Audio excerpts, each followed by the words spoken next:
closer than it seems. A whole wide world of possibilities, but our one true passion is all we need. We're rising up, we're here to stay. We're having fun, we found happiness in the game. This is our game, so let's go. Na na na na na na na. We found our purpose in the goal.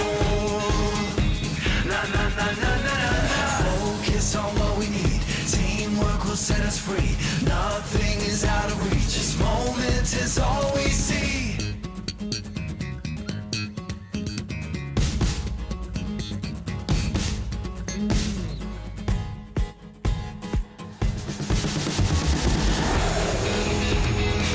This is our game, so let's go.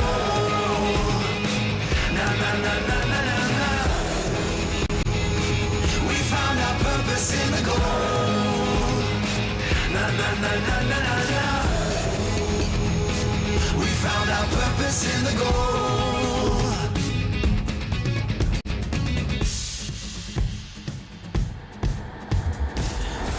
Disfrutar el juego. This is our game, so let's go.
Hola a todos, soy Milovan de FG. Estoy muy contento de estar en esta etapa de la liga. Hemos trabajado mucho con mi equipo y lo logramos. Mi equipo favorito es el mío. He visto todo lo que hemos trabajado desde cerca y la verdad estoy muy orgulloso de ellos. Me encuentro muy feliz que nos encontraremos con DX en esta fase de liga. Ahora les voy a escribir una carta. Estimada DX, el año pasado en la final del PMGC lo hicieron muy bien. Incluso tu escuadrón nos aniquiló en un punto. Pero cuando lleguemos a esta etapa de la final de PMGC, de PUBG Mobile 2022, será nuestra revancha. Prepárate, porque vamos por ti. Là FG, chúng tôi là bất khả chiến bại. Các bạn không thể hạ gục chúng tôi bằng cách nói như thế này được. Các bạn hãy cầu nguyện và tin rằng chúng tôi không làm các bạn thất vọng thêm một lần nữa. Các bạn cẩn thận hãy về nhà sớm thôi. Em cảm thấy rất hồi hộp và vui khi lần đầu được tham gia một giải đấu lớn như thế này. Tuyển thủ em mong chờ được gặp trong các trận đấu tới là Tony K. Vì cậu ta bắn rất hay, xử lý cá nhân rất tốt. Em mong là sẽ được gặp cậu ấy trong các trận đấu sắp tới. Chào GD, rất vui khi được gặp GD. Chúng tôi sẽ cố gắng hết sức và giành được chức vô địch. GD thân mến, chúng tôi là loại các bạn ở PMGC 2021 Invit năm ngoái và đã giành được chức vô địch Đông Nam Á mùa thu năm nay. Chưa kể chúng tôi đã xếp trước các bạn trong một giải mùa hè C. Chúng tôi đi trước các bạn cả năm và sẽ không có gì ngạc nhiên khi chúng tôi sẽ đưa các bạn về nhà trong giải vô địch toàn cầu PUBG Mobile năm nay. Aduh, Vicoy. Kalian ini tidak berpikir jernih kali ini. Kalian selalu menganggap remeh kami. Kalian nggak pernah dengar kita comeback kah? Nanti kalian akan lihat kita comeback nanti. Kalian tunggu sajalah. PMGC 2022 akan diadain di Indonesia. Kami sebagai tim dari tuan rumah juga nggak akan ngecewain loh. Jadi buat temen-temen yang ada di Indonesia, Tetap support kami, tetap dukung kami. Semoga kami bisa membahagiakan Indonesia.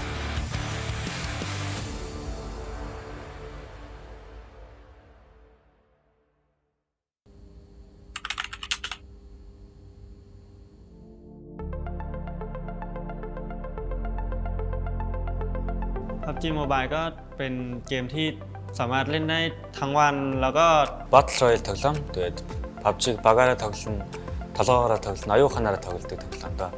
PUBG Mobile bir savaş oyunu ve taktiklerin de öne çıktığı bir oyun. Genellikle kendiniz değil, yani pozisyonları da değerlendirmeniz lazım. Sadece kendinizi düşünmeyin, etrafınızı zamanlamanın çok önemli olduğu bir oyun. Takım oyunu bir de.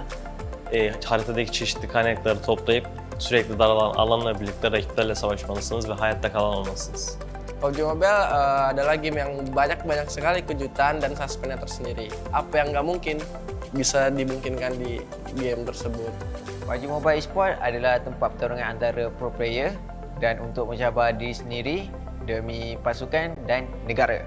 กีฬาเป็นมืออาชีพครับโดยที่มีแบบมีวินัยในการซ้อมมีวินัยในการแข่งขันแล้วเนี่ยครับแล้วก็จะมีผู้เล่นโปรเพลเยอร์ของแต่ละทีมมาร่วมแข่งขันในรายการของทัวร์นาเมนต์นั้นๆโดยที่แบบเป็นมืออาชีพแล้วก็มีในการจัดเวทีมีเสียงเชียร์จากคนดูเข้ามาร่วมให้กำลังเชียร์เราในการแข่งขัน buat pembuktian buat gua kalau misalkan gua bisa ngegapai impian gua. Киберспорт PUBG Mobile позволяет мне соревноваться и знакомиться с удивительными людьми со всего мира. Se não fosse por causa do competitivo, eu ainda não estaria aqui. E é o que me motiva. Eu gosto muito da competitividade e isso me ajuda muito todos os dias a continuar nessa competição. PUBG Mobile Sport ก็น่าจะเป็นที่ที่เราสามารถโชว์สกิลโชว์ความสามารถแล้วก็ทำให้ผู้คนรู้จักในตัวเรามากขึ้นครับผม PUBG Mobile Esport hayallerine kavuşma yeri. Dan salah satunya juga kita menjadi the best of the best player di dunia. Энд ороод өөрсдийгөө баталж харуулахын тулд шин тэмцээн зохиодог юм ба.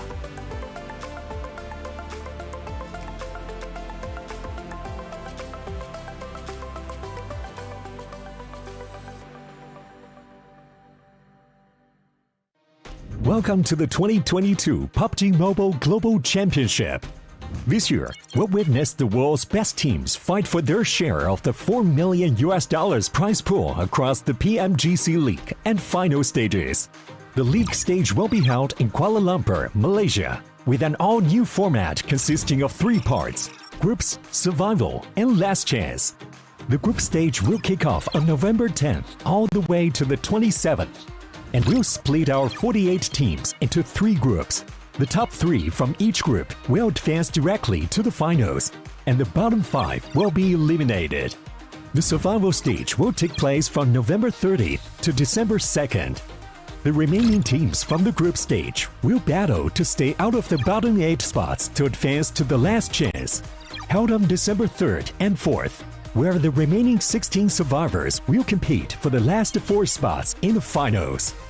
The PMGC Grand Finals will be held from January 6th to 8th in Jakarta, Indonesia, where the 13 league finalists will compete with 3 special invite teams for the 2022 PMGC Championship Trophy and be crowned as the best PUBG Mobile team in the world.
It's the final day for Group Yellow in the 2022 PUBG Mobile Global Championship League stage. And with me, I have a team that's currently battling for their lives. I have GLD with me and none other than Akashi. How are you doing today? I'm good.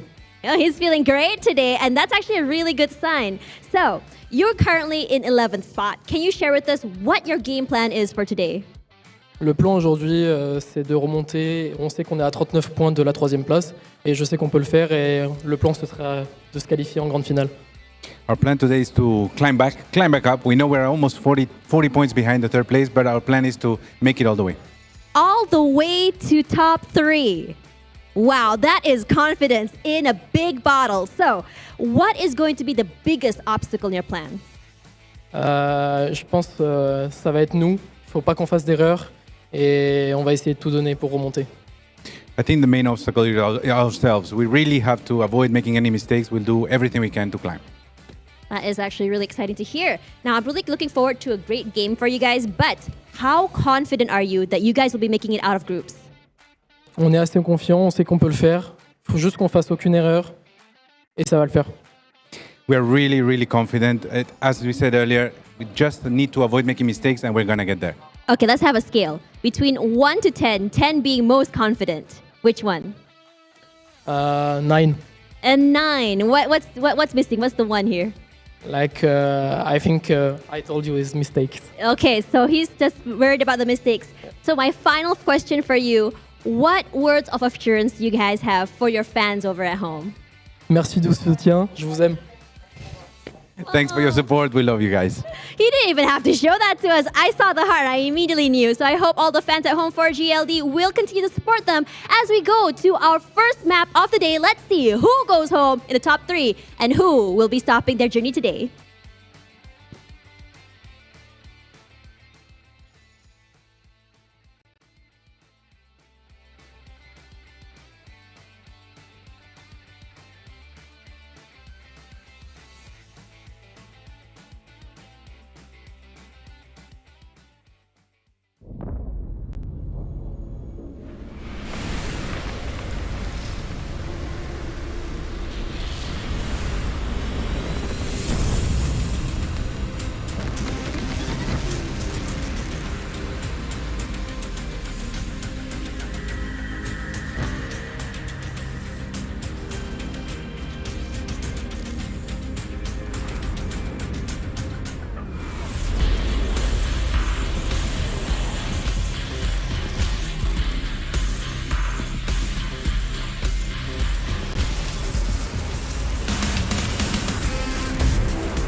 What is up, everybody? How are y'all feeling today? Welcome to the final day of Group Yellow for the PUBG Mobile Global Championships. I'm your host, Hot Jukes, and I am here with two of the best in the business, the 7WG and Glitter Explosion. How hyped are y'all for today?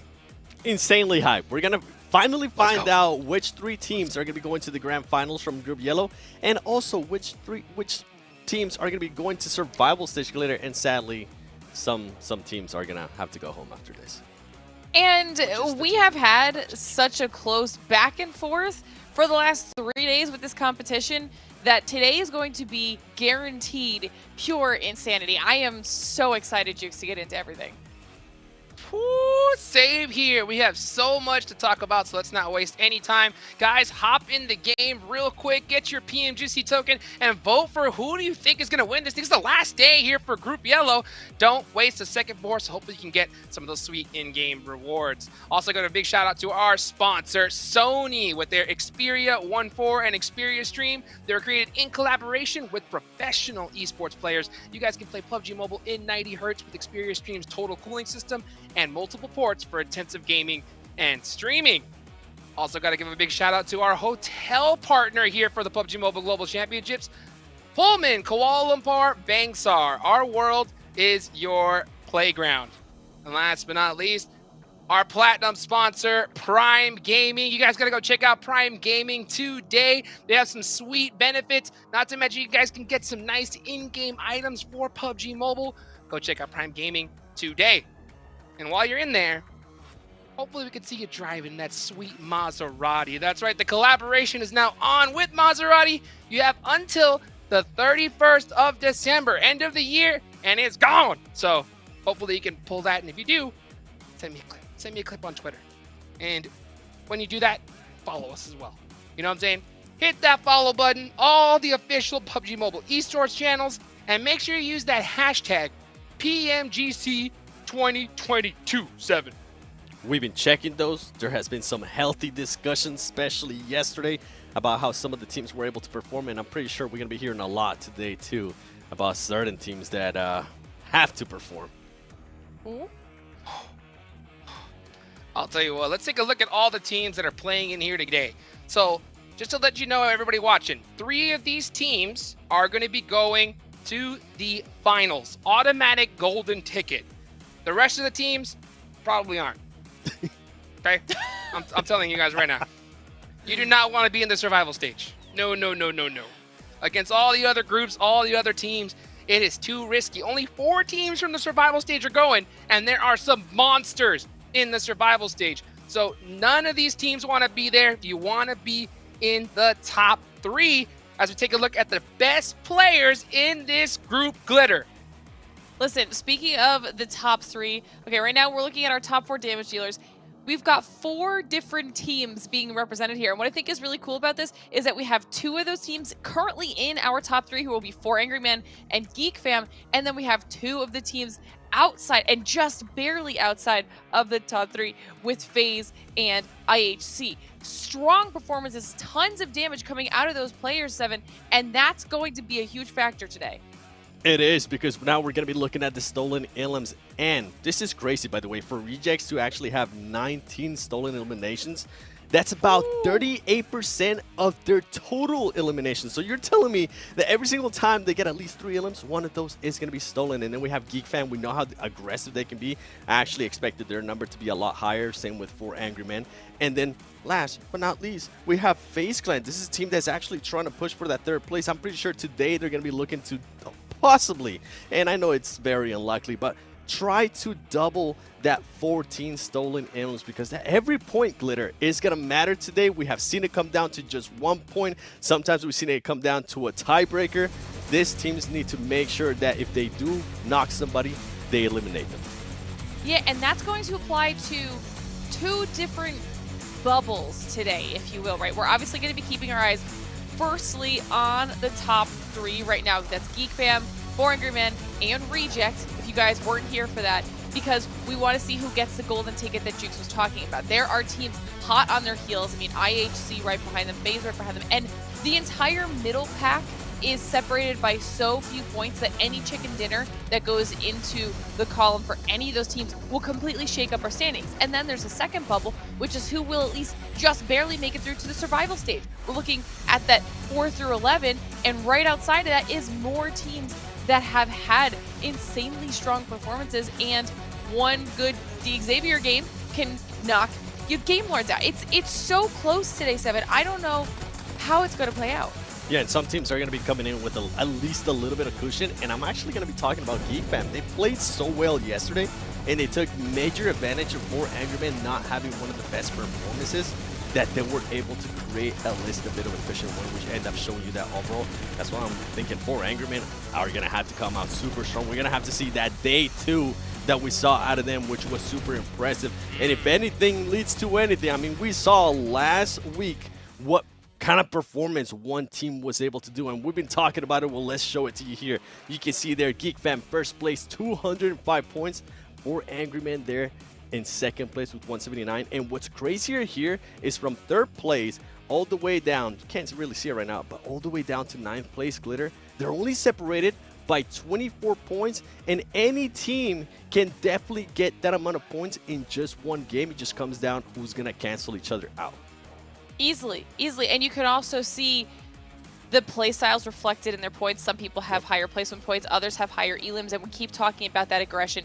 Geek Fam has been crushing it with that aggression. I want to see them continue that because you know that 4 Angry Men is going to be trying to at least beat the points that Geek Fam have to give themselves a little bit of cushion because they're not that far above Reject, and Reject needs to protect themselves from everyone below them. But you were talking about how close it is all the way down to 9th, and then when we look at 11th through 12th, Xavier is only 4 points behind Gamelord to try and make their way back into that safety area to make it through to the survival stage. So, I mean, and to be fair, I can't even really count out Genesis Dogma Gids because they closed out the day yesterday with a chicken dinner to even get themselves into 13th place. If they get another chicken dinner, they're now right on par with Xavier. So it's just pure insanity. Now we have a little bit of a points breakdown here for some of our squads, and this is a lot of those teams that are in the middle of the pack. You've got Besiktas up there, you've got FaZe, we've got IHC and GK. Now, one of the biggest things that I see when I look at this 7 is everybody minus GK is insanely volatile in their consistency. Tons of up and down. And today, that's going to be the scariest part, okay? GK kept themselves super consistent yesterday. They actually had a pretty strong performance. They didn't fall outside of the top 10 placement-wise all day, and that consistency can just be enough to keep themselves where they want to be, where if any of those other teams don't perform, they instantly fall out of the running. Definitely can. And what was crazy too, you could see some of the teams, whenever some of the other teams would spike up, the other ones would spike down, taking advantage of that. And then we were talking about it, Game Lords and Xavier. I mean, we saw Xavier being able to put up a great performance. And what's crazy here is that all the stats are pretty much identical, and this is through 3 days so far. What's crazier though, if we go back to yesterday, Game Lord was actually able to outpoint Xavier by a lot of points, by 18 points, which that can be a lot coming into the last day. But you mentioned it too, they have to watch out for those teams that are towards the bottom. I mean, Genesis Dogma Gids, you said it perfectly. They finished off the win, and they finished off the not just like a regular win with 4 eliminations. They were able to get 11 eliminations, and that is massive because they put themselves in a place where they can maybe now strike for that 11th place. And now they have to, the other teams have to worry about Furious Gaming, Team Falcons, and the last place Team NSR, because they can also try to place that spoiler role, Hot Jukes. I mean, we see it over and over again. We see those hot drops. Any teams need to watch out for those 3 teams at the bottom because it's about to get spicy, and I'm pretty sure it's going to get spicier right off the bat. Oh, they're going to be a huge problem because let's be real, they don't have a chance in hell pretty much of making it anywhere at this point. So they could do whatever they want today. They can have fun. They can say, hey, let's just hot drop that squad that, you know, shot our boxes, 3 weeks ago. Or maybe, we were having lunch and this guy looked at me the wrong way. So let's go and hot drop him and try to take him out early and punish him. I mean, literally everybody right now in that lobby while they're in Malaysia are looking at those squads and saying, hey guys, how are y'all doing? Start telling them all their problems, anything they could do to get them on their side today, 7. Yeah. What would you do? I don't think it'll be that deep that they looked at them the wrong way on lunch, but I think it might come down to them seeing a team, especially the teams at the bottom. They got nothing to lose. They might see a team right away, and they might just try to send it. I mean, we saw yesterday Furious Gaming going after 4 Angry Men. They were able to win that fight. Now, Furious Gaming, knowing that, they might want to take that fight again. And then we saw some crazy plane pass yesterday as well that were forcing teams to land in weird locations. I'm thinking about Game Lore with Geek Fam, when Geek Fam and they are actually pretty much eliminating 2 players. That can be massive for a team that's currently fighting to stay there within those top 11 places. Now, talking about the teams to watch, I'm going to be looking at Tem Entertainment. They had a great performance yesterday. They're currently in 9th place, and I feel like this could be a team that could possibly make that push for the 3rd place. Xavier, I'm hoping that they are able to outperform Game Lord, because if not, Game Lord is going to be able to just keep that point gap. And NSR, I mean, I said it earlier, Glitter, they're just going to be trying to do something for their highlights. Yeah, and I mean, obviously, I'm keeping my eyes on Reject's 3rd place right now. They're right on the cusp of that safety zone, and too many teams are close behind them, possibly be able to catch up. FaZe closed out the day well, but they were one of those teams on the points breakdown that were super volatile with their inconsistency. So that's something that could come back to bite them in the end. I want to see how they manage that. And like you said, Xavier, right on the outside of that survival stage bubble. I want to see them push their way back in because they've done so well. Let's see it, guys. It's about that time. Match number 1 is ready to go. Get hyped, get excited. Let's take it out over our casters to start the day. Zute at Esproxy. You guys heard it on the desk. There's so many different teams to watch out for. So much riding on the line. This is the last week, the last day of these group stages, and we will figure out who's making it to the survival stage, who's going to punch their ticket straight to the finals, and it all comes down to the next 6 matches, X-Proxy. Ooh, if we were talking about those stages, we were talking about the pressure that is cooking on the last day. Well, here we are. 6 opportunities, 6 maps to now suddenly fill and close that gap that you have between either yourselves in the top 3 placements or yourselves and that survival stage. And like the desk mentioned, you don't. Trust me, you do not want to go to that survival stage. It is going to be even tougher than what we have seen in the last couple of days. So why do that to yourself? Get yourself into the top 3. Yeah, Pitch. The survival stage is... Not only is the survival stage, like the teams in the survival stage are scary, but it's to go from the survival stage back into the finals. It's like the top 4 out of all of the teams getting thrown into the survival stage. Like it's gonna be tough. I mean, every step of the way is tough. Like just all year long. For the teams to get here in the first place, they needed to place like top 2, top 3 from their respective tournaments as well. Like this is just a long grind, all culminating down to this very day. We'll see what happens. First game, Erangel, we are in it, and it is a nice plane path at the very least for most of these teams. No more of that like very southern east to west or west to east where the entire northern section of the map is pretty much blocked off. 4AM here is going to decide to land on military base even with this one. I was thinking 4AM could like land west of Yasnaya, grab some cars and drive over to George Pole, which is where they loot outside of military base, because I feel like they've been struggling, you know, coming in from military base almost like 80% of their games so far. Either it's being bridge camped or having to rotate so super late because they're so worried about getting bridge camped that they don't manage to find a good position in zone. And we've seen they're a team that actually has really strong rotations when they are able to, you know, take the chance to make those rotations. And again, like you were talking about, the trouble is coming from those 2 teams that are really just making their rotations all that more impossible. I mean, over to the west, we have GeekFam. Over towards the east, like that zone, we have IHC. And IHC actually rolling on up with a substitute right at the beginning of the day. Alex will be sitting out in place. We have Demo. So that means we have Godless, Zayol, Icy, and Demo. Icy and Demo, we know they've been the duo of danger. I'm going to say it. So an opportunity now for them to really pop off. And IHC, they could start this off on a great footing if they can pick up, 4 Angry Men making that rotation. Yeah, definitely. So we'll see how this plays out. Circle is towards the north, and Circle, it's just close enough down to the south that Geek Fam might, you know, be comfortable bridge camping a little bit. We saw yesterday when the Circle was further north, 4AM was still very paranoid about getting bridge camp, but Geek Fam had already left. They actually already rotated way to the north for that very northern circle, and so 4AM essentially was just caught sitting in the blue zone for no real particular reason. Now with this circle being a bit closer down to the south, it could mean Geek Fam, you know, feel comfortable. Hey, circle's right next to us. Let's sit in the blue zone for like 1 or 2 zones. Just wait for 4AM. And VOD review too is so important. They could watch the VOD review back yesterday and saw IHC camped out 4AM, forcing 4AM back to the left side.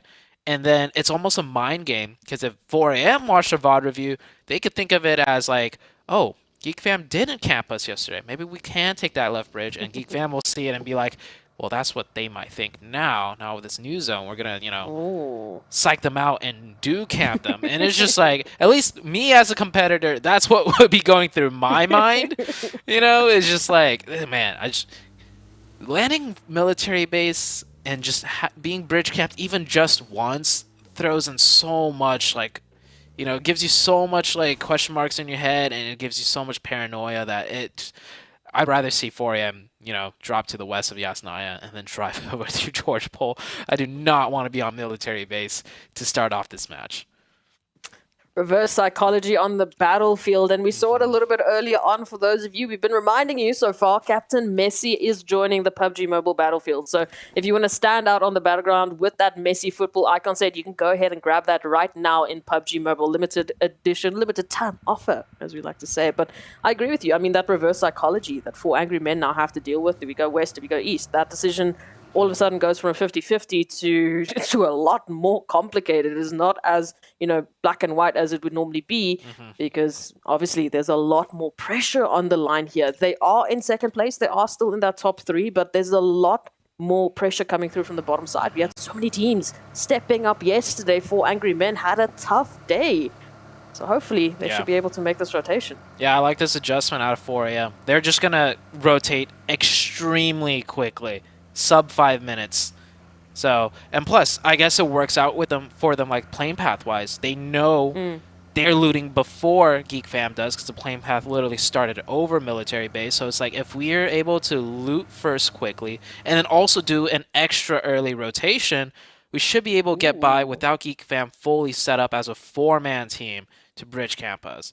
So, very good adjustment out of that. 4 a.m., they make it past the bridge, which I feel like if they took any longer, we would have seen Geek Fam, hover 2 players over to the bridge just to see if they could do some sort of bridge camp. But that is completely negated now. 4 a.m., they're able to do the 4 a.m. rotation. We'll see if it works out for them in the coming few minutes, if they'll be able to get a good central circle and work from there. But besides that, 4 a.m.'s really the only team to have made a strong rotation so far. Every other team is more or less looting.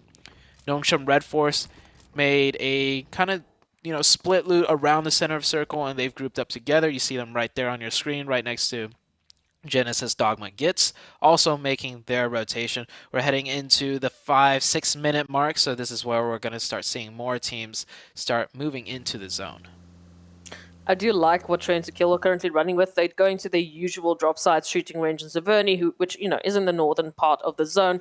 Pretty open based on the flight path that we had. A lot of teams chose to drop on early. But then they've got Sandish just doing a little bit of scouting over towards just now, holding that bridge line as well to make sure that they can keep hold of any potential early rotations into the north. It's going to be valuable information for them. Also just in terms of, potential scouting later on if they want to move closer to center. So Sandish will be locking in that position. Genesis Dogma, they started off just at the end of yesterday when they were looking so down and out. They completely turned it around and brought in that winner chicken dinner. But now, if there's a potential for an engagement against 4 angry men, it might be a very tough bullet for them to fight, because clearly 4 angry men are back with a vengeance.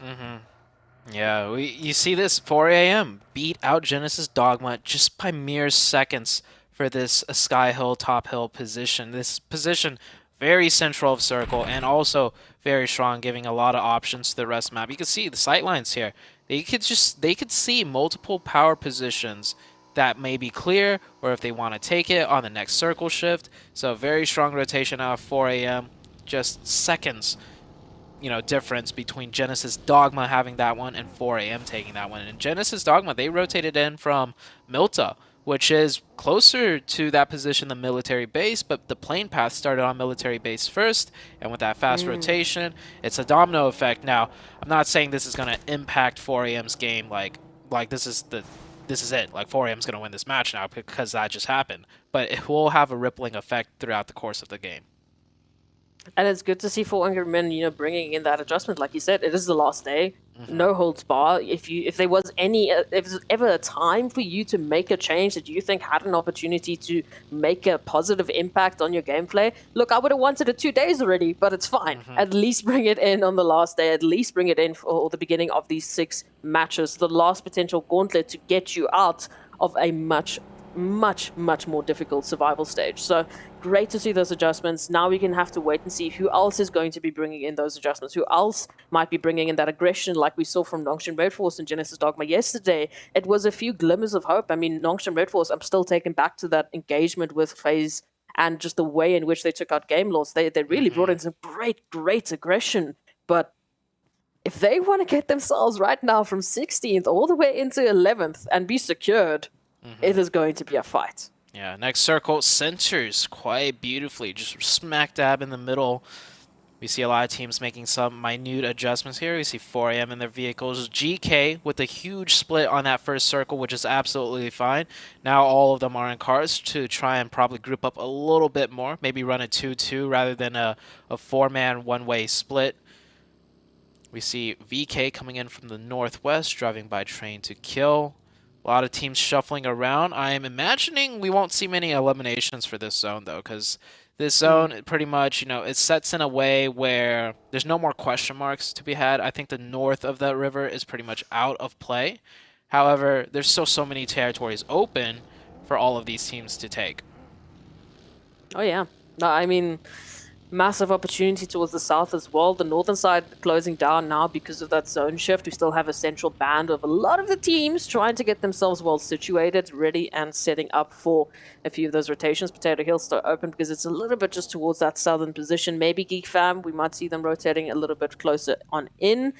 But for now, a little bit of looting needs to happen here. I mean, anything that these teams can get at this moment in time just to help them in the later phases is going to make a massive impact. Falcons, we talked about them off camera. We talked about seeing a little bit more from them. That hesitation that we saw yesterday made a bigger rolling impact on the overall leaderboard. I mean, Geek Fam sitting at the top now off of the back of that 2v4 that was gifted to them into a 4v4. Yeah, yesterday Falcons dropped the ball extremely huge. It led to Geek Fam winning the match. Hopefully Falcons, and not just Falcons, all the other teams just play a bit more aggressive. Not because, we want to see action, but because they literally have to. They have to get these points, especially the teams near the bottom. Teams hovering in the mid-top range also, they don't really have anything to lose. If they're high enough that they're pretty much secured in the survival stage, why not go extra hard for a chance, a shot, right, at making the top 3? So the only teams that, can play a little bit more passive is the teams right around the cutoff for survival, where they don't want to go too aggressive and make a mistake. They just need to do enough to get by and see if the teams below them are playing well or not. I mean, Glisser mentioned it yesterday. We saw that amazing aggression from GFAM once again making a statement. But then the worry is that today they might just be playing for keeps, and allowing that might give teams below them that opportunity to catch on up. We were talking about that hesitation. That hesitation of I'm here, I'm in a good position, but what if I make a mistake? What if I don't hit the shot? What if I don't make the right rotation? And that hesitation causes mistakes like we saw with Falcons. It causes, interesting decisions that could later on come back to bite you. Yeah. For the teams near the top of the leaderboard, you can't hesitate, right? The hesitation playing a bit more passive, I would have to say, teams near the bottom of the leaderboard hovering in the survival area, I feel like that's more warranted just because the teams below them aren't necessarily heavy hitters, and you don't have to worry as much about okay, we need to maximize every single opportunity we get, right? Next zone does shift out. It goes a little bit further to the southwest here. A lot of teams now rotating. 4AM is going to decide to just hold this compound a little bit off center. Ooh. Still a good position, and yeah, school is smack dab in the center of zone right now. I mean, we are taken back to the hot drops of old school, right in the center of the action. And, well, unsurprisingly, we've already got a few teams that are taking up the classrooms, getting themselves well situated here in the apartments as well. Genesis Dogma right next to GK Esports. Oh, but Besiktas caught lacking, caught out in the open piece. Oh, will they be able to get in? Oh, no. The door. Goodbye. He was stuck on the door for so long. Oh, Geek Fam, 2 of Geek Fam knocked by GK. I don't feel like GK is going to be able to push that, though, because they are sitting very comfortably in the school position, and they are taking shots at everyone right now. A lot of teams forced to go play these shacks, these little small compounds, just to get closer to the center of zone. Geek Fam is in a great spot. So is the Rejects. The Rejects are in the actual, school building, which we've seen in other, PMGC matches, other tournaments from that position in a circle like this. They got so many different options to play with.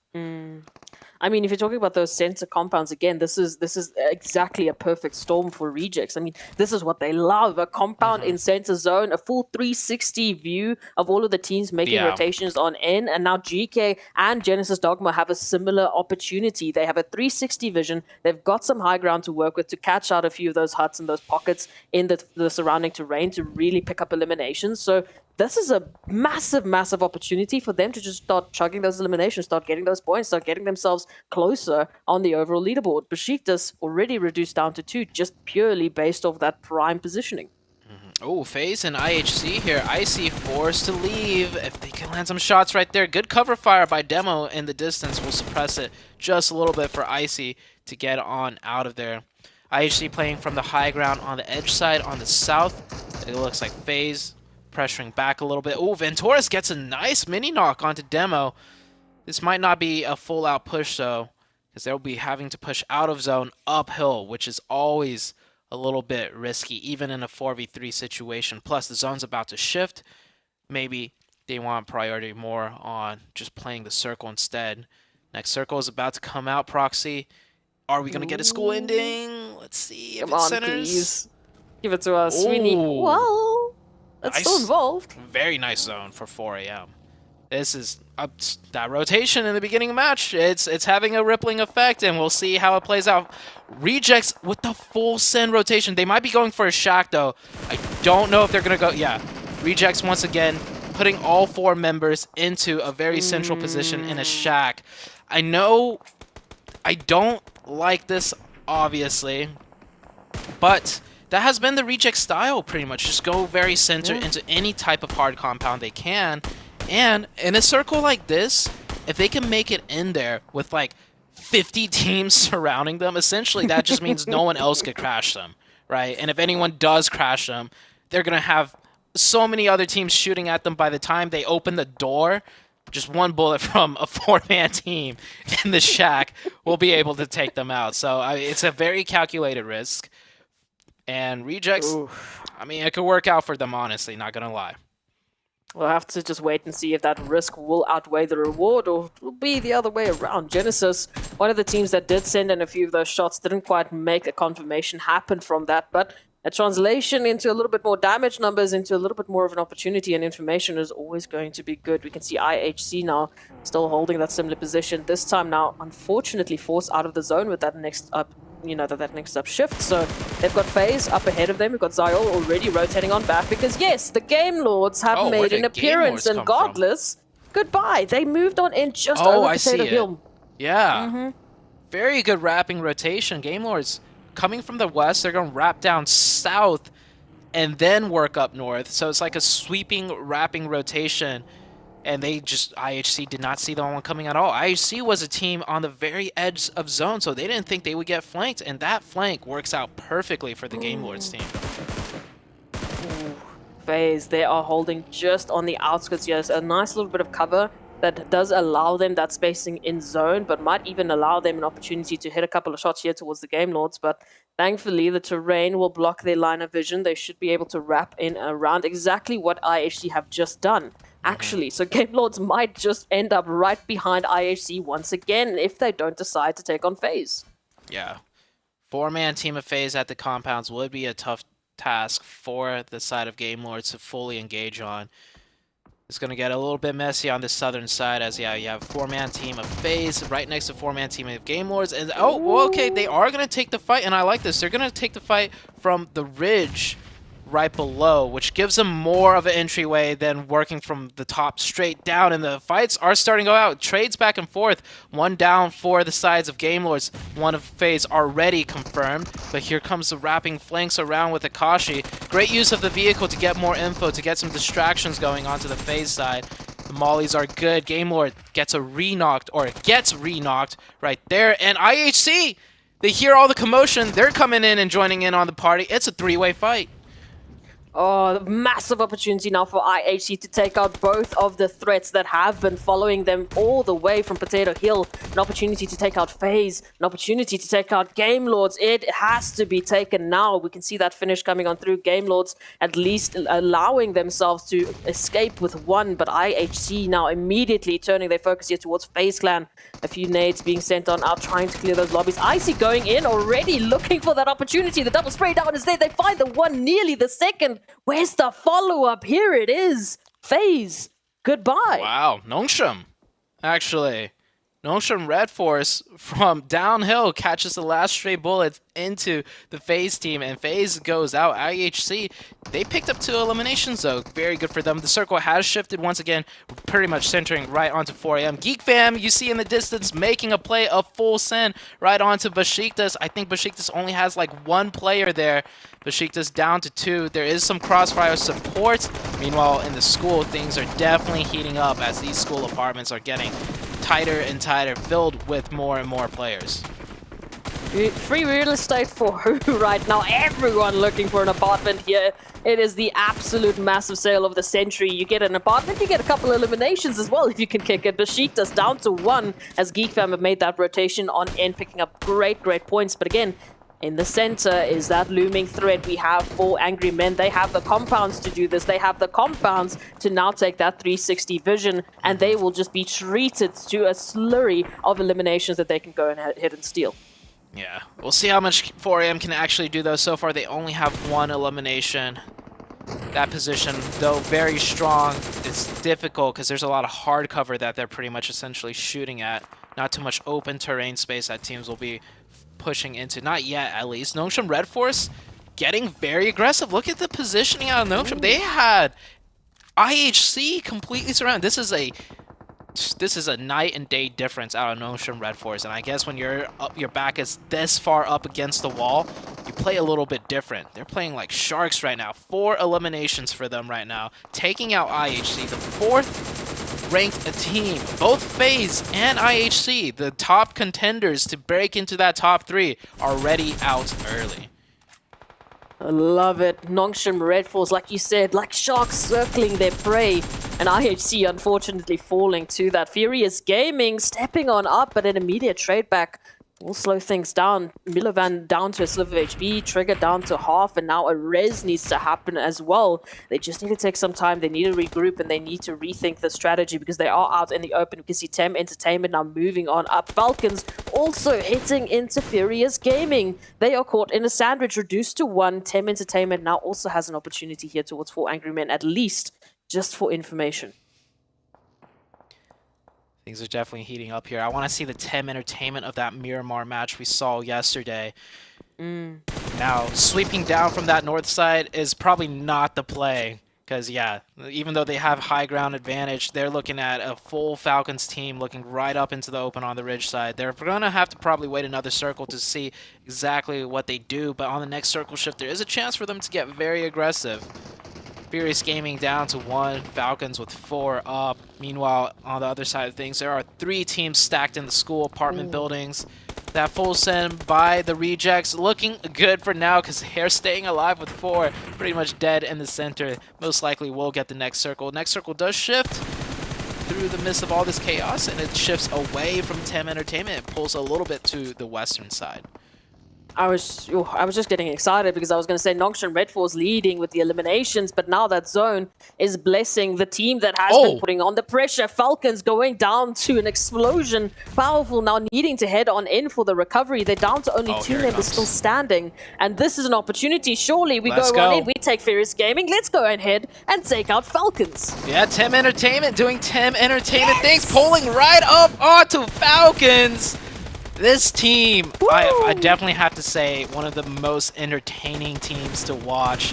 They have grown so much over the past few days. The first 2 days, they were nowhere to be seen, like hovering near last place. And then, just yesterday, we see a complete switch, a complete 180, and we're still seeing that. Tem Entertainment dominating 5 eliminations.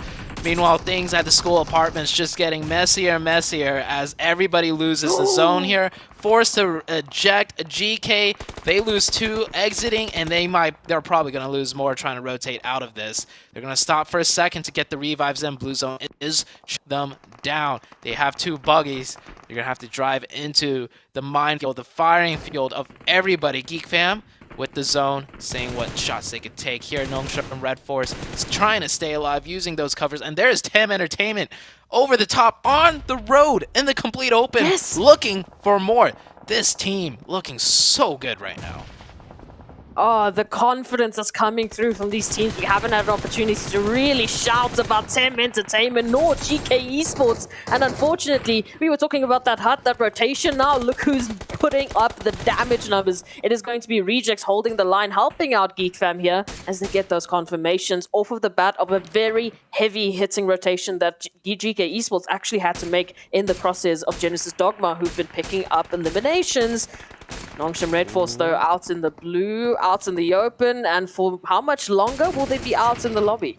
Yeah, just a little bit high on those shots by Reiji there. Reiji Oko. I also like what RC is doing with the Rejects team. They're keeping one smoke to block the sightlines, and they have one player outside on the shack, so they're not just completely sitting there doing nothing. Definitely trying to find whatever opportunities they can. 4AM so far has secured 5 eliminations from that center compound, taking shots at everybody, so good job stealing eliminations probably. Meanwhile, TEM Entertainment continue on their push. They're not just on the road anymore. They're pushing a bit further in to find the finish onto Nongshim Red. Nongshim Red down to 1 or 2 players. Bevy drives right by, gets the info on where the last 2 players are. They need to be a little bit careful because they are extremely close and grouped up. And once those smokes are gone, yeah, 4 AM, everybody, Rejects, they'll have clear sightlines onto TEM Entertainment, so they got to finish that quick. They do get the finish onto Nongshim Red Force, and that is TEM Entertainment up to 7 eliminations and the next circle as well. So they secure their circle and some more eliminations all in one fell swoop. Got to get those smokes down, readjust their vehicles, make sure they have the hard cover set up. But what's even crazier, as we lost Nongshim Red Force, we also lost Vivo Key to Genesis Dogma Gids, who are reigning on high with 7 eliminations right behind them. It is, of course, we can see the 4 Angry Men and Geek Fam who've been picking up eliminations, picking up those points. TEM Entertainment now caught on out from the eastern side. They've got a few bits of cover, but look at the snipes just holding onto the pressure line. They're making sure that they are keeping a very good hold on the pulse of TEM Entertainment. They do not want them to continue on, and why would you? Because they have just been on fire. Yeah, man, look everybody looking at TEM Entertainment right now. Yeah, this spot was it was a great job by TEM Entertainment though to finish that fight by the time they did, so they could have some reprieve to set down smokes, to really readjust themselves behind those trees to stay alive. Circle has shifted in a way where Genesis Dogma Gids now the only team to really force to make a move. Train to Kill, meanwhile, has been slowly getting cut down on the north side, just trying to hope for some type of circle luck where they don't have to move out into the open, but it does not seem that way. Genesis Dogma edging into the Nexus zone. Very well played, because there is really nothing much they could do any further. They're just crossing into even deeper firing lines from everybody else. Rejects still with 4. That shack rotation paying off. Very good rotation out of the Rejects team, even as 4. Going to be trying to lay some nades down onto Genesis Dogma. Rejects with 4. 4AM also with 4. The only 2 4-man teams left on this match. Of course, Geek Fam does have 3 on that southern side. You see the winner chicken dinner predictions. That's mostly based off of how many players are left alive from each team now. Oh, 4AM getting a bit aggressive. Trying to get some points there. And that is TEM Entertainment out. Ching Chen, he finds the nade. He gets the point. Wait, hold on a sec. 4AM maybe trying to find too much ground. One of them go down here to the Rejects team. Next circle shifts, and it pretty much gives everyone the zone. Genesis Dogma forced to move just a little bit here. Regis riding high now with 4 players, the best team in the scenario with the most amount of numbers, and now they have an opportunity to pick up the eliminations. Geek, they're holding the line. We had 4 Angry Men trying to split their focus between the Rejects, between TEM Entertainment. They managed to take out TEM Entertainment, but now, like you said, they're out in the open. They've given up some of their cover, and now Genesis Dogma have given up their position, running on high. 4 Angry Men, only with 2. Yeah, Rejects got a nice grenade there. Good Shell's going to be forced to try and go for a revive. One player does go down. That might be the full push. That might be the sign for the Rejects to go even more aggressive here. Rejects, is this the time for them to finally go extremely aggressive? We don't see the Rejects team go this hard, but we saw yesterday they were able to pull it off in an isolated fight, and it looks like they're just about to do that. The shots are good. Good Shell desperately trying to get knocked back. He will go down, spraying a little bit too much. Savan was managed to get revived though. Reiji down extremely low. He will get the first aid off.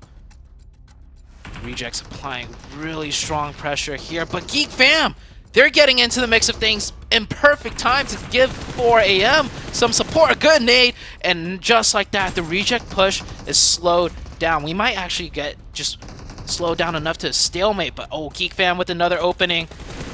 Geek Fam, however, they can't push over the top because that gives 4AM the opening sightlines right onto Geek Fam. You might see a stalemate. One of the rejects players do go down. Justice probably will not be able to get revived. 4AM down to 3. Geek down to 3 as well. A good trade, a good knockback to stop some pressure, but an even better nade out of Yuhai. Oh, it is just disgusting. Geek Fam jumping in at the matter of second. That 4 angry men needed that support. They needed a little bit of time just to refresh, reset themselves. Now they're back up to 3. We've got Geek Fam up with 3 as well, but the rejects have been reduced to only 1 standing member, and bam, they're out of the count. We are looking at a 3v3 for that first winner-winner chicken dinner of the last day of group stages. Wait a sec. Isn't this the top 3 teams? This is the top 3 teams going down in a top 3 showdown in 3 ways. Unfortunately, Rejects is the first team to bow out, which it leaves the top 2 teams now in a straight up 3v3. This is first place and second place, and the third place team win out in third place. What better way to start off the finals? It is not going to be easy for any of these top 3 teams to try and take first place position. They are slugging it out back and forth right now. Trades going onto the side of the Geek Fam team, and oh, 4AM just like that on the back foot. It is down to a 2v1. Will he manage to get the first aid off? He does. 1v2 situation for Good Xiao. They get the confirmation on another. A stun grenade coming out. Yuhai and Snipes. Good Xiao backed into a corner. Good Xiao also getting stunned right back there. Readjusting his position. Moving around here. And both Yuhai pop up. Taking some shots. Nice synergy there. Good Xiao with the M249. He's got the bullets to take down too, but can he do it? Oh, then the final push out of the Geek Fam team. No way.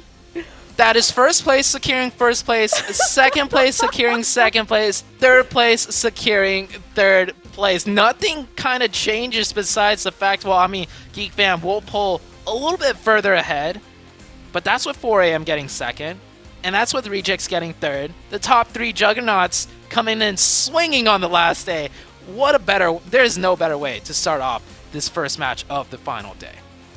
Honestly, what are the chances? What are the opportunities that Rejects had to not only stay alive for as long as they did, but to chime on in, to put that pressure on the side of 4 angry men, forcing them into a corner, and then Geek Fam just deciding at that very moment, okay, well, we're a little bit tired of Rejects. Yeah, goodbye. Yeah, you're going out right now. Man, oh man, you want to talk about the opportunities, the chances of that actually happening. Our top 3 taking the top 3 placements in their exact current positions? Come on. Yeah, oh man. This is great. This is great. And we also got to see some teams towards the bottom stepping up, right? Nongshim Red Force looking like they're going to be an aggressive team today, and it's working for them. Tem Entertainment continue to do what we saw them do yesterday. So it's all across the board, right? The top looking extremely strong. The teams near the bottom or trying to break into that survival stage also switching things up, looking strong as well. But the first game will go to the first place team. Geek Fam pulling out an amazing chicken dinner to start off the day.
It's Geek Fam to win the first game today in the last final day for Group Yellow.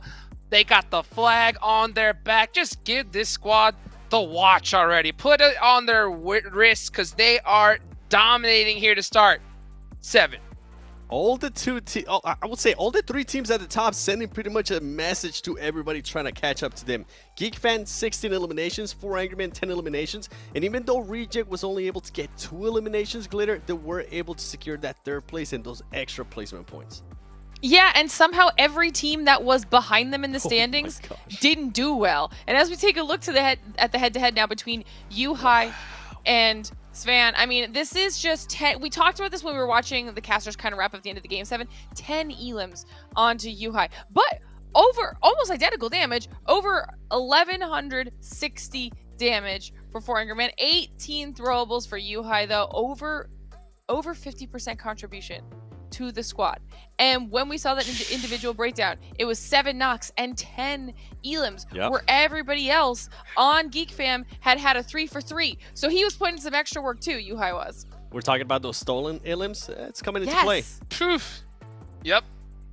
It's so crazy. I didn't think we were going to see a lot of them here. I think people would be just so antsy to go and get those finishes. But what could you do? There's nothing you can really do when you see these squads pulling out plays like this. By the way, guys, this is the fan vote leaderboard when you guys go into the game. So far, unchanged. But man, I think... What do you mean unchanged? What do you mean unchanged? Wait, 4 a.m.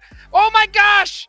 4 a.m. is now up on the leaderboard in 4th place. Jeez Louise, I don't know what my eyes are doing today, but now I could see. I could see, Glitter. Jeez. Listen, Finally. it was deserved. Okay, it's deserved right now after that performance. I mean, yes, GeekFam came out on top, but we were talking about this while we were watching the game.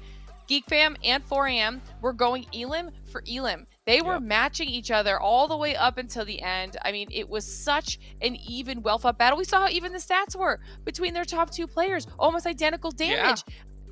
They came to play, okay? We knew today was going to be hard. Go! And they came to play. Woo-wee! Hey guys, by the way, if you're enjoying the show, if you want to go ahead and just give us a little bit of feedback, go ahead and take the survey right now. It always helps to make the show just a little bit better than it was before. That's what it's all about here, man. And I'll tell you what can you really ask for when you have players playing like the way they have been, teams really just dominating. It's so crazy to see just the 2 of the top squads right off the rip. GeekFam and 4am saying, we're not messing around here. We do not want to go to the survival stage.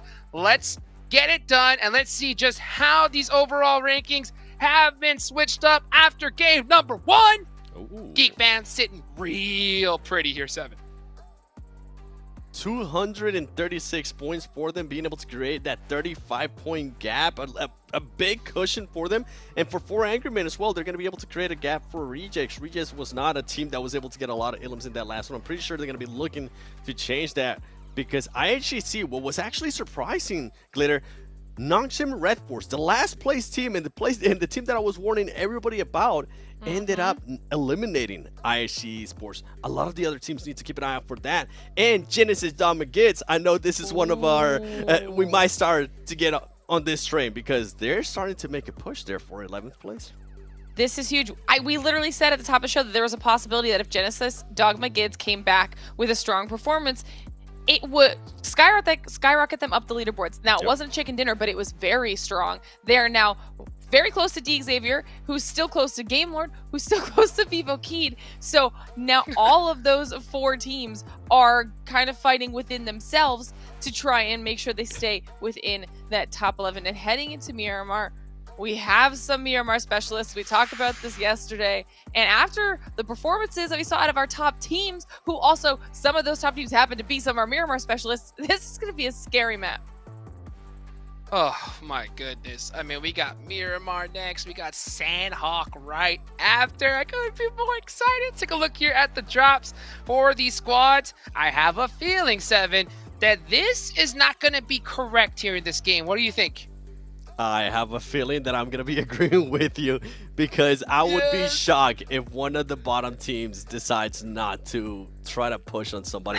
Or maybe the other teams that are trying to catch up. I mean, For Rejects, they played that perfectly, right? They ended up in 3rd place. They're currently in 3rd place as well in the overall. If I'm 4th through 8th, I'm going to be looking at, okay, we cannot allow that to happen. We can't allow them to get those easy points. Reject played that perfectly for what they need to do. They got the points that they needed to get. They went into a small shack. You could hear Sute kind of scratching his head saying, I don't like that play, but it might work. And he ended up working out for him. So I'm pretty sure the other teams are going to be looking to shut that down. Yeah, I mean, they're going to have to. That's the thing, is like at a certain point, no matter what you do, if you are below the Rejects and you start seeing them get good points, especially right here, all the teams are going to look at each other and be like, they got to go out or it's over 7. Yeah, and I'm going to be looking at these teams to watch. Team Entertainment, I was actually really surprised and happy at the 3rd party that they were able to do on Furious Gaming and Team Falcons, but that last rotation didn't end up working out for them. I'm hoping that they can change the rotation to a little bit more of a middle of the circle rotation, what the top 3 teams are currently doing. Genesis, Dogma Gates, I mean, I already said what I had to say about them. They're currently in an upward trend while the other teams are on a downward trend. And Rejects, I was happy with what they did there. Not an aggressive team, Glitter, but they got the points that they needed to get. Yeah, they did what they needed to do, and like we had said, they did it in a game where somehow the next 1, 2, 3, 4 teams under them didn't get the points they needed to close the gap. If anything, those gaps were increased. So Genesis Dogma Kids also on my list, obviously, because now they are seriously in the running for that top 11 bubble. But then I'm looking back at the top. Geek Fam, 4am coming out of the gate with insane gameplay, aggression that we were hoping for, and creating a bigger gap between themselves and everybody else below them. And I want to see what they do with that on Miramar. Oh, we're about to find out right now. We're headed on over to Miramar. Get ready for match number 2, everybody. Let's take it on over to our casters. The games could not have gotten any better until the final day. The top teams hitting it strong to start off the day. The teams, fighting for that survival stage also showing up. It is looking like we're in for a treat today when we still got 5 matches left as Proxy. Look, we mentioned it, at the beginning of this week. Hotrix was like, listen, I have a feeling it's going to go down to the wire. It's going to go down to that last possible map that these teams are going to have to push. They're going to have to push it to the end because right now it is just so close and contentious that anyone at any point in time can take you out of your slot. So if you are dropping the ball now, well, I got a surprise for you. There's going to be a very, very quick couple of games where these teams are just going to jump on up and perform better than they ever have this week. Here's the thing that I'm looking at right now. So IHC is in 4th place with 164, right? IHC, a team that we keep talking a lot about. FaZe Clan is in 6th place at 160, tied with GK at 160, right? But here's the kicker. Tim Entertainment is at 155. Ooh. Less than 10 points away from IHC in 4th place. There may be a world where all of a sudden the Tim Entertainment team will be the next team that we're really keeping an eye out for breaking into the top 3. Now, yes, it's a little bit of a stretch a ways, right? Because top 3 did create a little bit of a gap. Rejects sitting at 178 to IHC's 164. So that is, more of a bigger gap for Tim Entertainment to catch up on. But man, Tim Entertainment, just starting from yesterday, towards the later half of yesterday, we were starting to see some great stuff, really hyping them up. And then coming into today, they didn't get the best of circles, but they literally played it the best as possible, in my opinion. That any team, from their position could probably, even the best team in the world could probably only do as much as the way Tim Entertainment played it. So it's I'm rooting for that team. I want that team to be potential for top 3. I mean, we saw it happening yesterday, the second match of a day, which happens to be this one right now, happens to be Miramar. They picked up that winner chicken dinner with what? 11 eliminations. That was a 26 points a game. So yes, there is a current gap. Yes, there is a bit of an opportunity now, but they have what it takes. If they continue on this pacing, then I could be seeing that world that you were just talking about. I could be seeing that Team Entertainment in top 3, and I could be seeing Game Lords now in an early engagement here with Vivo Keed. Yeah, this is a hot drop at a very random compound. The plane path we didn't even touch on was very far eastern, so a lot of teams stretching to the west are finding themselves in an engagement. Vivo Keed here, already down 1 player. And, I mean, not much weapons to go around here. I'm not even sure if everyone has weapons. Seems like Vivo Keed, one of their players forced to use a shotgun, but close range, that could work out for them. It looks like everyone else on Game Lord, though, has the weapons to close out this fight. One of the Vivo Keed players also already left in a buggy. I'm pretty sure he's not coming back either, because no weapons. It's looking like a 4v2 situation. An SKS and a shotgun. And, ooh, Robs from the side takes down the top player. It all comes down Cielo. Cielo with a shotgun. No armor, no helmet. Nothing much he could work with against the 4 players of Game Lords. I mean, at the very least, that shotgun can pop on off and give someone a bit of a surprise. And there it is. Now Valor will go down. But, I mean, just with the numbers that they're running, it's a 4v1. I mean, for every trade that you're going to get, there's going to be 3 other players to trade you. So, yeah, look, in that situation, not really a lot that they could have done. Adrian with the buggy, looks like they did try and circle on back. There was a bit of time that they had that indecision saying, oh, maybe I can make it. I got a weapon now. Maybe I can make it back in time. But Game Lords just, this is what we were talking about. The fact is we're not seeing that hesitation. Game Lord is not giving them enough time to recover. It's not giving them enough time to even loot up at the very least. So that is fantastic because that has been the crushing point and crushing aspect for so many teams in the last couple of days. So get rid of it. Let's get some points. Let's get that aggressive energy back. Now you see Adrian here trying to cause some trouble for Game Lord, and there is a very good reason. These 2 teams are probably the 2 teams near the bottom of the survival stage that want to engage in each other if they get the chance. Game Lord's at 11th, the cutoff point. Vivo Keed is in 10th. So these are literally the 2 teams just clinging to dear life for survival. And the fact that they dropped on each other, just pure happenstance right there. And yeah, Adrian, for good reason. If that was any other team besides Game Lord, Adrian might have, just tried to find a place in zone, played solo, but they know they need to hurt this team. They can't let Game Lord pass them up, knock them down to 11th, and then D Xavier or even Genesis Dogma have a decent game, and then they're out of it, right? So, man, this is the 10th and 11th team fighting each other right there off the beginning of the game. What is with today's probability? We had our top 3 taking the top 3 placements in a wrangle. We've had our teams that are literally right next to each other on the overall leaderboard drop on top of each other. It is just, again, it's happenstance. It's coming through from that flight path in that zone. So yes, there's a few choices that had to be made off the cuff. But what are the chances of this actually happening? It's beautiful, but I agree with you. Just that 200 IQ, just that understanding of your current situation and to make that call, that aggression, that understanding that, like, listen, we have to go for it. We have to go aggressive. We have to see what we can get away with at this point in time, because if we don't, we might not even make it to the survival stage. Yeah. We're about 6 minutes in now. Teams are starting to rotate. Very western circle given the eastern plane path. But it seems like teams are going to rotate in here quite nicely. Besides that little hot drop, everyone else pretty much lands uncontested. They can loot where they want. You see Face Cannon near the center, and Picado, they can make their rotation in. GK in a strong position as well.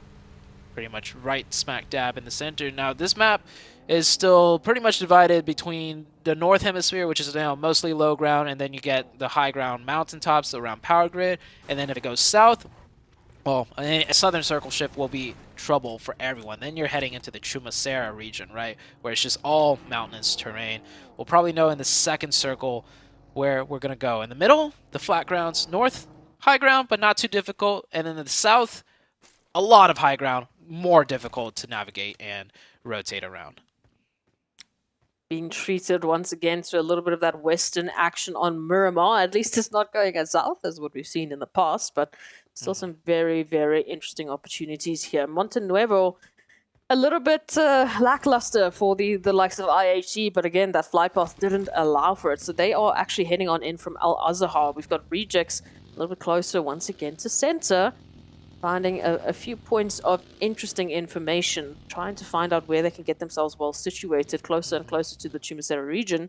And they've been very interesting for me. Again, like you said, the standard for rejects is to take that dash into center, and they've been making it work more times than not in the last couple of days. Yes, there's been a few points of RNG to talk about, but they're at least bringing in the eliminations, they're bringing in the points, which right now, for them to secure third place, is all they really need to do. I really love it. Thinking back to the day one of the very first game, they've stuck true to their plan. They've just cleaned it up, adapted, and figured it out. Because on the very first day, they did a similar mad dash, but they ended up losing 2 players, and they go out in last place with 0 points. That's how they started this tournament. 0 placement points, 0 elimination points. The first team to be taken out, and the team that looked like they were doing the messiest, sloppiest rotation. Now, they're still doing those crazy, quote-unquote crazy rotations, but it has been cleaned up so much, and it's been like much more calculated, and they're keeping their players up, and now they find themselves up in the top 3, continuing with their game plan from day number 1, game number 1. They just fixed it all up, so very good evolution out of the Rejects team there. This is what we have to expect. It's PMGC. You have to step it up here, or well, when are you going to step it up? This is the end point. This is the last opportunity. So, Genesis Dogma, also another team from Erangel that I was really impressed with. I mean, the aggression they brought on in, they really gave GK Esports a run for their money. They took down so many players in that chaos of school that I'm feeling like they've, revitalized something. They've clearly changed up the tactic. They've, identified what has been the crux of their fall down in the last couple of days, and they're here to change it up as well. Will they be able to do it in time? Yeah, next circle shifts out. This is going to be a fun one. That church position that Nongshim Red Force holds is in the smack center, but that leaves a lot of Chumacera in zone, which teams will probably have to start defaulting to. The north side, probably only like 30% in zone. So teams here, like 4 a.m., chances are they're going to have to move uphill past that church position at some point, which is going to get extremely deadly. All the teams on the north side, they got to pray and hope the circle shifts back north, because anywhere else down south, it's an uphill battle for all the teams involved. Like you said, defaulting to that region of Chumacera, having yourself set up earlier on rather than later, because it's going to be tough later on.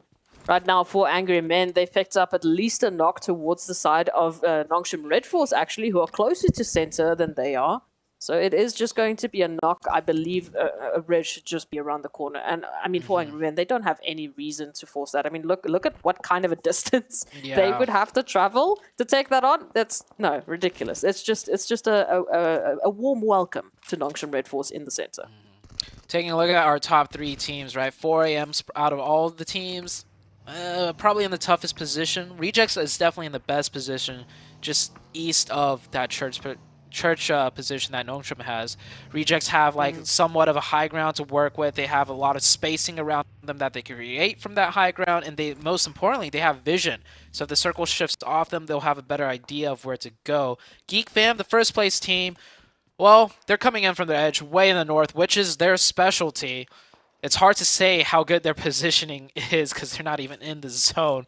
But we know how Geek Fam does. We know how they play. So they might be able to figure something out here. Falcons on the north pressuring them out, forcing them around the other side. At least that's what Falcons hope they're doing.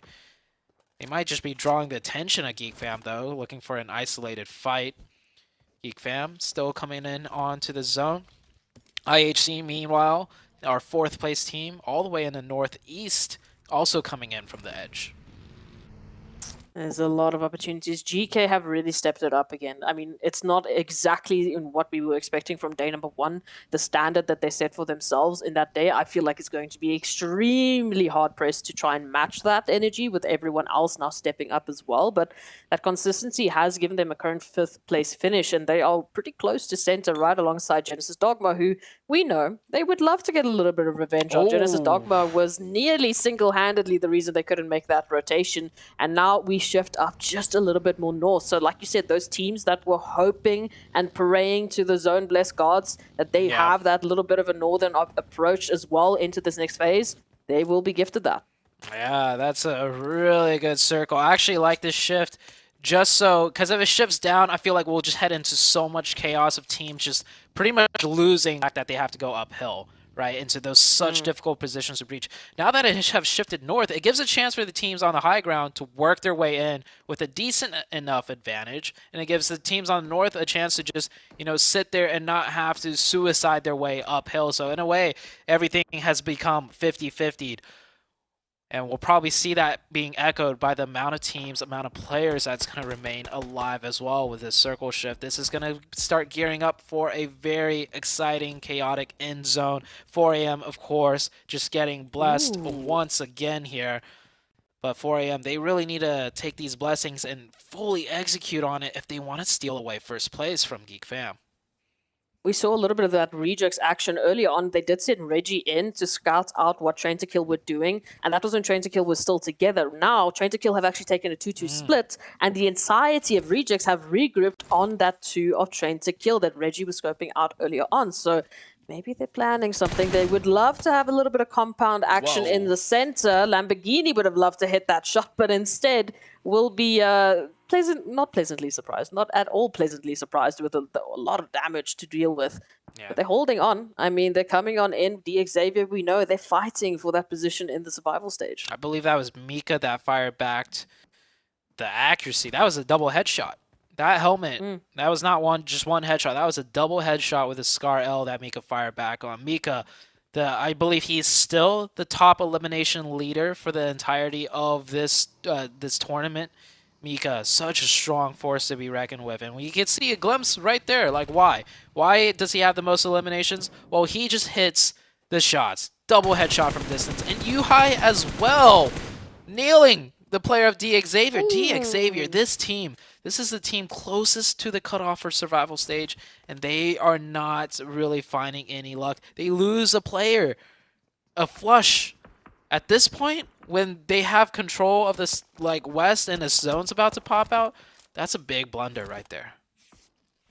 Again, you want to just give the space where necessary. You do not want to give anything away for free at this point in time, and especially getting your team thinned out at this point of the game when you still have to make such a heavy rotation in. They're on the outskirts. Yeah, they're one of the teams that took that gamble for Chumacera, and now they need to potentially run down a mountain. We'll have to wait and see with that next zone shift. Yep, it does center up, so they do need to rotate down, and at this point in time, giving away your position is just going to bite you. At the very least, Lamborghini's just on the edge of zone, so they have some information to work with. But for Angry Men, the likes of everyone on the outskirts, they're going to be keeping an eye out for the stragglers. Rejects playing the same exact position as they did yesterday in the same exact zone.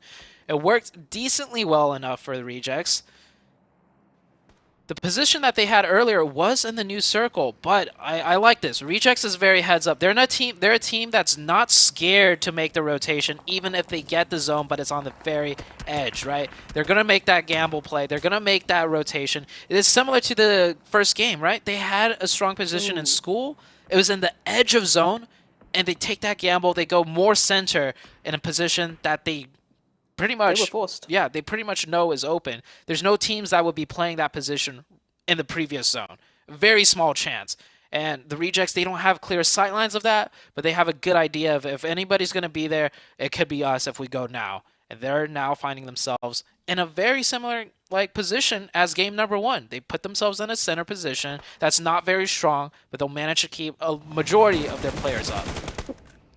It looks like they were actually forced here by Furious Gaming, who moved on in. Duello was knocked on out. The confirmation came through. It wasn't Furious Gaming that picked it up, but it looks like there was another team that was applying that pressure, and that's why Duello was left on behind. So they had to make that decision right off of the cuff, which might be why they're heading into a very, familiar spot. They know the zone. They know that position. This time, at least, IHC isn't behind them. It is Game Lords, however, that might be able to wrap around them. And, you're talking about rotations and a little bit of that chaos. Look at this Besiktas.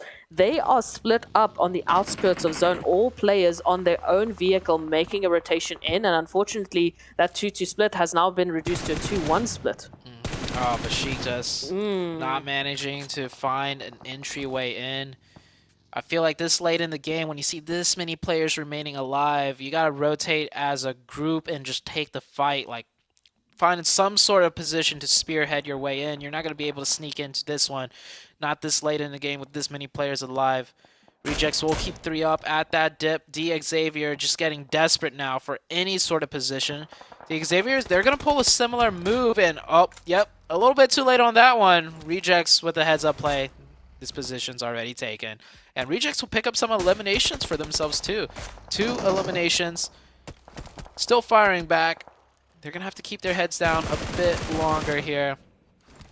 Game Lords with an interesting split, by the way. That teal-blue color, a 1-1, a 1-2-1 split?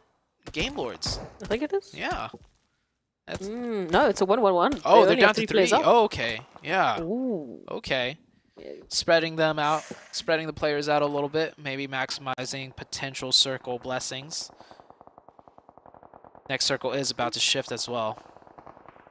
You see that other lovely little bit of a blue color? Yeah, that's Besiktas making a rotation right in between. Pretty much trained to kill 4 angry men. Game Lords even had an opportunity to chime on in, so yeah, they will be reduced down to 1. Only Zessi now still alive in a very tough rotation they had to make. At least with that zone, they don't have to think about another one just for the time being. However, now all of the teams needing to move on in for Angry Men will be one of the teams on the pressure block alongside FaZe. Look at the compounds that they hold and look at the angles that they actually have available to themselves, with all of these other teams now having to rotate in closer to center. Everyone's going to be starting to get crunched in, more so from the western side. Geek Fam losing the zone, Falcons losing the zone, GK, GD, Genesis Dogma, Gids, and Nongsham all on the western side losing the circle. And all of the teams I just mentioned are pretty much 4-man teams, so we're going to see a lot of strong powerhouses as far as numbers are concerned start crushing in on the western side. Nongsham Red Sports. Or Nongsham Red Force, sorry. One of them getting knocked, and Genesis Dogma Gids. Is that going to be the opening for them to get aggressive? Here comes Geek Fam coming in aggressive on the western half. Victor, last one up, at least for this position, because we mentioned earlier they are playing split. Can Victor find a knock and a finish? Yuhai might be the unlucky player to run into Victor. Or maybe they won't even clear it out. Genesis Dogma going really hard straight into the center, almost onto 4 AM. Genesis Dogma gets a complete different team, playing way more aggressive, no longer scared to make these plays, and they'll push out 4 AM. They'll be able to secure that compound for themselves for now. Ooh, Rejects just chiming in at the last possible second to find a knock onto 4 angry men. However, no opportunity to actually get that confirmation, but they're just so cheeky in that last little opportunity. They are keeping an eye out for these opportunities. Now, Geek Fam, GK Esports, hello. Down to a few bits of pieces here as those damage numbers are going to be moving on in Geek Fam. They are also helping to take out the likes of Game Lords. So remember, we've got Geek Fam over with Victor. We've got the Game Lords now feeling at the brunt of the action onto one of the other solos. Victor going to be going down. There's no opportunity for the res because of how split they were. And it looks like only Akashi, for now, is left alone. Victor actually came up huge. He got 2 knocks there. But yeah, being the solo and Geek Fam with 4 instantly eyes right back onto where the second Victor fire and they take down Victor. So Geek Fam will be able to reset up to a 4-man team when they were almost just down to 2. GK Esports also, they had a little bit of a glimmer of hope here into the next zone, but just the shots that are raining on in. Nongsham Red Force picking up 2, feeling good as well for Angry Men. Yeah, towards the center, still holding on to the compounds. Genesis Dogma actually haven't aggressed further than the initial take of that compound. They've just taken up some real estate within zone. They've given themselves a great amount of cover. Ooh, but they need to still be careful. Rejects are in the vicinity. And Rejects have been taking a shot at 4 Angry Men and Genesis. Rejects right now looking to just soften this compound up, because more than likely they're going to have to make a push. They have vehicles. And if there's any compound that they would have to push into, I mean, all rotations out of that dip at this point are difficult. They're going to rather want the circle than not. But I'd imagine if they're going to make a gamble play, a gamble push onto anything, it would be onto Genesis Dogma Gets. They saw that team roll up. They know there's a chance. And, oh, just as I say that, they're making that push. Yeah, they're going for it. That's the most they could do at this point. They're actually going for the shack across the ways. And, getting taken down by Geek Fam. Tough position for the Rejects to really get anything done. Game Lords will stay alive with Akashi, that solo player in that shack. The problem is, I was saying Akashi is left alone for the time being because, you know, they were alone. There was no opportunity really for anyone to get a shot into them. And even a lack of information meant Akashi was safe. But now with that push from Rejects, they saw what happened. They know there's something lurking in that little compound there, that little shelter. So that is going to give out Akashi's position. GeekFam moving on in now from the southwestern portion, just behind Rejects.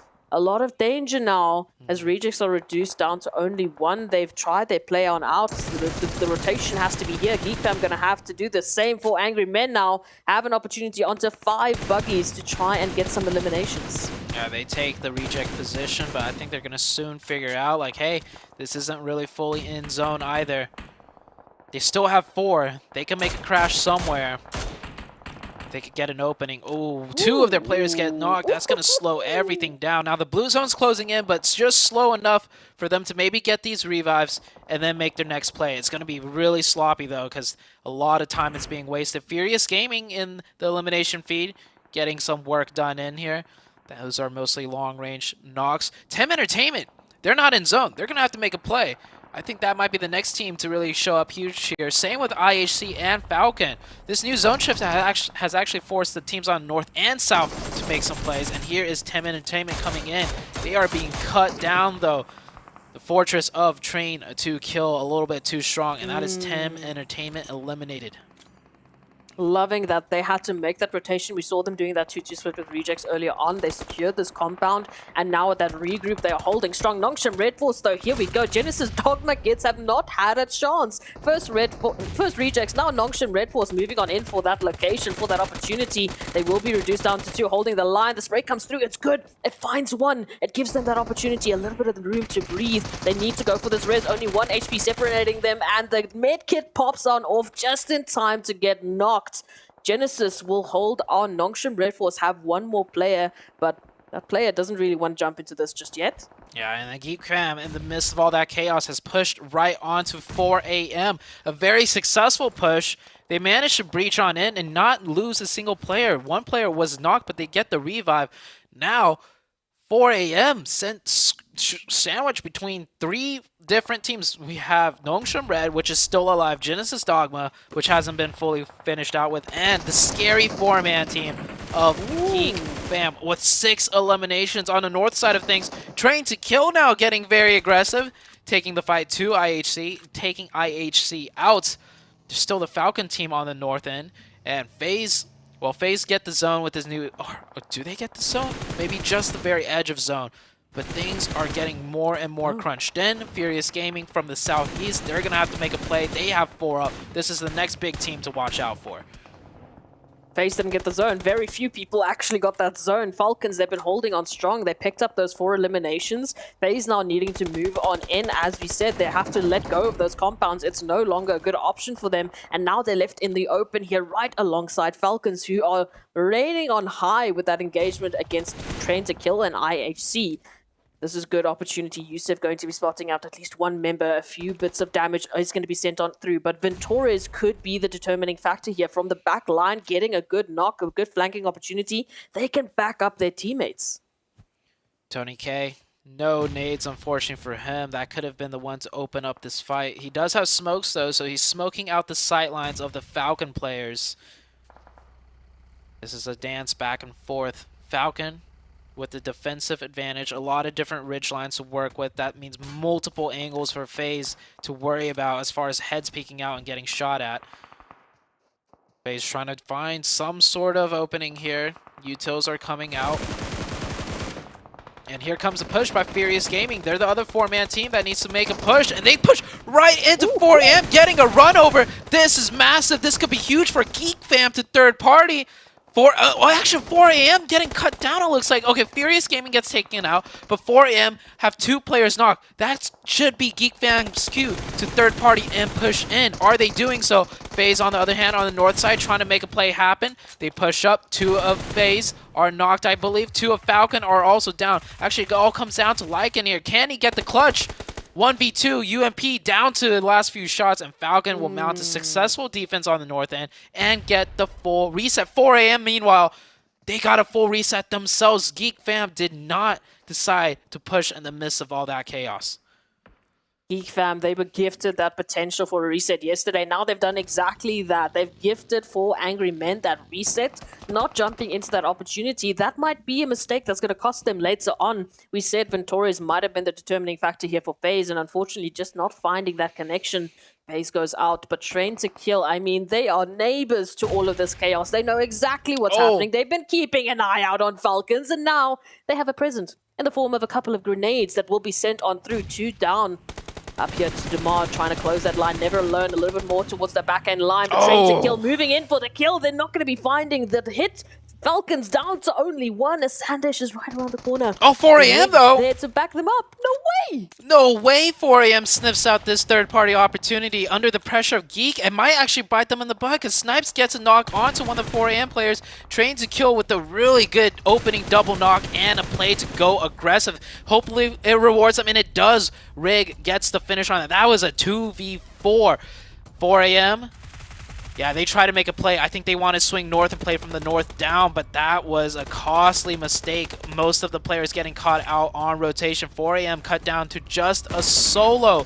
Geek Fam playing this low and slow will be rewarded. Not third-partying 4 a.m. later, leaving 4 a.m. to make the mistake. They get a knock back here, but Svan is the last one up. However, I think 4 a.m. has the edge of zone and Geek doesn't. And there's a chance that Geek Fam, if they have to leave that compound in the next circle, Train to Kill will be able to help out Savan here. Can't forget about Akashi. There it is. Rig going to be actually spotting them out. Akashi trying to move on just a little bit too soon, exposing their position. Those smokes will be popped. Everyone knows what's happening on that front of things. Rig just applying the pressure, but no! Damn Rude with the nade of a lifetime, finding that connection, and now looking to close out this gap between themselves and Savan. Mika going to be pushing on up. Mika, absolutely emphatic player to try and take a 1v1 up against, and they do have the backup of their team. Will Savan be able to get the spray down? They get a Rig around, and Rig will move on in for the third party. Yeah, there we go. There's that help that 4 a.m. wanted. Unfortunately, the help was onto the backside of bullets that he soaked in from Train to Kill. Now Train to Kill in a 2v3 situation. They have the advantage of the high ground. They need to get Snipes down. That's an opening that they need to take, and they do. Now they bring it back down to a 2v2. Circle's going to close up on Train to Kill as well. Geek Fam's going to have to push out. Yuhai or Darude, or Damn Rude, needs to get a sick knock while running in the open. It is very easily doable. They just need to pre-aim on the right correct peak. Oh, nades coming in from Train to Kill, also softening Geek Fam up just a little bit. The blue zone is slowly closing in, and if any team could pull this off, it would be Geek Fam. Here comes the shimmies left and right, pre-fires back and forth. Train to Kill, massive damage onto them, but they get a knock. Sandesh with the double peek from his teammate, and that's Train to Kill with a great celebratory victory. Train to Kill, they were a team that was, I would say, relatively safe in the survival stage bubble, but with that win at this point in the game, with 4 more games left to go, they could be looking at a top 3 finish still if they start cleaning things up even tighter. Coming into this game, they were sitting in 8th position with 154 points. But man, what an opportunity. Rig was just so quick with those third-party opportunities. And what's even greater for Rig and the side of Train to Kill in that final engagement, not only did they have a better zone, they had a better angle on towards, Geek Fam making that rotation on in. But Geek Fam, lack of utilities, man. They were taking that engagement before Angry Men. They were trying to smoke them on up. They were trying to take on the likes of Game Lords. They were taking on so many engagement back to back to back that they did not have the utilities to give themselves an edge into that final moment. No opportunity for smokes. No opportunity for nades. They had nothing. Yeah, nothing indeed. Train to Kill. What a beautiful victory for them. This is what I want to see. Teams need to play more aggressive. It was a 2v4. They capitalized off the double knock, and that secured them the north side, which ultimately secured them a massive chicken dinner.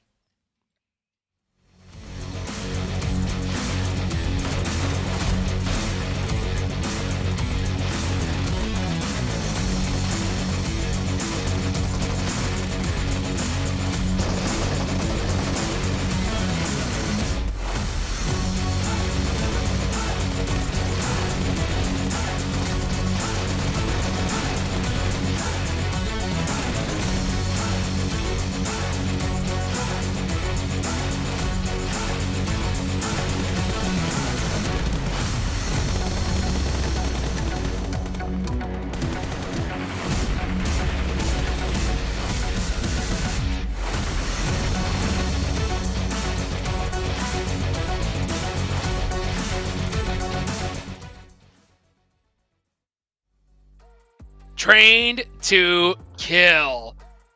Get the chicken dinner in the first Miramar match today. 28 total points there. Not to mention, I mean, the two squads at the top still fighting it out towards the end. They're going to pull in second and third place. Oh, man, the plot is starting to really thicken here, Seven. Those 13 eliminations are going to be massive because Reject only got 3 points. And then on top of that, I mean, Glitter, Geek Fam, and 4 Angry Man, these teams want to keep their placement here. First place and second place, if they're going to continue like this, those placements are going to be pretty much secure in the next couple games. And this is literally what we said was going to happen because of how close the points were for our entire middle of the pack. Now, the top performers here, we get a little bit of everything. Okay, we've got Rig up here with the 9 elims at almost 1k damage. Some really, really solid efficiency and conversion there with that for almost 50% of the team's contribution. And then moving down the list, though, we've got a little bit more of the people that we recognize. Once again, Genesis Dogma up here, and then 2 from Geek Fam. Now, Geek Fam has not turned off their aggression yet, and they're continuing to create a cushion for themselves. But if anybody in the middle does well, like T2K just did, they are shooting up the leaderboard. Someone should be worried.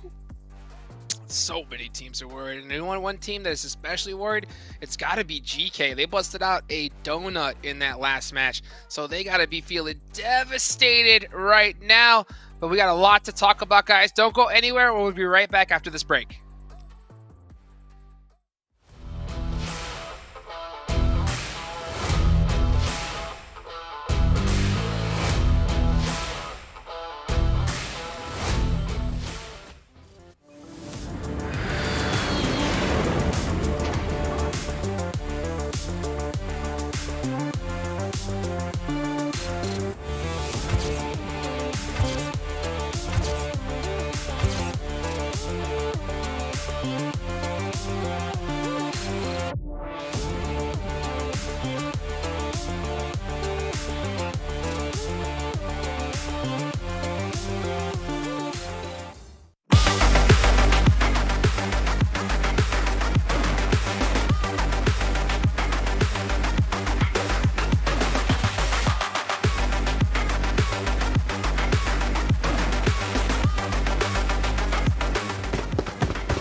And we're back, everybody. Oh, goodness. The plot is really starting to thicken out here. Things are getting intense. There's only 4 more matches left to go for these teams to be able to let their dreams come true. Of course, none of this would be possible without the official smartphone here for PMGC. Sony, with their Xperia 1.4 and Xperia Stream, created in collaboration with professional esports players. You guys can play PUBG Mobile in 90 Hz with Xperia Stream's multiple ports and total cooling system for intensive gaming and streaming.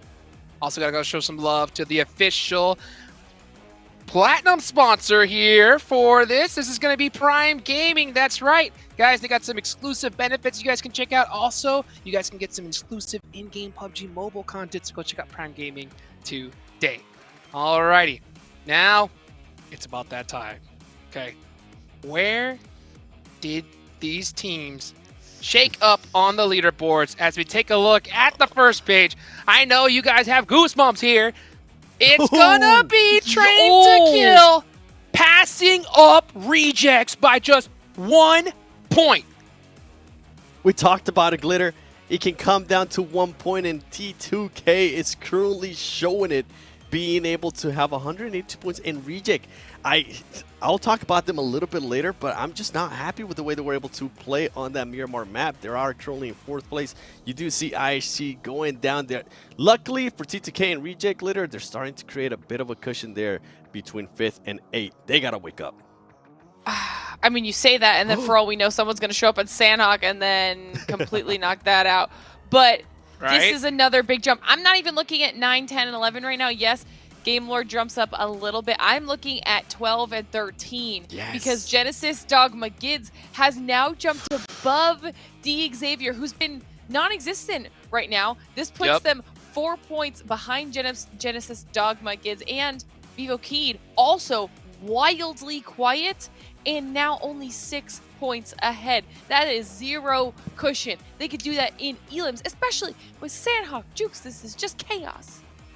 Oh, it's absolute chaos. Not to mention, Xavier busting out another donut here in this last match here. So that silence is going to have to change up big time, because we're heading on over to the jungle, baby, where it is hot, it is thick, and it is intense. So, Seven, as we go into the jungle here, who are your teams to watch? Geek Fam. First of all, they've been absolutely dominating. Okay. Genesis Dom gets because they've been averaging a 4th place finish in Sandhawk. So they might not be able to get it in elims, but they might be able to get it in placements. And then, Reject. You know what? Glitter, take it. I don't want to burn them just yet. I want to see how they do in Sandhawk. We agree on a lot of these things right now. For me, Genesis Dogma Gids as well, but also Xavier, because now these two have their own battle going on right outside of that 11th place bubble. I want to see which one of them does better on Sandhawk. And then, like you said, Reject, you don't want to say it. They're not. That was not great, that last performance, okay? That's not what they need to do if they want to stay top 3. They got to be at the top, and Sandhawk is now their next opportunity to prove it. They're not playing too well. I'm going to keep a close eye on GK FaZe Clan. They already have a heck of a point gap. They got to close it right here, right now, if they want a chance at the top 3. It's Sandhawk, everybody. Get hype. It's time to go ahead and bring it on over to our casters. Oh man, eat my words. I was saying Train to Kill, they're safe in the survival group. Maybe with that win they could, with 4 games left, make it into the top 3, but they are already in the top 3. They knock out the Rejects by 1 singular point, and we're only going to heat things up more now, starting with this Sandhawk game that we're going to jump into. Man, it is heating up. Here it is. We are jumping from chaos to chaos. We said it's going to come down to the wire. Already, we're talking about a different top 3. We're talking about 3 teams that might have just secured themselves an opportunity to miss out on a very scary survival stage. A very, very threatening group of teams that are looking to take them out of this competition completely. Train to Kill, that was gorgeous. Now they are, we have to keep in mind, only 1 point up ahead of the Rejects. So there's a very close and contentious battle that they can bring forward in a map like Sandhawk, a map that, I mean, we've been talking about the chances of so many teams that are right alongside each other, finding each other on a map like Miramar. Now with Sandhawk, now with half of the space available, I mean, those chances are just looking even better. Yeah, I don't know if the analyst desk is able to pull up this the stats, or maybe make a graphic for this, and it might not even matter after this game. But between Train to Kill and Rejects, which team is more consistent? Now, obviously, point average-wise, they're basically right next to each other, but point variance, right? Do Rejects get bigger upswings and bigger downswings, or is Train to Kill more in the middle, like averaging overall a little bit better, like less variance? Because that might play into effect, like who crunches out the next 4 consistent enough games to stay ahead of one another. Now, that's within the confines of those 2 teams. There are still teams below Rejects, IHC, FaZe, GK, Tem Entertainment that could do what Train to Kill just did and be another team that breaks into the top 3. But, oh man, there's so much going on right now. And then, of course, Geek Fam just keeps pulling ahead of the 2nd place team of 4 Angry Men. I mean, starting off, the first day, they brought in that aggression. Coming back on the last day, they are back to the form of old, bringing in so much aggression. So, and the fact is, we talked about it off camera, that they are not getting punished significantly enough to the fact that they're going to change the strategy. They are not getting forced into a different scenario. They are not getting forced into making these off-the-cuff decisions, which we saw Rejects having to do on Miramar. They had to suddenly take a much less covered position on Miramar because they were being forced out by 1 to 2 teams. Yeah. So Geek Fam not feeling that pressure. They get to just play their game. They're not forced into someone else's game and forced to make some very tough decisions. Yeah, well, I mean, yeah, they play their game. They fight their way in. I mean, we saw Geek Fam, right? They ended up in the position that Rejects were in. Rejects were in that dip. Rejects were forced to vacate that dip. Oh, Geek that's true. Fam went into the same exact dip, but Geek Fam made it work. There's the difference there, right? Sure, the circle shifted, a little bit different in ways where Geek Fam can be on the outside of the dip, on the high ground, and then going into the dip and everything. So that does make a huge difference in overall how the game played out. But still, it doesn't change the fact that Geek Fam went aggressive and slammed the compound, whereas the Rejects, they did get knocked down to 3, which did have an impact in how they wanted to approach, their next rotation. But there's a clear difference. Geek Fam, a way more aggressive team. They're not the team with 4 or with 3 players even to, try and just make it to a shack. They'll take the gamble, they'll take the risk, and crash a compound. And it worked out for Geek Fam in that particular situation. This circle is a very northwestern circle, by the way, as proxy. We are going to see more than likely a northwestern island finish for this Sandhawk game, which is going to change things up a lot. It works out for the Rejects, so they will get center position at the trifecta compound, or even taking center position on the northwestern island to start off this match. It's actually interesting that you brought up the way in which Geek Fam and Rejects would approach that same crash site, approach that same compound. We saw Rejects heading into Genesis Dogma. They only sent in, I believe it was 2 out of the 3 players they had available in that last finish. They left one behind, and because of that, maybe there's something to go for a statement that because they left that one player, because they were focusing on that safety net into the next placement, it might have hindered them from winning out that compound into Genesis Dogma. If they won that compound out from Genesis Dogma, then we could have been talking about, Rejects. We could have been talking about them moving it in. Whereas Geek Fam, they head up against 4 angry men with all of their players that they had available. Like if you were talking about the overall rankings, a much more difficult opponent to take on, and that's why they brought more of their numbers. But also they do that with nearly every single engagement. They do not have a safety net. They go full in with full confidence, hoping and winning, and just that's why they haven't been punished. Definitely so. Very two distinct play styles between these top teams, Geek Fam and Rejects. Now, you mentioned this a lot. Geek Fam simply has not been punished. There's a good, chance that in a tougher lobby with even stronger teams, Geek Fam's playstyle would drop them below the Rejects, right? Because they get into more engagements, but they run into bigger fish, which, not saying Geek Fam will lose, but Geek Fam might, be losing players instead of being able to keep all 4 up the whole entire time. And then a team that's a bit more calculated and safe, over a course of 18 games like Rejects, might actually end up in higher points. So this does not mean, Geek Fam is outright better than the Rejects. There's a lot of different variants and factors that goes in, but the main thing I'm highlighting is the 2 different play styles and how it might be impacted depending on, the level of the lobby. Now, we see Game Lord here making a huge wrapping rotation from the north with a botation. Yeah, definitely a good idea, because a lot of the bridges right now being camped or occupied, or you don't even want to risk trying to take the bridge. 4 a.m. though, they are going to take that bridge and shoot right across. Xavier was there doing some sort of, I don't know. Camp? Yeah, like we have 3 players of Xavier at the bridge, but I didn't see damage. I didn't see any shots being taken. I didn't see any aggression towards 4 angry men. So yes, they're there, but maybe they're just laying low for the time being. Vivo Key, they were trying to do something similar, and now they might be awarded with a bit of damage or maybe even an elimination onto Falcons. So maybe information was the play for Xavier. Oh, goodbye. Yep. Yeah, look at Xavier's positioning. That is a bridge camp if I've ever seen one, but they didn't really take any shots. Geek Fam, whoa, rotating in hard from Ruins, sweeping up the northwestern edge, runs into Game Lord, the team that took the botation. Pretty sure Geek Fam was not expecting a team up here, nor did anyone expect Game Lord to rotate from Cow with a boat up to here and take this position. No amount of VOD review would have prepped Geek Fam for running into a team over there. So I would say unfortunate for Geek Fam losing a player there. 4am also lost a player, but they did one of those calculated risk rotations, which did end up costing them 1 player. But they find themselves in a very central position. Let's hope for them. Well, I mean, they're definitely hoping that the circle shifts a little bit to the east and not uphill to the likes of Vivo Keed and the Rejects. That could be a very, very interesting situation these teams would have to deal with.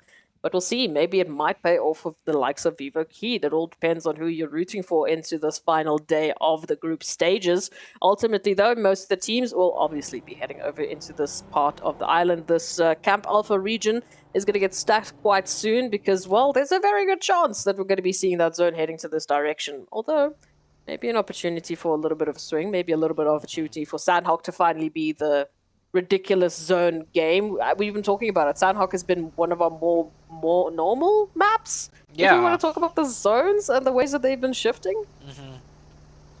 Yeah, surprisingly, Ridiculous. Sandhawk has been more regular in terms of the way the fights have been breaking out compared to our crazy zone shifts. 4 AM once again doing a really wild, crazy rotation. We didn't get a chance to see where the circle shifted, but man, I'm guessing it shifted off of them, that's for sure.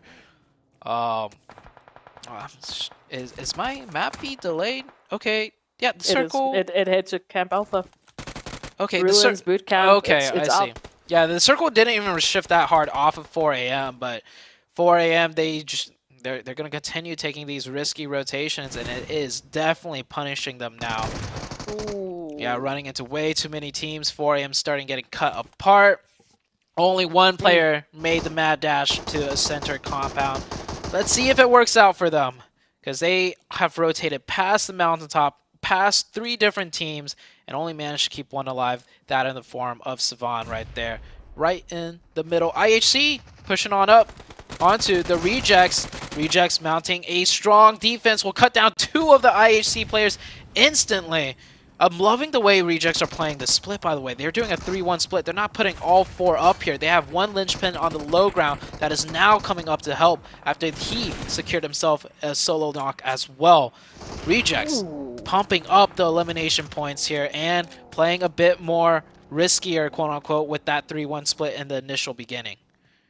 I like it though, just the change up, and it's really working for them in a group like this. You know, we talk about the different play styles and the stage at which you find yourself. That's why we see the substitutions from these teams. That's why they've had to change their game plan, because so much adaptation has come through from the rest of the teams that they've pretty much had to change their tactics. Now, FaZe, hello, finding out that Vivo Keed made such a big rotation up onto the high ground. Tony K just a matter of moments away from being taken on out. Don't think they will be able to get on around. Yep, there it is.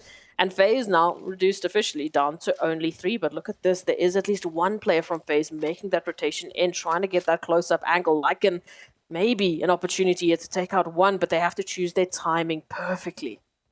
Vivo Keed in a good position here to rack up a lot of points, and they need it right now. They're in 11th place, pretty much right on the edge of being kicked out of the survival stage. They have the high ground. Will it shift back onto them, though? Because if it drops off this high ground, they're going to have to push downhill, which gets very difficult to do so. Meanwhile, on the everywhere else, teams are, making their botations in. They're trying to swim in. We saw a team go out completely, which was Besiktas out in the water, getting spotted out with their botation by Train to Kill. Genesis Dogman Gids all the way in the blue zone on the far southwest doing a botation. The only teams not yet on this island are Train to Kill, Furious Gaming, and Tem Entertainment. So they still got to make their way in. None of the bridges are being camped, though, so they do have a open crossing if they do elect to do so. We saw DX Xavier just up ahead of Nongshim Red Force. They've been reduced down to only 2. So it's not looking too great for them. Also wanted to see a little bit more from Besiktas, so it is a shame. But look at this. Vivo Keed will be blessed. They still have that high ground. They're not really that close to one another in terms of like a duo fight, but they have FaZe locked down. FaZe really can't make a move in the meantime. Game Lords, we talked about that rotation early on. I am loving this. They're bringing in that 2-2 split. They're picking up some great eliminations, and they're asserting dominance coming through from that northwestern side. If they can continue, this is really going to be a difficult situation for Train to Kill to hold on. Oh, man. 4 AM. If they just stayed put as a 3 way earlier, they'd still have this zone. And now the zone is kind of like shifting back towards where they were. See if it works out. Meanwhile, Rejects. Beautiful first initial rotation. picking a strong position on the map, gets them 4 eliminations, and they keep 4 up. Rejects back into the top 3 with a very strong position. They might be knocking 4am down to the 3rd place by the end of this game. And Trade to Kill, like we were talking about, the team that Rejects were chasing after, all of a sudden on the back line, Rick trying to keep it up, trying to stay alive up against the likes of Game Lords, but the numbers just aren't there to back it up. Now they've been reduced down to 2, so this is a massive opportunity, not only for Rejects to obviously close that gap, which they've already basically done, but then to give them that safety net as we move into the halfway marker of today. After this map, if they have that opportunity, that lead, and they can just stay somewhat consistent, they are looking at a secured spot into the top 3. Yeah, all the teams looking to knock Rejects out of the top 3 are all hurt. Train to Kill down to 2, IHC down to 1, FaZe down to 3, and dropping even further below GK. I mean, GK has 4, but GK sitting at 160 to the 181 of Rejects. So this is a really good game for the Rejects, not for their own performance, but for the ill performance of all the teams below them. Again, the timing. What is the chances that as soon as Rejects just step it on up, it is just going absolutely swimmingly for them? Game Lords, been impressed with their rotation, not too great in terms of the split that they're currently working with because, well, we did see one get caught up. But that's why. That is why they focus a split here, Zute. Geek Fam have moved on in for the kill. Geek Fam 3v3 on top of the hill. Game Lord took one of Geek Fam down way earlier unexpectedly for the side of Geek Fam, but now they're back at it again. Nongshim Red Force, though, coming into things. They have 4 players. This could be a deadly third party for either team here. Nongshim Red. Are they going to keep... I mean, the zone's right there. That's where they need to go. And they do spot out one. One of Geek Fam does get taken down, and they're firing shots onto both teams. They're firing shots onto Game Lord and Geek Fam. Some very strong, accurate shots, actually. This is what Nongshim Red Force needs to do. They need to pick up all the eliminations they can. They're up to 4 already. They lose the zone. It's going to be a tough task for them to make it down this hill. And Geek Fam, we don't usually see them turn away from fights, but even then, they're smart enough to know when to leave. And Geek Fam is out of there, leaving Game Lords to deal with Nongshim Red Force, and it is not looking good. Nongshim Red Force comes in, 7 elimination points. They're going to need a chicken dinner and way more, though, if they want to break into the survival stage. You know, this is the beauty of a team like Nongshim Red Force. We were talking about those teams that literally have nothing to lose. At this point in time, Nongshim Red Force, they're so far behind, but at the very least, they are crippling the likes of our top teams. They are crippling the likes of Geek Fam. They are hurting the Game Lords completely as they set back into the lobby. Genesis Dogma now, a team that has finally closed that gap, also feeling the brunt of the action. So this is a massive opportunity for them. I want to see more of it. Bring it in. Again, look, it's a lot of points that they have to catch up. They really have a tall order in front of them. But hey, it could be just so good in the last day to make that push. Circle has closed down more on top of the mountain. Vivo Key looking nice. All the teams on edge having to come in. This by now it's a lot of scrap fighting. No real 4-man teams are able to fight their way in. GK comes in with 4, though, onto the last member. That is Savan. Savan is trying to hide in a nook, hide in a cranny, but he's forced to make his moves. He's going to get sideswept from the other side, potentially. Yeah, GK with 4 people, all looking towards Savan's direction. Savan backs off, doesn't want to attract too much attention. He's going to go back into that little nook, that little cranny he's been hiding in. But one well-placed nade, and Gaith, well, he's got 3 of those, should find Savan dead. Savan popping out of the smoke, knowing he's about to get naded, tries to make it across the corner, and that is 4am out with any... Did they get any points? No. No points whatsoever. Train to Kill. Passing up Rejects. But just for now, Rejects still have 4 players up in a strong, dominant position. 4am, as I was saying, they took that gamble, did not pay off, but it was a tough zone to navigate. Rejects looking to shoot their way up to 2nd place now, potentially. IC last one up for IHC. Defends a push against Genesis Dogma. IC needs to come up huge, and the third party from distance will finish off Genesis Dogma.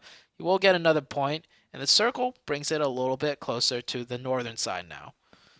Icy continues to live just for a little while longer. But again, Vivo key, that prime positioning, that early rotation onto the high ground might be the determining factor. We at least have GK trying to close that gap, getting closer and closer to that level of elevation, but they still have a long way to go to take that engagement with Vivo key. Furious Gaming, a team just like Nongshim Red Force that have been so hurt these last couple of days, looking to step one up. They found that first elimination, but they will be up against the likes of what I believe will be either Rejects or GK. That is not going to be an easy fight. We can see GK already spotting them out on their rotation, and this 2-2 split really not going to help them in any sort of sense because, well, they've been reduced down to 2 almost immediately, and now reduced down to potentially only 1. Ooh, good nade by GK. Gets a knock on to the top side of Rejects. They should be able to get that revive unless another miracle nade pops out. Rejects making a nice rotation into zone right there. Loving that adjustment. They'll put themselves onto the high ground. And the high ground is like 60-70% of the zone. They should be fine. It shouldn't shift off, dropping down into the lower areas where GK is. GK losing a player. Satan goes down. Furious Gaming. They've been cut down to 2 players, and they still need to push in. And they have the full team of Rejects, GK, and Vivo Keyed on the top side looking down on top of them. It's not looking good for the Furious Gaming team right now. This team in 15th place. Not able to get much done so far. Again, we're talking about the possibility here for Rejects. They are one of the very few teams, basically only 3 teams that still have all 4 of their players left. But in terms of the teams in the top 8, even up to the top, 10, they are the only team that have 4 players alive. So please do not lose out on anyone right now with Furious Gaming moving on in. They need this game more than they know. Train to Kill still on the heels with the amount of eliminations. And Icy, how, again, we were talking about Icy just going down, not making sure that they're getting placements. And again, just the survivor for IHC. Yeah, they're surviving. But Rejects is still pumping up and up. Next zone pops out. It's a good zone for Rejects. They have a way to fight into this. Well, they don't even need to fight into this. They could just walk their way into zone with 4 players up still also. GK needs to get a revive on 1. GK, they're probably going to elect to just take the low ground here, forcing them into Nongshim Red Force. Nongshim Red Force, by the way, they have 4, and they can wrap around the top and make it to the high ground and come into the late game and potentially be a team to win this match too. So we can't count out Nongshim Red Force even though they're last place. FaZe taken out by Vivo Keyed. FaZe slowly but surely made their way up there, cut down 2 of the Vivo Keyed members that was holding the high ground with all 4. So Vivo Keyed massively hurt, but they will stay alive. And finally, Icy gets taken out. And here comes Nongshim Red Force in full force with 4.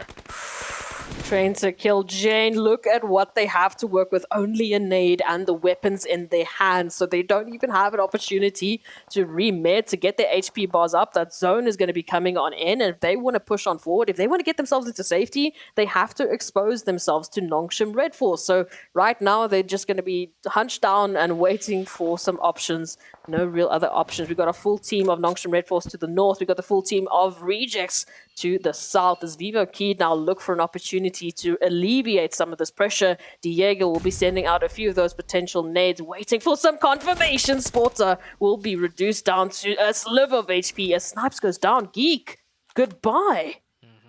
In 7th place, they'll rack up just a couple of placement points with that one. 0 eliminations. This has been a tough game for a lot of the teams in the top of the leaderboards, but not for Rejects.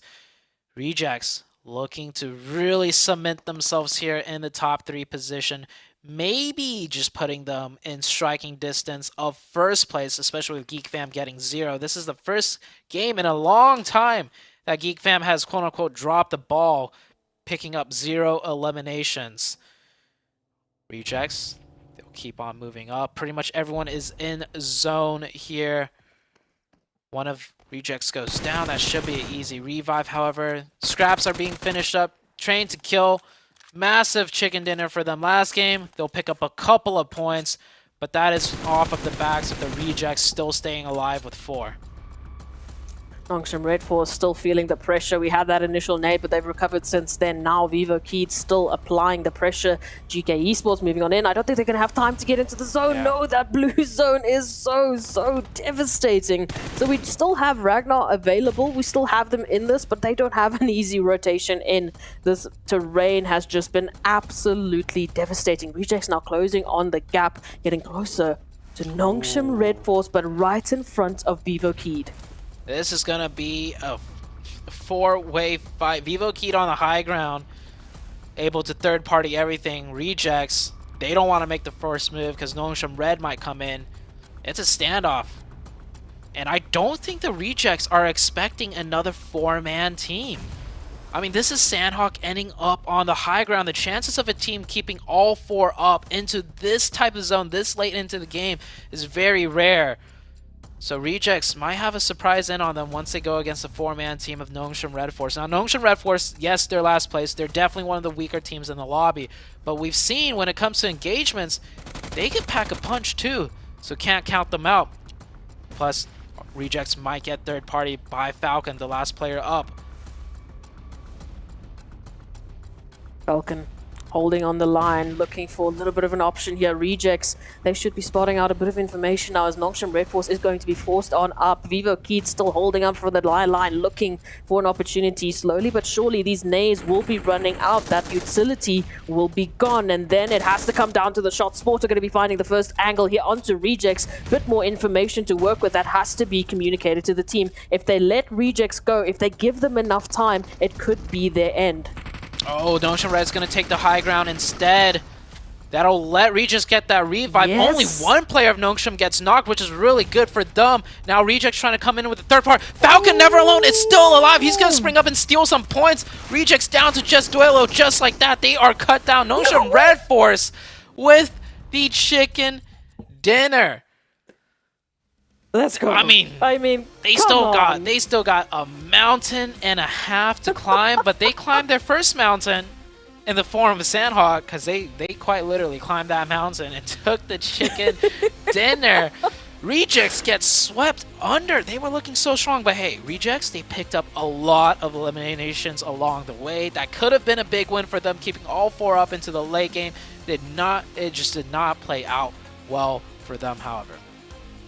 Look, I am always, till the day I go down, I will always be there for a Dark Horse story. I will always be there for that team rising up at the end, at the very least to be a thorn in everyone else's side. Nongshim Red Force taking Sandhawk and saying it was going to be theirs from the beginning. A beautiful showing from them, taking 4 into that final fight and then continuing with that clinical execution. Again, we can't take anything away from Falcons. They were the key factor. If Falcons was not there, if Never Alone was not there with that ridiculous nade, mind you, only 3 nades were thrown, one of which took 2 Rejects players down. Oh, I missed that. Is that what happened to Rejects? Yes! Oh, man. I just thought Rejects got cut down, but okay, Falcons. Wow, what a game. And what a comeback, a potential comeback story now for Nongshim Red Force. They have a chance to make it into the survival stage now, especially after a massive chicken dinner on Sandhawk.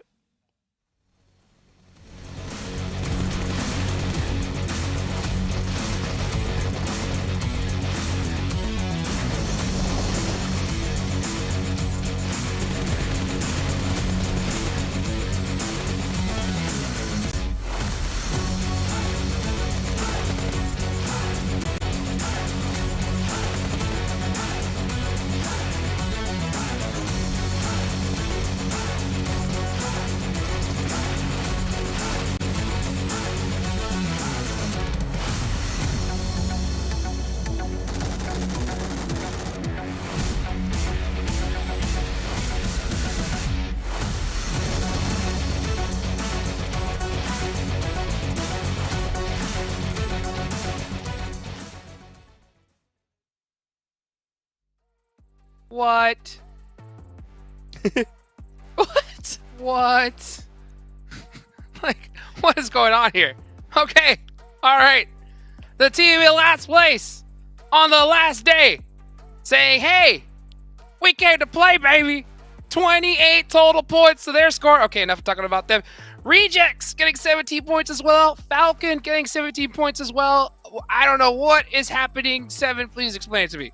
By the way, we called this at the beginning of the show. We said Noxium Red did. Force. If you rewind, I said it perfectly. They need to watch out for this. And they're going to be able to steal those extra points for teams that actually need it, that are in that fight for third place, that are in that fight for 11th place as well. I mean, look, QX being able to put up this kind of stats, Glitter, like, what's going on today? Listen, the bottom teams, Falcon and Nongshim Red Force, did a fantastic job of utilizing Sandhawk for what Sandhawk is. This is always the #1 opportunity for anyone to kind of make crazy plays, get some points on the board because of how the gameplay just naturally functions on this map. Now, still though, we also get to talk about Reject, and this is kind of huge because this was a game where Geek Fam didn't do well, where Four Angry Men didn't do well, and Reject was able to stay in the game all the way to the end. They might not have closed it out for the chicken dinner, but not only did they do well when the two people above them did well, they also did better than T2K. So they did a couple things right, and we had asked them to bounce back, Seven. Vivo Keed, by the way, Vivo Keed surprised me a lot with those 14 points. That was a team that struggled in the last Myanmar. We were wondering if they were going to maybe drop off from those top 11 since Genesis Dogma Gids was stepping up their gameplay, was looking to hunt them down. So for them to be able to get those 14 points, that was massive. I mean, the crazy part is that we talked about this multiple times, right? Just how much when the last day, when you've got nothing to lose, those teams all of a sudden just start letting loose, start playing like the way they've been playing, right? And Nongshin Red Force proved it right there. I didn't think they was going to get first place, right, at Chicken Dinner, but hey, that just goes to show you just how much that factor comes into play. Hopefully that kind of just gives them a little bit of an uptick, you know, to where they can just say to themselves, hey, you know, we showed up, we got a Chicken Dinner against these squads, you know, regardless if we make it or not, hey, we got something to look forward to next year. So much to still going on right here. Reject getting in those big points. I mean, I can't stress it enough how important that is. We only got three games left to go, but we do have an interview for everybody out there right now. I hope you guys are really excited for Genesis, Dogma Gids, and Tash Bunny. I can't wait to see what they're gonna say next. Let's go ahead and take it on over to them. Now here on the halfway mark of the final day of the PMGC Group Yellow. And this is where things and the pressure cooker moments matter. With me, I have GD, GID, we have Booms over here. How are you feeling right now? Gimana perasaannya sekarang? Biasa aja sih. Well, just so. Wow, he's just so right now. And I think he's just feeling really good. So, for now, my question is, how do you feel about the game today? Is there a big difference between the results and your expectations from the game just now? Apa sih yang kamu rasakan dengan pertandingan pada hari ini? Ada nggak perbedaan antara hasil dengan harapan yang kamu punya? Yang aku rasain sih nggak ada perasaan apa-apa. Fokus the game sama fokus tim itu dah. There's no specific feeling that I have, so we are just focusing on the game and also we are focusing on the team, that's all. All right, keeping it very simple and just keeping it very objective. What do you think your team is doing well right now and what do you think needs to be improved for your team? Apa yang kamu rasakan sudah ada perbaikan ataupun kemajuan yang kalian lakukan di tim? Untuk gameplay sih nggak ada perbedaan sama sekali. Cuma lebih meningkatkan kepedean dan targetnya biar masuk survival stage. Actually, for the gameplay, just the same thing, but then we are just getting more confidence, so hopefully we can make it for today. Excuse me, so my final question for you is, how confident are you feeling right now? Seberapa percaya diri kamu sekarang? 1000%. 1000%, I understood that. And now, before we go into game number 4, wish your fans at home good luck and everyone grab your popcorn because we want to know who exactly will be crowned the champions for Group Yellow.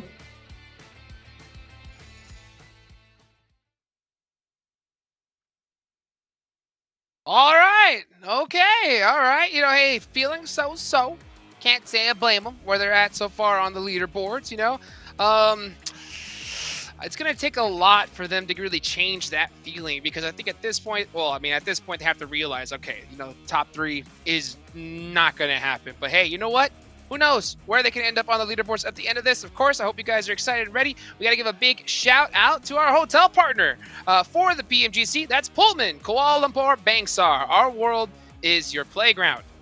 Also, got to give a big thank you to our platinum sponsor here for the show, and that is Prime Gaming. All kinds of exclusive benefits, guys. You guys can go check them out. You can also get some nice in-game rewards, PUBG Mobile rewards, so go check them out as soon as you possibly can. All right. Now that we got the business out the way, it's time to get to some more business. That's right. It's coming. The overall leaderboards. Where has everybody sitting after match number 3 that Sandhawk won? Reject are back. Train to Kill. It's going to be a battle. An absolute battle. We knew that after that performance, Reject was going to bounce back, okay? And I even pointed out, T2K didn't do as hot, so now Reject has a 7-point cushion. That's nothing, like you're saying, Juice. That's absolutely nothing, okay? T2K can instantly jump right back above that if they want to. And then, like you had mentioned earlier, Seven, that's where the points start to separate just a tad, but a chicken dinner will close it right back down. And now the overall ranking here on the second page, a little bit of a cushion now for Game Lord, I guess? I would say 13 points. You know what? For that 11th place, I would say, yeah, that is a bit of a cushion. That's a little bit harder for some of these teams to actually get those points. Vivo Keed being able to jump over Game Lord again, you love to see that. Now, I do have to call out Besiktas Esports. This team has not been doing anything, and if they continue with that trend, I'm going to end up seeing Game Lord, I'm going to end up seeing Vivo Keed, and possibly Genesis Dogma Gates passing them on the leaderboard. And you don't want to put yourself in that position, Glitter, especially when there's only 3 matches left. No, and they don't have the chaos of Sandhawk anymore to try to have some sort of a pop-off moment. Now we are back on the tried and true maps. We're checking out the drops here for Erangel. Now, do you have any expectations for this one, Seven?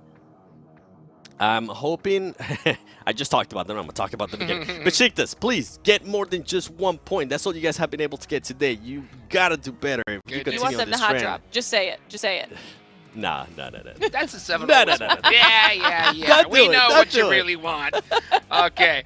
All right. You know what? And I'll be that, so you say that I got a chance guy. All right. When it comes to teams like, Besiktas, those, Vivo Keed, technically, they could still make it into top 3. And the reason why I'm saying that is there is a chance they have to win 3 games in a row, right?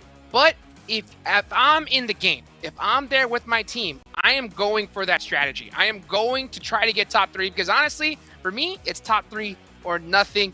Glitter, what do you think about that as you take your look at your teams to watch? Okay, obviously Seven and I are just on the same wavelength here today. Reject and T2K. Right now, they are the 2 teams that I think we're going to be watching for that top 3 battle back and forth. And every single time one of those teams does well, the other one has to match it. Otherwise, it's just going to throw them completely off when it comes to the points. And then Genesis, Dogma, Gids. I think they're still in the running when it comes to making their way into that top 11. And I want to see them get some serious points on the board of the next match, Seven. And that's why I picked Vivo Keed, because Genesis Dogma Gates, it's trying to catch up Vivo Keed. Vivo Keed needs to be able to do something. And with Reject, I want to see something completely different than what we saw in the early and Erangel. It kind of worked out for them, but I don't think it's going to cut it if they want to actually maintain that third place. Well, let's find out right now. 3 more matches left to go. I'm going to ask Zute, what would you do in this situation if you know that you need to win 3 games in a row to get top 3? Do you go for it? You tell us as we send it on over to you. Winning 3 games in a row to get top 3. I don't know. I mean, this lobby, that's a tough ask. And that's winning 3 games in a row, assuming the other teams in the top 3 don't get like a 2nd, 3rd, 4th, or 5th place finish with eliminations. Like, yeah, go for it. Why not?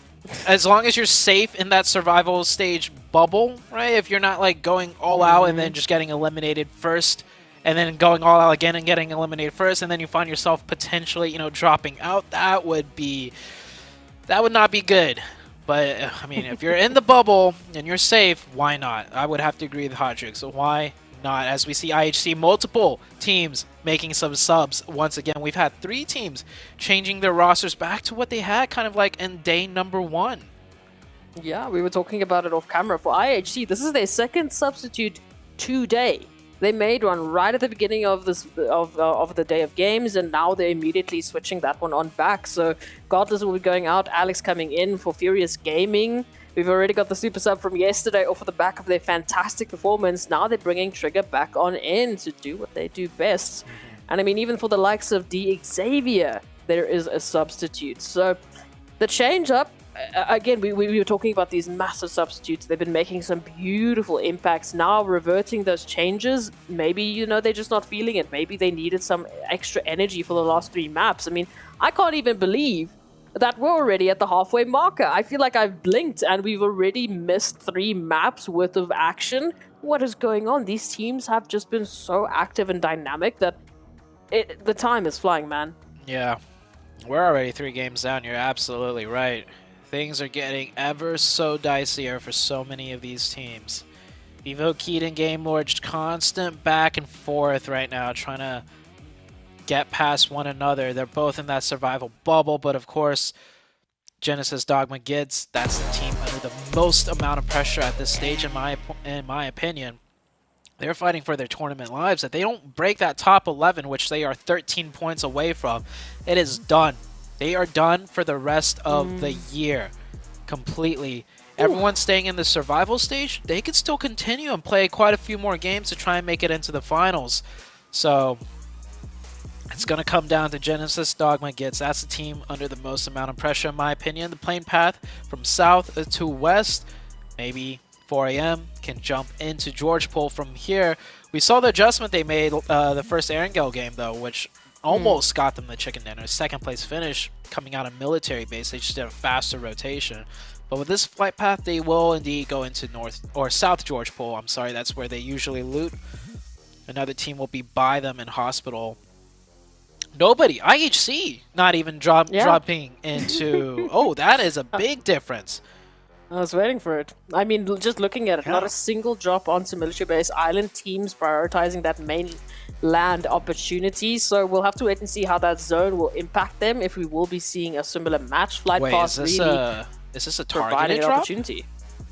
Ooh. Is this a targeted drop by IHC? Because, I mean, they are going towards, like, 4 a.m.s. Or, no, we've seen IHC loot crates before. That's right. Yeah, we've seen them loot they have. crates before. They usually, I mean, through what we've seen, it seems like they prefer Novo, right? They prefer military base.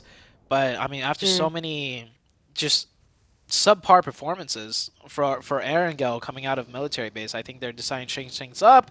And a lot of teams getting into potential early game scuffles here. You see one player almost getting run over, but that player quickly decides to leave. It's Tem Entertainment picking up his teammate. Yeah, I guess with this playing path on the northeastern side, a lot of teams are having to drop close and on top of each other. 4 a.m. with a very split up drop.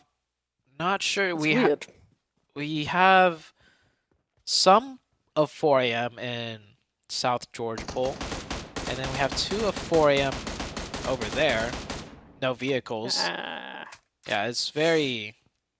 It's bizarre. Like at this stage of the game, to see them, you know, running with this split, I'm not sure if they just saw so many teams heading to what they were planning to be Georgia Pool that they're like, listen, it's just not up. Let's just drop down. Let's get some vehicles. Let's get a later rotation in somewhere else a little bit safer than this current position. Which, okay, look, we understand. The zone also came on in. We know that western portion of Wrangle's open, so the opportunities are there.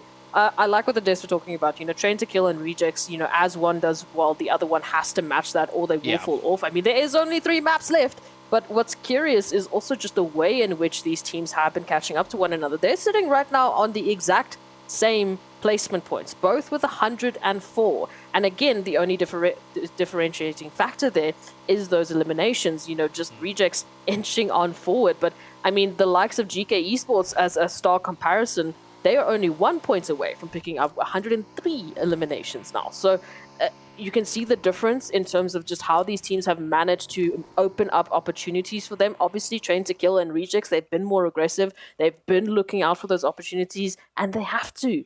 Placement points, clearly, as we know, are just not enough at this point in the game, especially if you want to get yourself into the top 3. 4am regrouping here. I see what happened now on the minimap. So IHC, maybe not a targeted drop, but they did a 2-2. They had 2 in crates and then 2 in South George Pole, and that was enough to scare 4am off from, you know, committing all of them to South George Pole. And yeah, the parachutes coming out of that plane path, a lot of people all jumped out around the time 4am did, so they got a little bit spooked, but hopefully they could regroup. Their last player is safe in North George Pole, completely alone, looting it up. So 4am just needs to group up as those 3 players in the car we saw earlier and make it across the bridge. No one's really bridge camping, but there is a chance for them to get shot at, and hopefully they don't get taken out of the vehicle. Yeah. Look, I would make the same call at this stage. You've only got 3 opportunities. You've only got 3 maps. This is the second last iteration of a wrangle you are going to have to put some points on the board. It's the bread and butter of PUBG Mobile. I mean, you know this map like the back of your hand. So if there's a good opportunity for you to bring this on in, then yeah, take it. We can see that rotation from 4 Angry Men. They are heading towards North Georgia Pool. They were seemingly spot out by IHC as they are inching closer and closer to that bridge rotation that they just made. We see a couple of shots being exchanged as well, but obviously nothing really translating into an elimination just yet. So for now, I think 4 Angry Men should get away with that, which is great. They've recovered. They're back in the game. As for everyone else making that rotation, that board, that overall rankings, man, 7 points between 3rd and 4th. And then over towards IHC, hopefully South George is going to be working for them because they have quite a mountain to climb if they want to get themselves into top 3. That point gap between 4th and 5th, 21 points difference, which isn't that big of a gap, but given the amount of games we have left, that is quite the gap to pass up. We saw a similar gap at the start of the day, or second match, right? And we saw one win just absolutely change everything with Train to Kill. But that was when we had a couple of games left. Now with less games, there's less chances to close that gap and less chances to make mistakes as Genesis Dogma getting into a early game engagement against Nongshim Red Force. Nongshim Red Force losing 1 player already to Genesis, so that's a good start for Genesis because they need to get those points to make it into the survival stage. Absolutely, they do. We can see just coming through in from that interview, a little bit of stress, a little bit of anxiety as every single, like you said, mistake, it hits that much harder. That mistake could lead you out of this wrangle. It could mean that you're taking your maps, your opportunities down to only 2. So clinical executions need to come through. They need to just really deploy every single best possible strategy they have. And one of those will be just to drive over Nongshim Red Force. I mean, it works. It's perfect. Yeah. It's exactly what they needed. That player was spotted out earlier, and they had a faint idea, and they do get another elimination. I want to see Genesis Dogma gets pushed Nongshim Red Force now. They definitely know the shots being fired were supporting fire, like shot lines. They know Nongshim Red Force is down to 2. Nongshim Red Force, one of the weaker teams too. So you have 4 up. The zone's far away from you. Go finish the fight. Pick up another point, maybe even 2. Like, you know the location of 1 for sure. They just took shots at you. So these are the small, slight risks that I feel like Genesis Dogma needs to make at this point in the stage. Just take it. Just capitalize off those points. Have some confidence. The only thing is FaZe is rotating in from the east, and that could be a potential problem. But they don't necessarily know that, so I want to see them press the fight just a little bit more as FaZe rolls in. But Genesis Dogma looks like they're just looting up, and they're going to prioritize a rotation instead and take the 2 points and go with there. Very interesting. And again, small adjustments. And the first iteration we saw of Genesis on a wrangle earlier today, they were looking good. They were looking aggressive. They were taking those engagements. We had all of that chaos there towards school, and they were picking fights. They were starting some fights. They were picking up great eliminations. It was a really good starting point for them. And now I do not want to see them revert back to their previous strategies. We clearly have seen that These aggressive energies really do work with this group, and the zone is going to mean a lot of water still involved in the next phase. Oh, a Corey ending. Potential Fairy Pira. This zone changes things a lot. Actually, it's probably better that Genesis Dogma didn't take that fight. If that fight lasted a little bit longer, they would have missed out on a great rotation opportunity in the form of this zone. We'll see where Genesis Dogma ends up going. Two heavy rotational teams, 4AM and Rejects, way far up in the north. I don't know if Rejects is going to be able to do one of those very strong rotation center with a shift like this. Same for 4AM. We see 4AM always tries to, especially on that Sandhawk game, but with such a poor performance on Sandhawk, they might feel a little bit deterred on making that long dash of a rotation. Here comes FaZe on the backside of Genesis Dogma Gids, and Genesis firing off some shots to push FaZe away. They'll take the bunker position here, which is somewhat off-center. Not a bad position to have, though. Here is 4AM. This is on the very northern edge of the zone. So they still have a long ways to go, a long rotation to be made if they're going to do the classic 4AM central rotation. I'm getting excited because Rejects have just found Train to Kill up towards the north. They're making that rotation. They've already taken one from Train to Kill. They're hot on their heels. At least they were for a time being, just there by Everest. So good information. They've at least thinned down the numbers here for Train to Kill, which they need to. They're only 7 points away from one another. That was a huge elimination for the Reject team. I wonder if they did a lot of VOD review and purposely stayed up there for the hopes that Train to Kill in a circle like this would be rotating from north down and wrap into them. Because we very rarely ever see Rejects waiting on the edge of anything, camping anything. They're always on the move. They're always rotating. So might not be pure coincidence that it was onto a Train to Kill member. Big brain players. I like it. This is what they need. 3 more maps left. They need to do something crazy like that. Changing up that gameplay could also completely throw the likes of Train to Kill, who might have wanted to turn the game on them, into a bit of a situation where they suddenly don't know exactly what Rejects will be doing. What's their next move? How are they going to take this next engagement? And now, Rejects with that rotation. We did see Train to Kill heading all the way to the west. We've got Rejects moving on in, but Tem Entertainment might be lurking within the vicinity. They took a very similar path down all the way from school into this location. So hopefully Rejects can avoid them, because right now it is looking so good. I just want to see them finding a better position in zone, and then massive opportunity. Rejects right here. Fighting in from the edge, very rare do we get to see this. They might actually go for a full send. Well, I mean, that's going to be a tough one. That's going to be a very tough full send rotation. Zone pulls even further down to the southwest. This game does not get any easier for these competitors. We got Promosk, who is still involved in a potential loss zone. You can see the chaos of rotations that are now going to be forced in. 4 Angry Men just went through GK Esports and have lost a member in return, reduced down to 3. 4 Angry Men not showing us that style, that mechanic that they have been so sufficient in, and so proficient rather, in the last couple of days. They just keep getting hit after hit. Yeah, that was a massive loss. The player Ching Chen driving into one of the other it was, what team was that? It was GK, yeah. GK. They collided, which caused the GK member to jump out. Yeah, 4AM losing a player is just very bad, especially in a zone like this. In a zone like this, you want as much manpower as you can.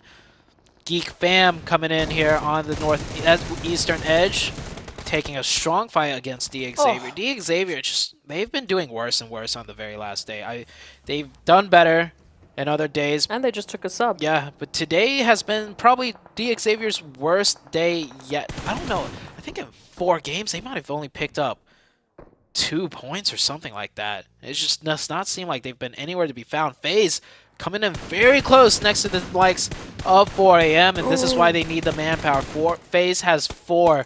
4AM only has 3. This could mean the loss of this fight. Nice shots from long range, though. Nice nade. If 4AM had 4, they might feel like they could get a little bit more aggressive here, but they're going to need a few more nade connects before they do anything.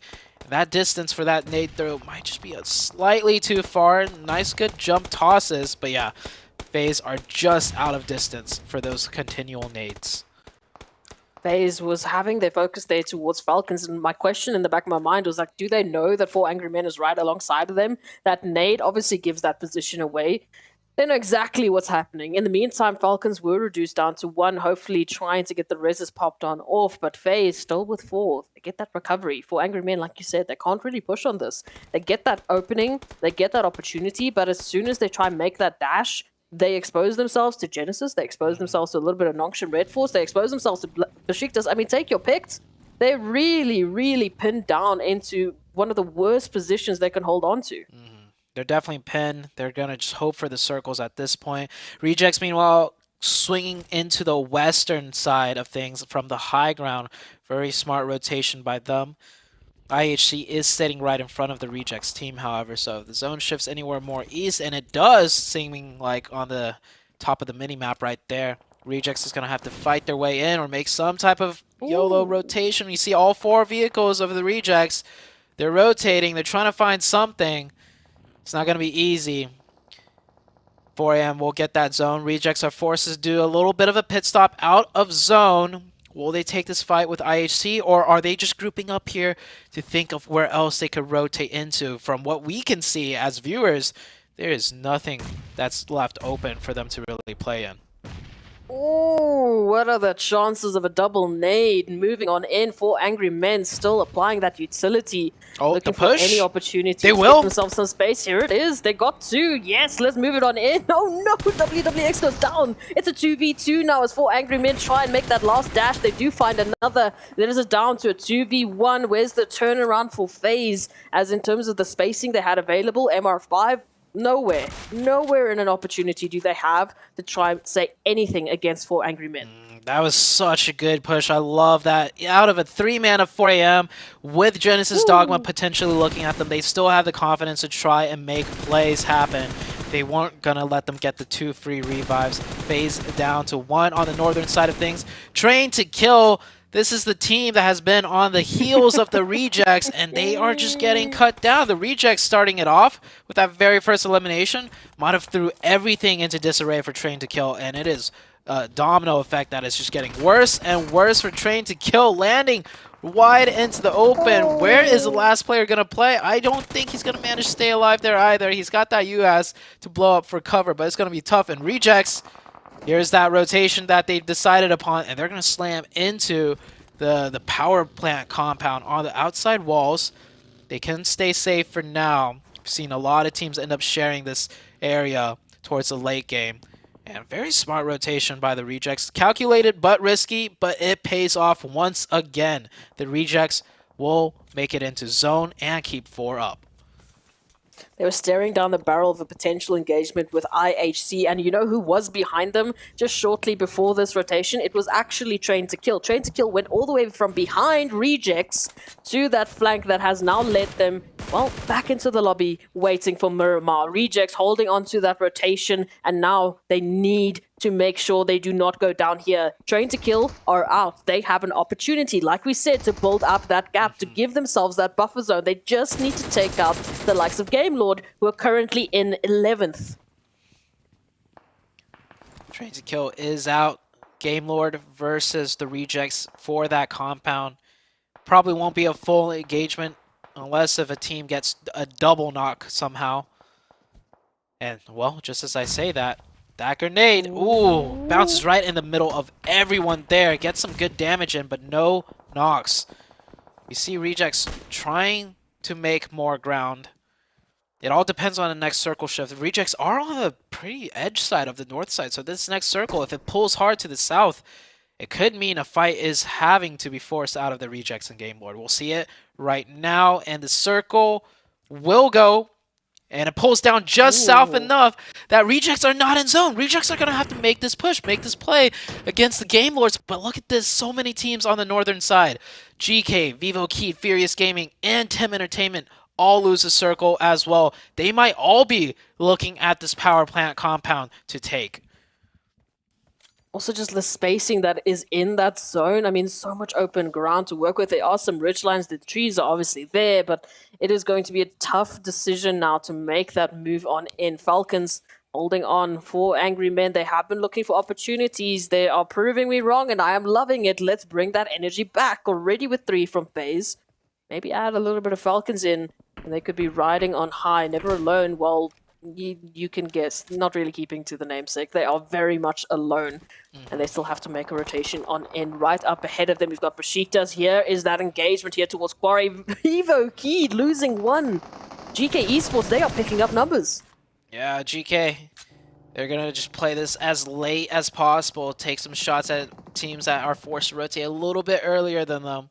But GK's also got to make the move very soon here. Tem Entertainment getting a grenade elimination. Tem Entertainment on the west side of Quarry getting into fight with IHC. I think Tem Entertainment's thinking about taking the high ground south of Quarry rather than going into the power plant. They do have the opening to do so, and they do have the position to scout out that area. Geek Fam just continuously playing very split up on the northeastern side, looking for any opportunity for fights. And yeah, here comes that fight. Tem Entertainment is going to go down south with that opening onto IHC and follows up with that grenade. Alex doing what he can, moves up forward, gets taken down, and Tem Entertainment coming back swinging, doing Tem Entertainment things. 1v3 for Zayol. He gets 1 knock down to 1 shot, not able to do much more. And Tem Entertainment with 4 eliminations, 4 players up on the high ground that pretty much overlooks the entire rest of the zone. We might see another one of those Tem Entertainment games.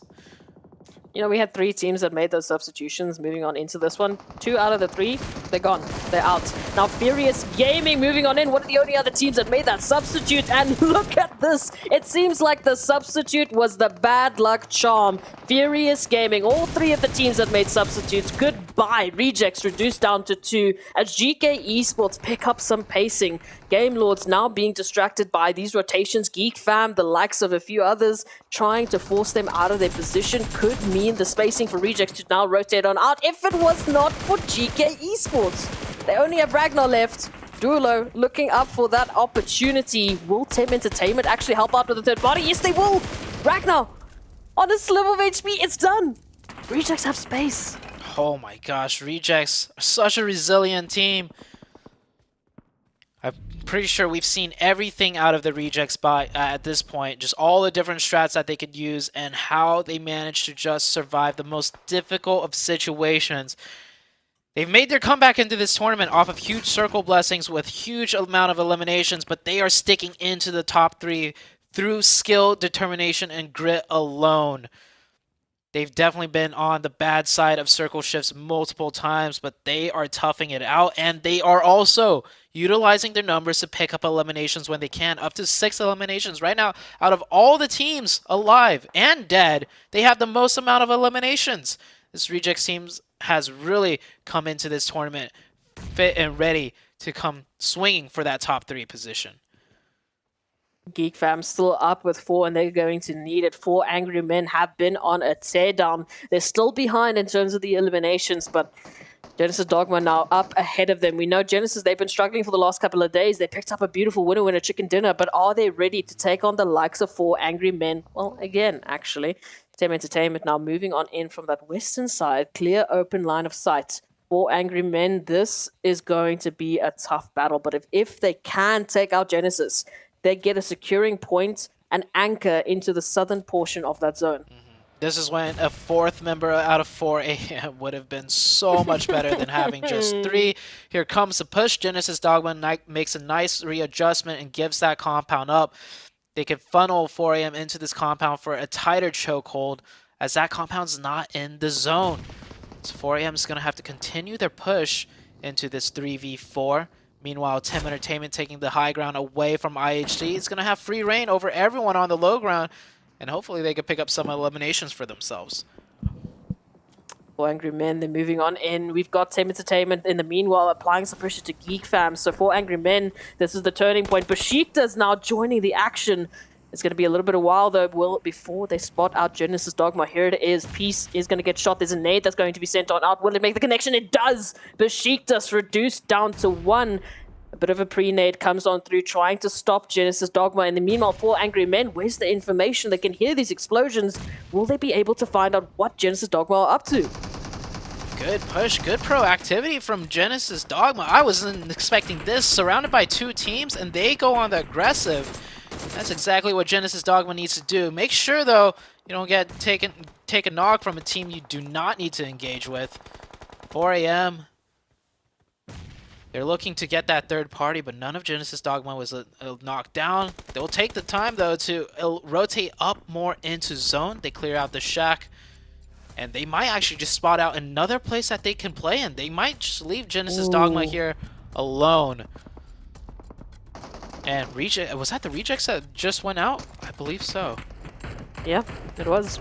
Rejects are out. They don't have an opportunity to further that buffer. And I mean, I don't really blame them. They had Geek Fam, they had the likes of Game Lords, they had the likes of GK Esports pushing on in, applying that pressure. They didn't have space. And then, of course, Tem Entertainment came on in. They had the perfect line of sight. Rejects did not have an opportunity. It took a little bit too much time to get out of that compound. And now a few teams will thrive. We got that zone up in 5 seconds. Genesis Dogma also have a couple of seconds to decide what they want to do here against 4 Angry Men. Do they have the information, though, that it's only 3 Angry Men? It'd be hard for them to figure that out. They can hear the footsteps now. They might be able to assume it's a 3-man, because usually 4-mans would be a little bit more aggressive in terms of, you know, taking trades. The fact that, you know, everyone's stuck at a shack might give them a decent idea that it is not a full team. And yeah, these nades are going to be deadly. 4 AM. We saw on Miramar, they did not want to take a 4v4 with Geek Fam, and now that they're down to 3, they definitely aren't feeling too comfortable here. At a disadvantage, they really need a nade knock opening, and they do! Good Shell gets, wait, a double! Good Shell gets 2! That's going to be the difference maker right here. 4 AM pushing aggressive now. One of the 4 AM members have rotated away, though, I think? No, yeah, he's knocked out in the open, and Good Shell gets a third! Can he get the 1v4? It is down to a 1v1. Good Shell has found all 3 openings, down to 1 HP with the DBS. He is not able to make it work. Oh, 4 AM. That could have been 4 more points and a 4th place finish instead of 5th place. 4 AM losing out on so many much needed points right there. It was a valiant fight, but at the end of the day, we're down to 3 teams now. It is going to be Tem Entertainment, a Geek Fam, and the likes of Game Lord. Love that. At the very least, both sides picking up much needed points. For Genesis, it means a lot more because they're not currently in that top 3. But it is going to be a massive momentum boost to know that they took out the likes of 4 Angry Men, currently sitting in 2nd. Geek Fam, our top place finishing team, currently moving on in with 4 members. We've got 4, I believe that's 4 from Tem Entertainment. Yes, it is. Game Lord, one of the only other squads to hold the line. Oh, just narrowly missing out on that elimination, that at least that knock. But Geek Fam, that 1-3 split, it's going to be tough. Yuhai has to take on the entirety of Tem Entertainment, or at the very least delay them. Did he go down? Oh, he did not go. He went down to literally 0.01 HP. And he gets the heal off. Honestly, Tem Entertainment is probably the scariest team in here. Tem Entertainment is the most clutch team, I feel like. When they're in a position where it's like, oh my god, they could do this, they almost always do this. Like, sure, they're not the 1st place team, nor the 2nd place team. They're not a 4 AM, but in positions like this, I don't know, man. Tem Entertainment just becomes a different breed. They get the circle shifted down south. They're and the firing cross lines of both teams of Game Lord and Geek Fam, though. So they need to survive a little bit longer. And they just find these shots. Doing so well for themselves. And a quick aside, 4 AM did manage to pick up those elimination points, though. Because as soon as the last member went down, the 3 initial knocks did go their way. So those are some crucial points that 4 AM did gather. We have to remind ourselves, Tem Entertainment have taken on the likes of Geek Fam before in an opportunity where Geek Fam had the advantage. Tem Entertainment won it out, and this time around the tables have turned and Geek Fam just are not being able to have an opportunity to reset themselves. Micah down to sliver HP. Here's the push from Game Lord now. Can they put a thorn in the side of Tem Entertainment? Can they make the difference, or will they just go down to a rotation? It's almost instantaneous. Tem Entertainment, Geek Fam up for the winner chicken dinner. And Tem Entertainment, they are getting it done. I'm not going to count out Geek Fam just yet. If Yuhai can get some insane double knock and then The duo of Yuhai and Damn Rude runs in the opening, gets another one. It could be possible, but Tim Entertainment finds Yuhai. It is all down to Damn Rude 1v4 situation. Tim Entertainment. We still got 2 games left, right? If there's a chance. I mean, Tim Entertainment, they could do it. Very smart for Damn Rude to deny this point. And yeah, Tim Entertainment, that's a scary team. You don't want to give them any more momentum than they're already getting. Here it comes at. Oh my gosh. Look. He just went Super Saiyan mode right there. Are those brothers or twins? I mean, they look like they could be brothers. And they seem like they have a very brotherly camaraderie. We saw one game where they both won and they were giving high fives back and forth like no other. And it's usually those two celebrating with one another each time. So I don't know. Maybe really close friends, maybe related, but either way, Tim Entertainment getting a huge win. I want to see the leaderboards. Where does this put Tim Entertainment? Look, the main differentiating factor here for me and Tim Entertainment, we were talking about what is the secret to their rise in power in the last couple of days. Why have they been so dominating? Why have they just looked like no matter what situation you put them in, they just turn into a different beast? I think it's a very big factor that they have such a good mentality. They are hyping each other up. They are keeping each other on the good vibes, man. And they're bringing that into their performance. Tim Entertainment definitely sticking true to their name, giving us the entertainment. Probably the most fun people to watch on camera too. Let's see where they take it for the next 2 games.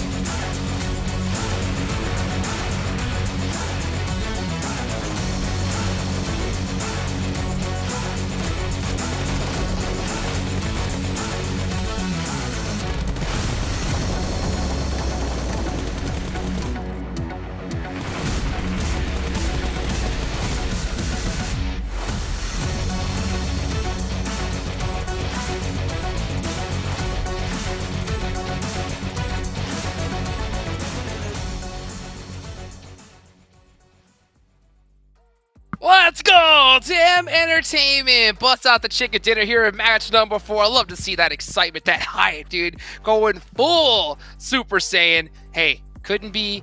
But so what I say, you know what? Better later than never for them. Geek Fam, oh, just on a tear here. Absolutely dominating. Putting up 21 points here, 7. What else do you see? Tim Entertainment, I mean, doing exactly what they needed to do before the last 2 matches, putting themselves in a spot. I'm pretty sure once we go to that overall, they're going to be a lot closer now to that 3rd place. But Reject, for them to be able to put up 8 points, being a little bit more aggressive, I do appreciate that aggressiveness out of Reject, Litter. Yeah, and honestly, it looked good on them, okay? They were the squad that got the 20 Elim chicken dinner, lest we forget. So they have this capability to be more aggressive as we look at the top performers here from that last matchup. 4 AM up on top with Good Chow. 4 Elims, over 700 damage. And then, to be fair though, Tem up here as well. 2 players from Tem. And then Geek Fam with Yuhai. Yuhai, can we just talk about Yuhai for a second? Because he's been disgusting all day today. Yeah. Dude's I mean, it used to be Mika. It used to be Mika for the longest time for Geek Fam, and I feel like Yuhai, especially the last 2 days, in a way has just overpassed him in just being able to clutch up and put out great amount of numbers for his team. Some people that just got that ice water in their veins, and I think Yuhai has proven to be that. And honestly, he has proven this, I think, a lot earlier. We've seen him in past tournaments, and I remember calling out his name back when I casted the games. I mean, this dude is a beast. Let's go ahead and take it to a quick break, and we'll be right back in just a few minutes.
And we're back. Welcome back, everybody. I'm your host, Hot Juice. Here on the desk, I got 7WG and Glitter Explosion. Oh, man, only 2 more matches left to go. I hope you guys are excited as I am. Of course, we got to give a big thank you to the official smartphone here for PMGC. That's Sony. Their Xperia 1.4 and Xperia Stream were created in collaboration with professional esports players. You guys can play PUBG Mobile in 90 Hz with Xperia Stream's total cooling system and multiple ports for intensive gaming and streaming. Alrighty then. Tim Entertainment pulled out a massive chicken dinner. You guys know what's coming up next. It's the overall rankings, baby. It's the overall rankings. Where does everybody line up with only 2 matches left to go? Ooh. Tim Okay, being able to Reject? jump up from 8th place. Yeah, Reject maintaining. This is what I was saying. Like with the 8 points that they were able to gather in the last match and the aggressiveness, they were able to at least continue on with the gap. Tim making up some big spots though, going from 8th to 5th, Glitter.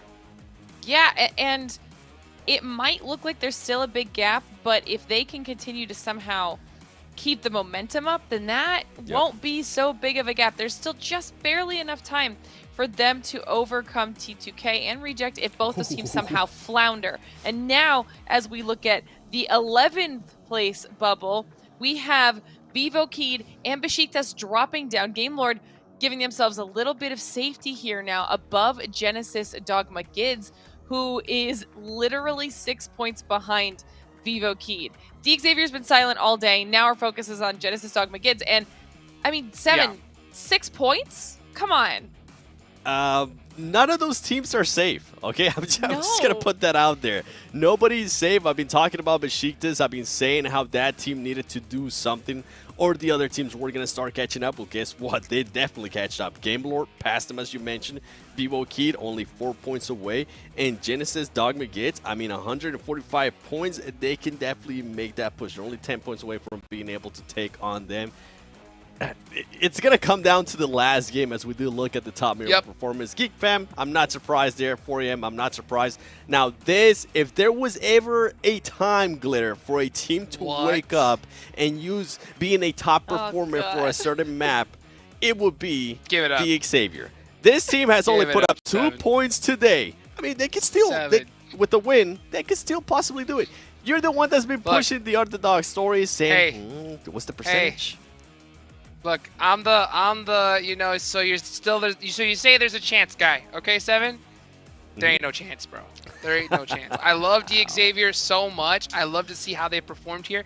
But now they're at the point where they need to win 2 dinners back-to-back. I called it earlier, right? Tem was one of those squads. They needed to win 3 in a row if they want to make top 3. They've already done 1 and got 2 more.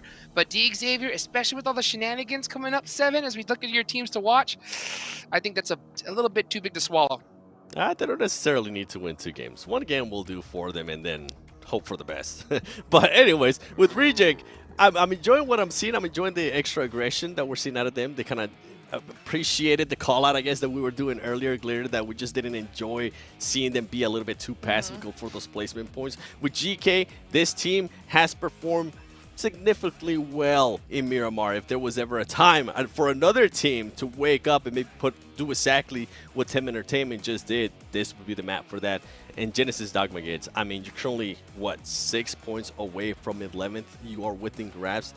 Do everything within your power to be able to get that 11th spot.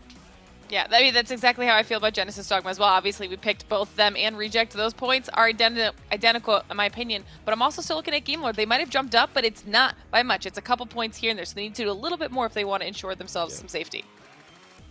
Well, let's see it right now. Guys, let's take a look at some of the player shots as we are about to get ready for the final 2 matches of the day. Man, these players are locked and loaded.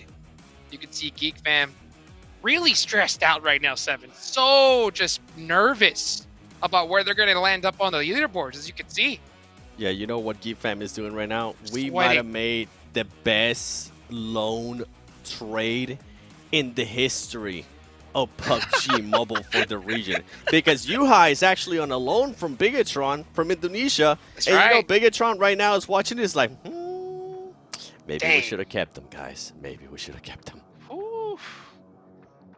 That's crazy to see. I mean, Bigatron are in the survival stage. They're going to have Yep. to hunt down and get that top 4 if they want to make it and see you high there. I mean, this is just insane. Geek Fam, I've been doing so well. 4 Angry Men have been, but there are just so many teams where the pressure is on so high. Glitter, what's up? I gotta ask too, because while you guys were talking, we were watching a couple subs pop up there. Geek Fam with a sub and IHC with a sub. Good idea, bad idea. Last 2 matches of the day. Go for it. Well, let's find out. Let's take a look at casters. What do you guys think? The last 2 matches of the day. Let's send it on over to them. I like. Thank you, Hot Jukes. Well, Geek Fam substitute, I'd have to say, well, they could do whatever they want at this point. They're so far in the lead. They're probably have some fun. They're probably putting Sonics in. And it's like, all right, you know, Get you've some been game watching, time, bro. Yeah, get some clips in, right? Unfortunate for Snipes. Snipes who got subbed out. Snipes like, man, I want to have a bit more fun. But IHC, all right, they subbed out Demo for Godless. The only reason, in my opinion, that IHC would still be, you know, try and make adjustments is because they want to make top 3. They're very safe in the survival group. Like, they'll make it in. So the only reason they're doing anything is because they want to shoot for top 3. And I was telling you as Proxy, if they're really going to be trying to make top 3 still, I want to see them hot drop on the rejects. For all the teams that are a little bit further out, like that want to try and make top 3, your best way about going with it is to hot drop on rejects and then close the game strong. What's interesting for me is IHC, this is the 3rd substitute. They literally just got rid of Godless, like I think about 2 maps in for Alex. They've moved on in now. Godless is back. So they're trying anything and everything they possibly can at this point in time to fight for that 3rd position. We mentioned it as well. I do not think there's an opportunity to take 1st and 2nd place right now. I think 3rd place is a much better opportunity for Angry Men and Geek Fam. They have been putting in the work, you know. Might not be as standard as what Geek Fam have been putting up, but for Angry Men have been getting points. They got that buffer zone. So 3rd place. The fight for 3rd place is going to lead us to the northwestern point of Miramar. So Oasis is in there. Imagine if we go there. Just imagine it.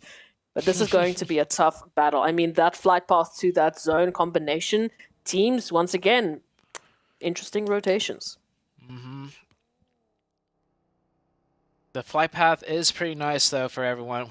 I don't think we'll see too many hot drops or altercations in general whatsoever. But yeah, this northwestern circle, centered on Crater Fields, might see some rotational fighting early on.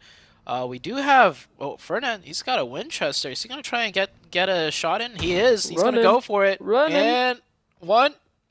And loses sightlines. You got 1 more chance. 2. Maybe a 3rd one, a 4th one, a 5th one, 6th. He's teaching us to count, but he's not finding a good combination. He's teaching us. I mean, why not go for it, right? 4 a.m. making it out of there. That could have been a very scary start for the beginning of the match for 4 a.m. But where are they going to loot? They wanted to take Impala, it seems. But they don't want to go for an early game contestation, and I don't blame them, right? 1 bad game and 1 decent game out of rejects, all of a sudden they're looking at losing 2nd place. And more importantly, if you lose 2nd place and go down to 3rd place, that 4th and 5th place team all of a sudden looks a lot scarier. So 4 a.m. playing as safe as possible for good reason, but they can loot Junkyard. That's pretty much it. They could scrap loot around Junkyard. That's the only option they have left for loot. You know what, we talk about, you know, rejects, they're no stranger to having a few teams drop in with them towards Los Leones. However, what's impactful about this drop right now, the team that is opposite them is a team that is chasing after their position. It is Tem Entertainment sitting on the opposite end of Los Leones, still a team as well as rejects having to make a rotation. Will they make a rotation together? Will they be an earlier rotation? Will they be able to cut one another off? We talked about it. An opportunity for IHC is to drop on rejects. The same opportunity, even better of an opportunity, is for Tem Entertainment to do the same. If they take out rejects, all of a sudden, we are talking about Tem Entertainment reaching that 3rd place finish. Already with those eliminations, they have closed the gap to 2 points between themselves and Train to Kill, who are in 4th place. We'll see if the last game prove some crazy hot drops, but for now this game is going to be pretty normal besides the circle. Rejects very far from the zone, but we saw on that Erangel game, right? That was probably one of the few Erangel games we saw where Rejects cannot rotate in early, and they rotated in quite late, and they actually played it superbly well. They probably maximized as many points as they could with the rotations they made and how they just pretty much through sheer determination made it to the late game and picking up at one point the most amount of eliminations in the whole lobby. So this Rejects teams definitely deserve the position they're in. This circle, I'm very curious to see how they play this one out. Game Lord has rotated into the center. We have a couple of teams near center now. It would be D Xavier, who really needed to change things up today, but I think it's almost done for them. Too big of a point gap, and just mentally, I'm pretty sure they are shot. It's been tough. It has really been tough. Also with, the back of that sub in, immediately going out. I think they were like the second or third team that dropped out, actually. So either way, it's too soon for them to actually have an opportunity to do anything at that previous map. Now, reduced down to only 2 opportunities coming on into the zone. They have an earlier rotation. Maybe they can set themselves up here into El Pozo. Opportunity to loot, an opportunity to hold on. We'll wait and see what the zone will give them, but it will be up to them. Honestly, it will just be down to what they can bring on in, but they've just been so quiet that at this point in time, I don't think they can catch up that gap that's been left. Yeah, it looks like a big gap, but keep in mind, T Xavier, they've gotten 2 points so far today. So if you want to revert it back to the start of the day, they had such a good chance. Such a good chance at making it into the survival stage, and they've only managed to muster up 2 points. The worst day for D Xavier so far in the whole entire week. That gives me shades of HVVP. HVVP? Yeah. I'm thinking exactly the same. Dropping the ball. Into 6. Yeah, dropping the ball the hardest on the last day is definitely tough. Game Lord does manage to find 1 elimination onto the side of Vivo Kid. The team sitting in 11th place. That is big, good news for Genesis Dogma. Loving it. I mean, an opportunity now. From Game Lords, they had a very, very good finish there over towards the Wrangle. I saw them, bringing in that action, really putting up a fight against the likes of Rejects. No other team to talk about. Hello, we also see you there. What's up? What's up? How's it going? But they need to bring in a little bit more now if they want to make a change up. And at the very least, just setting yourselves up for that gauntlet that is going to be the survival stage. I mean, bringing in some of that strategy, fighting it out, duking it out, trying to see what works, what doesn't work, bringing in some of that action could really help you out moving into survival stage. I'm not saying, completely give up on an opportunity, but at this rate, we can see the points. We can see how much gap there is to close up. And they've picked up that pacing. They brought in, Nongshan Red Force picking up a winner chicken dinner. Now Furious Gaming, the last team at the bottom. There's at least been some sort of a change, but I don't think it's going to be enough for them to change their fate. Definitely. We see GK here on top of the high ground, getting a very nice early game position in. One of the few teams that have been able to take up strong positions because the circle was so far to the northwest. Next zone, though, will really tell the tale of how this Miramar game is going to play out. 4 a.m. rotating in, cutting in right through the eastern edge. So not much loot to be had probably on 4 a.m. side, but they will be able to rotate in here rather quickly. Rejects on the south, and Geek Fam coming in from the northwest on the edge as usual. They always play that northeastern side as their drop spot. Besiktas wrapping in from the hard north right onto Train to Kill. Train to Kill in a decent position you see here. Just a little bit southeast of La Cabrera on the high ground. Train to Kill really wanting to fight for that 3rd place finish. And the circle goes hard to the south. Great circle shift for the Rejects. 4 a.m. on rotation, like the whole entire time. We'll try to capitalize off this quick circle shift with a continual rotation down somewhere in the center. This could be big news for the side of 4 a.m. Game Lords, I mean, they're sitting in 9th position right now. They can pick up eliminations. They just help to secure themselves. They just help to build that buffer. They're going to be looking for a little bit of something here, sending a few shots on out, waiting for that vehicle just to do its little dance, but it won't be it. It's way too far off. At the very least, they are trying. They do understand that they want to build that buffer. They do not want to have it come down to the last map. And Geek Fam, I mean, I would be stressed if I didn't know exactly how many points they had. They're going to lose 2 players, but what's massive for IHC is an opportunity for them to close the gap against Tem Entertainment, at least if UHI has anything to say about it. Yeah, Geek Fam will lose 2. IHC pick up 2 points. That's just 2 points out of the many, many points they need to break into the top 3. And IHC on the edge of zone. Not looking too great for IHC, to be honest. I mean, this is as good as a start as they could want. You know, they don't prioritize circle, and they pick up elimination points. So we'll see where this brings them in the coming minutes here. Reject and 4AM pretty much right next to each other as far as positioning goes. 4AM on the low ground at the compounds, which is a strong position, right smack dab in the center. And Reject's just basically like 100 meters, if not even 100 meters down to their south on the high ground. Geek Fam just taking a drive right now. Looking at this, I mean, 60 plus points that they have as a buffer zone for 2 maps. Yeah, no stress. It's okay. Look, they can come back on a wrangle if they want. Miramar, just have some fun. Let's see what they do. The focus for us is now that difference between 3rd to 4th to 5th. That difference between, 12th to 11th. Getting themselves into the survival stage. It is the teams that are looking to take away points. It is the teams that are trying to break on in.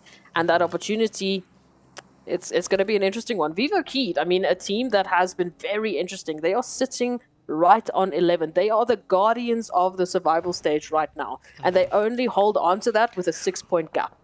Yeah, very small point gap right there. Tem Entertainment coming in from the hard southern side. This is a team that could potentially break into the top 3. They're going to get into engagement with FaZe. Now, Tem Entertainment, we see them pop off towards the late game. Early game 4v4 engagements, which isn't even really a 4v4 because they just got third party, and Lycan will find the confirmation as well. Furious Gaming firing in some long distance shots. This is not good for Tem Entertainment. Every single time we've seen them clutch up, pull off amazing wins, it's off of the backs of 4 players.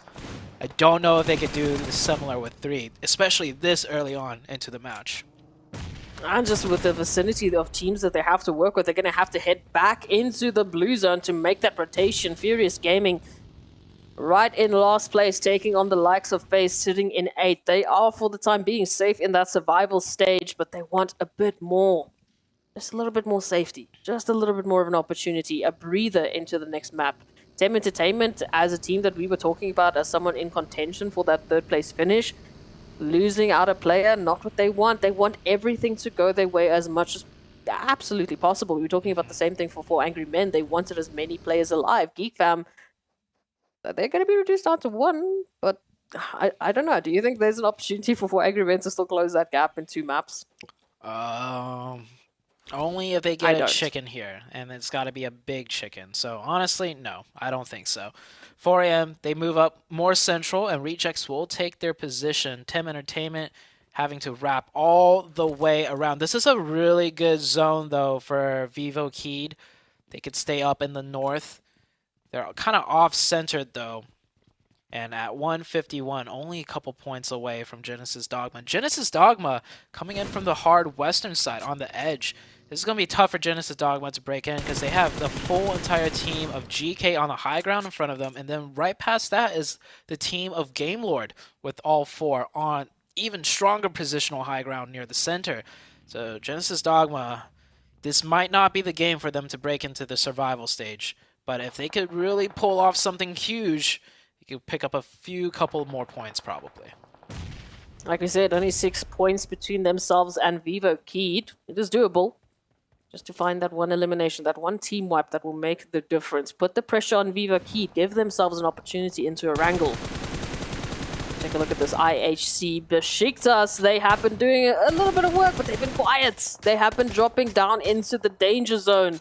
Now currently in 10th position, getting shot at by the likes of IHC, who are just using this as a stepping path to try and get closer and closer to the top.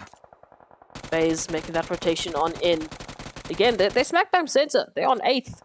They're holding on to as much as anything that they can muster. Xavier looking to get more points than they have the whole entire day so far. If they could just pick up a couple eliminations. But yeah, it's pretty much, I would say Xavier's pretty much done for here. Next zone is about to shift. We're down to 56 players. A couple of teams suffering casualties. And the next shift is going to go... Ooh, was that Tem? That was Tem. Oh, did Tem just go? Yeah, I think Tem just ran into Falcons and Tem is out. Ooh. Wow. Yeah. Okay. Yeah, that's a team in 5th. Yep. Going out to the team in 14th. Tem is out. And it's all up to Train to Kill now to try and break into the top 3. Train to Kill, with that new circle shift, it puts them in a okay position. Definitely not the best, but at least they will have the zone to work with without having to rotate. Xavier is still putting that pressure onto FaZe, finding Lycan, looking for MR5. Could award them some eliminations. I don't know. I'm not going to get too excited about it just yet because, again, like we said, it is such a far battle. What could be even more exciting is the likes of Genesis Dogma now. They're spotting out Xavier, they're spotting out FaZe, they're spotting out an opportunity for them to pick up some huge points, but right ahead of Genesis is going to be GK Esports who are closing that gap. You can see Gaith has been knocked. Ragnar trying to hold the line now as Genesis Dogma make that rotation on in. This is huge for them. We know it's only 6 points. It could start really well with the 4 from GK Esports, but will they be able to clutch it out? And will Game Lords be doing anything about this? Yeah, I like how they're going aggressive. They need to here, and it is not working out, however. It seems like the first knock is going to fall on the side of Genesis Dogma. They're down to 3. 1 player on the top to try and suppress the 2 players of GK, and with less manpower, this is looking like they're gonna give up on the fight completely and just try and rotate into zone. It does seem like it, but oh, a great knock, but a quick trade right back. Yeah, Genesis Dogma has to give up on the fight. It was a good attempt. I can't fault them for that, but now they are gonna have to just try and play survival with the last 2. Furious Gaming, this is on the southeast against Nongshim Red Force. Furious down to 2, Nongshim much stronger and in a better position with 4. Nongshim Red Force, they have brought in some crazy energy into today, picking up that Sandhawk, which was just absolutely clutch. Now here towards Miramar, a little bit less jungle than they would potentially like, but we'll see what they can do with it. Besiktas. Oh, what a tough situation. And again, Besiktas is chasing after Game Lords, right? On the overall standings, Besiktas in 10th, Game Lords in the 9th, and Besiktas now down to only 1, thanks to Game Lords who are just picking up point after point. IHC moving on in from the back line. A little bit of line of sight for them to work with, but here it is, Nongshim Red Force, Furious Gaming. A little bit of scouting opportunity. There is that information. You can see they are scattering. They are looking to hold off the line. Yeah, on the northern side, things are getting really dicey for the teams near the bottom of the survival group. Game Lords, Besiktas, they're all firing upon each other. In the southeast, though, that's a fight between 15th and 16th place. Seems like everyone on the leaderboards are just next to each other or fighting each other right now. GK are finally moving in from that high ground. They did a great job pressuring Genesis Dogma and hurting them, forcing them to rotate ahead. Now they're running into the Game Lord team, which I was saying has the strongest position. A 1-1-2 split on the tip tops of every mountaintop here.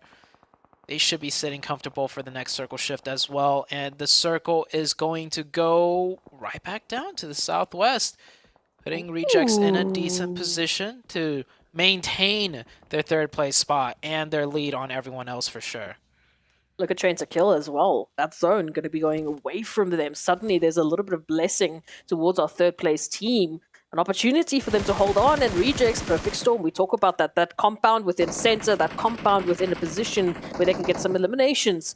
Nongshim Red Force holding the line, Furious Gaming disengaging, but oh, Perfect Storm for Rejects as they hold on, and now they've got another team to take a couple of shots at. Rejects deciding to group up together. They don't even want to do a 2-2 split. All 4 of them in the northwestern quadrant of this compound. That does open up another team to potentially take the eastern little section, which could be Nongshim Red Force. If Nongshim Red Force loses the zone on the next shift, we'll see how it plays out. But for now, they're going to be neighbors with Furious Gaming.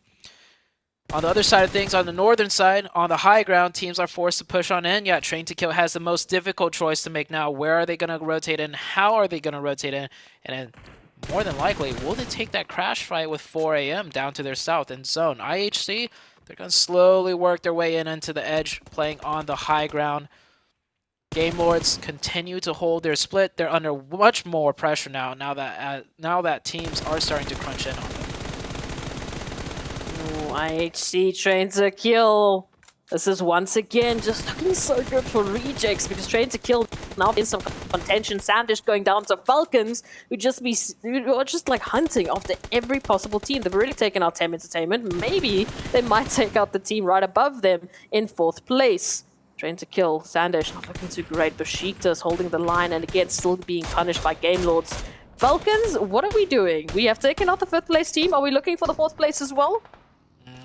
Yeah, Train to Kill saying this is probably a very difficult rotation for them to make, and it is proving so. If they decided to crash 4 AM, they would have been on heavy fire of the Falcons team, and then the arms of 4 AM would be returning fire right back. So Train to Kill, I don't even know if they could have made a better choice. I mean, it was just tough no matter how you cut it, and they are cut down to 1 player remaining. Game Lords. They've been applying that pressure. GK Esports coming in from the back line. Not really a rotation they can make, though, right now. Game Lords will be safe, just for the time being, but they do have some threats looming in the background.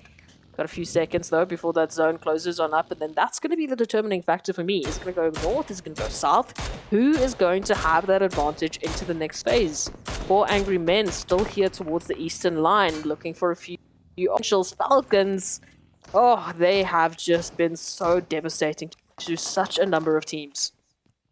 Besiktas, meanwhile, has been soaking in so much damage at that shack. Pretty sure those players have gotten knocked at least 3 times each. IHC coming down the mountaintops will take out Geek Fam. The last player is eliminated. But Geek Fam with such a huge point gap, they should not be worried whatsoever with that performance. GK slowly working their way in. Next circle did close up more central. So now, once again, teams on the edge, forced to crunch in just a little bit more. 4 Angry Men here in the valley. That zone moving on through. GK Esports finally getting caught on out. Genesis Dogma not too far off, however. They need to be careful. Yes, Game Lords will be forced off of this position, but how much damage can they do before they make that move? Vivo Keyed, we talked about it, 6 points for them to hold on as the gatekeepers of that survival stage. They can also not afford to go down here. Icy, beautiful opening onto Peace. What else can they find? Yeah, this 2-man team of IHC looking like mountaineers. Just working the lower side of that mountain all the way through, constantly fighting their way in. Getting some strong knocks. Here comes a full send push out of Falcon. Savant with a mini out in hand. It would probably been better to use that UMP. Nades coming in quick. The crossfire, Savant definitely needs the help, but he gets isolated and taken down. Where was the crossfire? The support lines for 4 AM. Where was this Falcons? That's what I want to know. Oh, Notion Red Force also coming in now. Yes, let's go. Let's just add another third party to the action. 4 Angry Men absolutely pincered. They've got 2 now having to deal with Nongshim Red Force. They've got Savan out for the count. That means only 1 Angry Man can really focus on Falcons on the back line, but Falcons still pressuring on. They are looking, they are applying that pressure, and they're not going to stop anytime soon. 4 Angry Men, welcome to the sandwich. Yeah, oh man. Surprised they still have 3 up. Oh, just as I say that, they're up to 2. Falcon looking like they're going to sweep it. They're going to sweep that western side of 4 AM. Yeah, 4 AM, the last 2 players now completely isolated from one another. Good Xiao's going to evacuate the premises, at least pick up some level 3 gear. I don't know if he's going to try and hold that northern side. And here comes the rest of Notion. Oh, wow. So aggressive. Just pushing in. Yeah, they got him completely surrounded, and that is another 4 AM player down. 4 AM just down to 1. Falcons still up. And all the meanwhile, rejects are just sitting quiet and pretty, seeing all this chaos play out. You just said words that don't make sense to me. You just said that Falcons and Nongshim Red Force worked together to take out 4 angry men.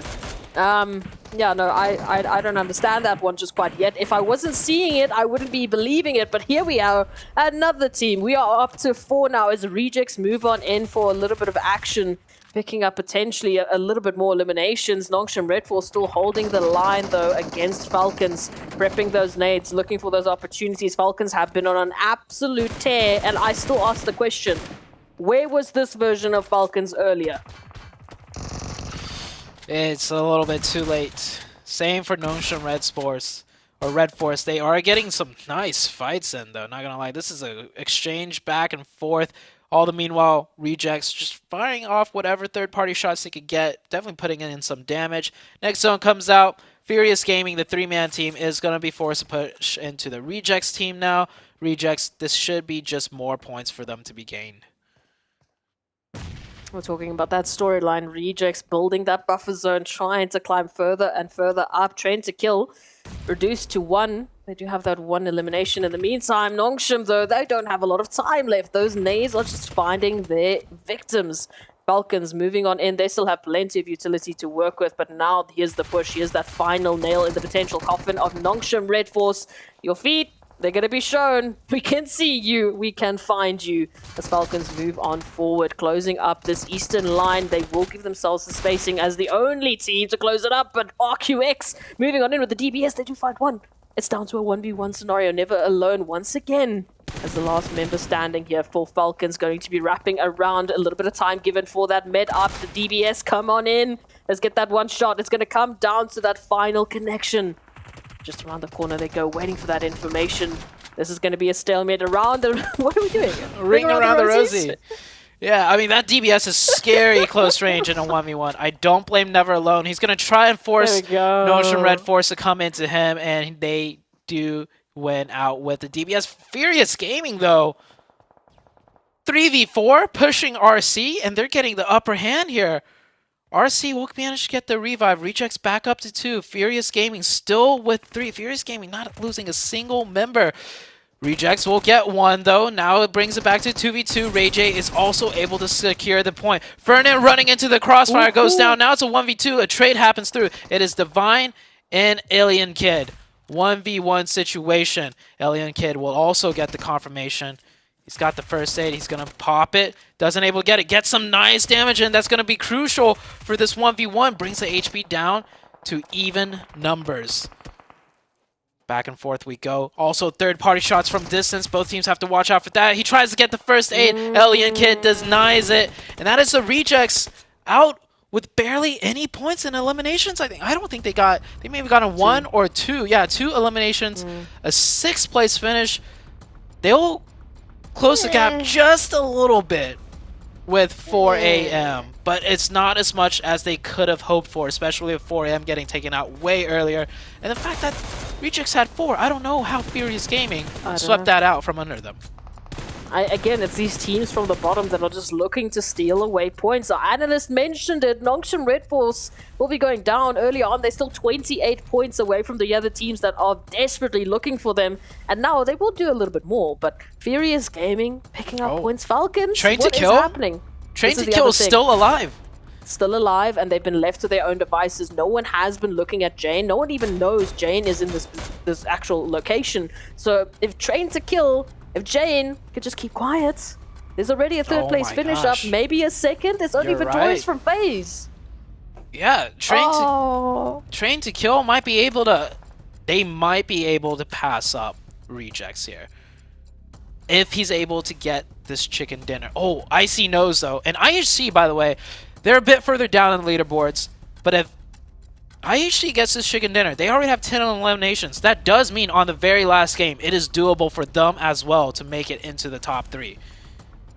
And this has been a crazy game for IHC. They've been working down from the north side as a duo this entire time, getting so many eliminations. And Jane is definitely on the back foot. This is going to be a tough task for Jane to win. The quick peeks out of Icy, back and forth. Oh, good connections back from Jane. This is a dance-off, one-on-one, but Venturas from the off angle, from the distance, will knock Icy. This makes it into a 3-way 1v1. Venturas might actually be in the biggest advantage all the way downhill. Jane has to be worried about pushing up. And just as I say that, yeah, Venturas could come in and sweep below. And Zayol is going to come out over the top and pick up Jane. Get the revive. That's Trained to Kill out in 3rd place. IHC looking to get the 1st place finish. Can he get the revive in time, though? I don't think he can. Venturas very aggressive with the MG3, but the peaks are good out of IHC. They've done almost, I don't want to say almost nothing the entire day. Definitely not the performance we're used to seeing out of IHC, but on the second to last game, they get the chicken dinner. It's possible now for them to break into the top 3. I think what they've just done, obviously before the points that Rejects were able to pick up, they would have put themselves on, let's say, roughly 201 points.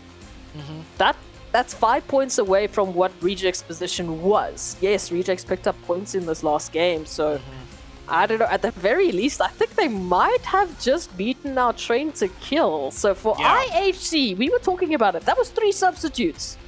And finally, we see that semblance of hope for IHC. They pick up a massive game. Now they put in a conversation piece. IHC, top 3? Question mark? Yeah, potentially. Same with Train to Kill. They keep themselves just right within striking distance, but it requires a huge game out of Train to Kill and IHC to break into the top 3. And, well, IHC, they did it once just now. They need to do it one more time.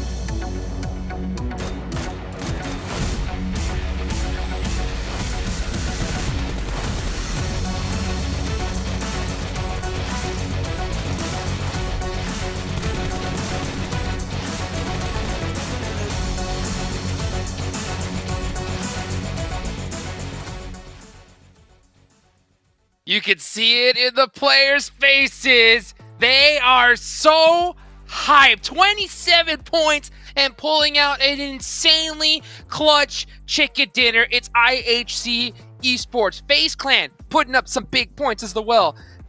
Time to Kill putting up some points. This is good. This came to the last game. It came down to the last game, 7. 100%, and what's crazy too is that Reject was only able to get those 6 points. The teams that needed to step up, at one point I was like, Nonshim, Team Falcons, I mean, they don't need to step up, but they can definitely steal those points, but it kind of allowed IHC and the other teams like T2K to put themselves ready to strike in the last match, Glitter. I actually love that somehow the entire top 8 of this is not any of the squads that we've really been talking about all that much. Now we've got IHC up here, Falcon up here, Nokshim up here. I mean, look, the top performers. They have multiple 1K damage performances. I see over that 1K mark. I mean, everybody waited a little bit too long to step up here. But this is what I was so excited for, because that chicken dinner puts IHC 2 points away from T2K, which means they are only 11 points from tying Reject. They need 12 if Reject somehow gets a goose egg. But I mean, that's too close for comfort. Reject doesn't want that to happen. They don't. And what's crazy too, I mean, Geek Fam guaranteed first place, right? 4 a.m. guaranteed as well. The other teams that were in like 5th, 6th, actually 7 even, could actually have a chance depending on what Reject does in this next match. And right here, I mean, Vivo Kid, 151 points, Besiktas, Genesis could catch up to them and pass them. So Besiktas needs to wake up, make something happen, at least get some points, whether it's placement points, whether it's healing points, anything can go your way. The Xavier was able to collect at least 8 points in some crazy alternative world. Hot Juice. No. Somehow, all right? Oh my Somehow, the Xavier could possibly make it in. But I'm doubtful I can't believe as well. it. I'm doubtful as well. This is intense. I know everybody's got their notepads out. I know they're all going to be doing some crazy math because this is coming down to the absolute wire here, Glitter. One final match to decide who is going to get that golden ticket and who's going home today. This is interesting because our top Erangel performers are obviously our current top 3, but then a team that is also technically within striking distance if they have a really, really solid performance. But then we got to talk about the teams above them because those are the ones that need to close it out. And honestly, Game Lord? No, not Game Lord. Sorry, Genesis, Dogma, and Vivo Keyed. They were separated by 5 points before this match, and then it only got chipped down by 1. That was a missed opportunity massively by Genesis there. So this is their last shot to make it into the top 11. They need to do something too. Oh, not to mention you got so many squads that are trying to hunt down that 3rd place finish. I mean, mainly you got, Time to Kill, you got Tem Entertainment. You know what, guys? You guys break it down for us. 7, why don't we start with your teams to watch here? Reject, I have to start with that team. I mean, the strategies that I was very much against at halfway through the day, I'm hoping that they actually do that strategy, which is just play it super safe, try to collect some extra points, because then it would make it really hard for the other teams to catch up to them. Genesis, if I'm Genesis, I'm going actually a little bit more aggressive. I'm taking reins of their destiny, and I'm hoping that they actually try to lure out or try to spot some of the other teams that they need to take off to be able to make that move to 11th place. And T2K, same thing. You gotta hunt down Reject. You gotta be able to make sure IHC doesn't hunt you down. These teams are gonna have to be on the lookout because I feel like it might not be a hot drop, but they will be looking for each other. See, you say T2K and I said IHC because now they've got a little bit of momentum under their belt.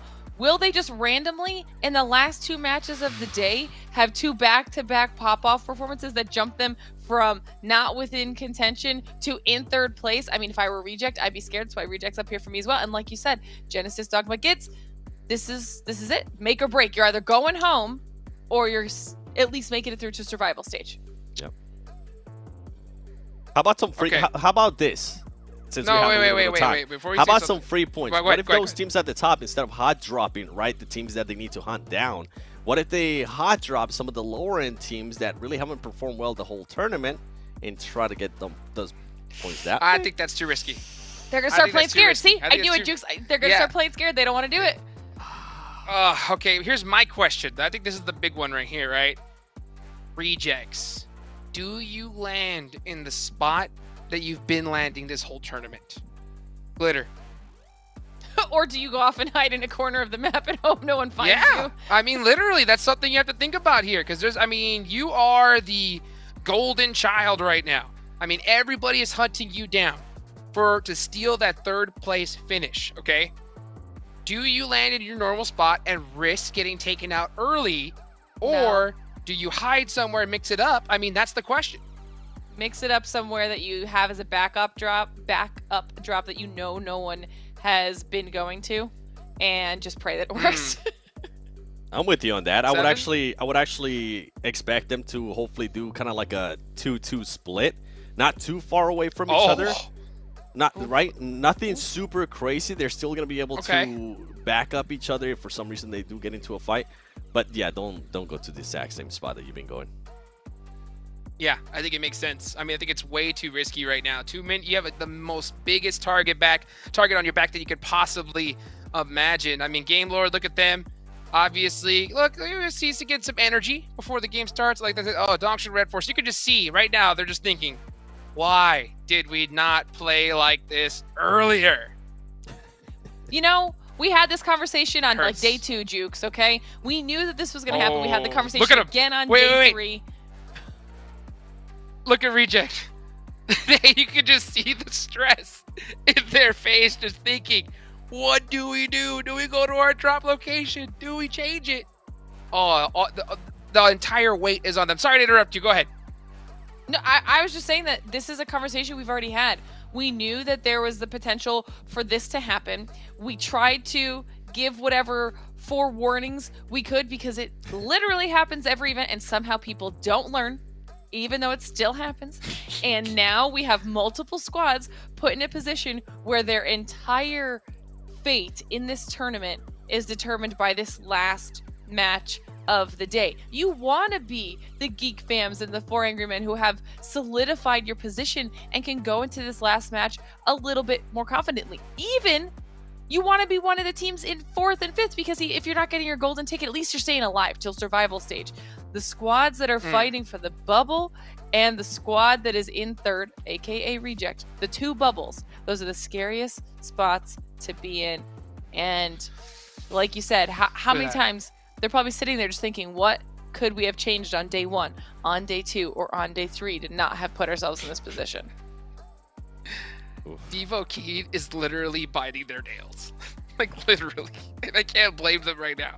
I mean, they have to be frustrated with their performance here overall. I mean, not even being in a position to possibly get top 3. But now they're in the position to risk not even being in this tournament. Still, they're pretty decently safe, but, you know, who knows? It's anybody's game here at this point. You can even see GK just trying to come up with some different strategies here. I mean, I can only imagine what is going through these players' heads. Their minds have to be going a mile a minute right now, Seven. Yeah, T2K, look at them. They're being a little bit more calm. They're trying to figure out, except for the guy second to the right. He seemed like he was stressing right there a little bit. And then you have Geek Fam. I mean, they're like, hey, what do you want to do? You want to maybe hot drop on somebody? What are we going to spend the money on? Just to have fun? Yeah. I think they're already talking about what they're going to buy at the end of the day. Because, I mean, they got this one in the bag. They got the hand warmers on. They are pumped up. And, oh, look at the difference. Oh, my goodness. Stress it. Remember earlier when they were saying they were feeling so-so? Well, that so-so has become very stressful. And on top of that, they were saying they were feeling really confident. The confidence has diminished a little bit, if I would say so myself, because 5 points away from 11th spot comes down to the last game. This is not the place where you want to be. T2K, I was saying maybe they were a little bit relaxed. The closer they actually get into the game, that relaxation is going to go away, and it's just going to become super stressful. Vivo Keed, I mean, this was a team that I believe I called out, what was it, yesterday or the day before yesterday, saying how they've been at least within that top 11. They should have been able to do something to maintain some kind of consistency to keep themselves above that. They haven't. And then you have some players. Game Lord. This team, we got to give this team some props. They didn't start off so well. They were super passive. Glitter, they have shown a completely different mode of them playing here. They have shown that they can adjust. And I really love what that team has been able to showcase today. Not only did they adjust well, but I felt like they just looked more comfortable. They looked more confident in their game when they were playing. And that was something that we were kind of missing from them up until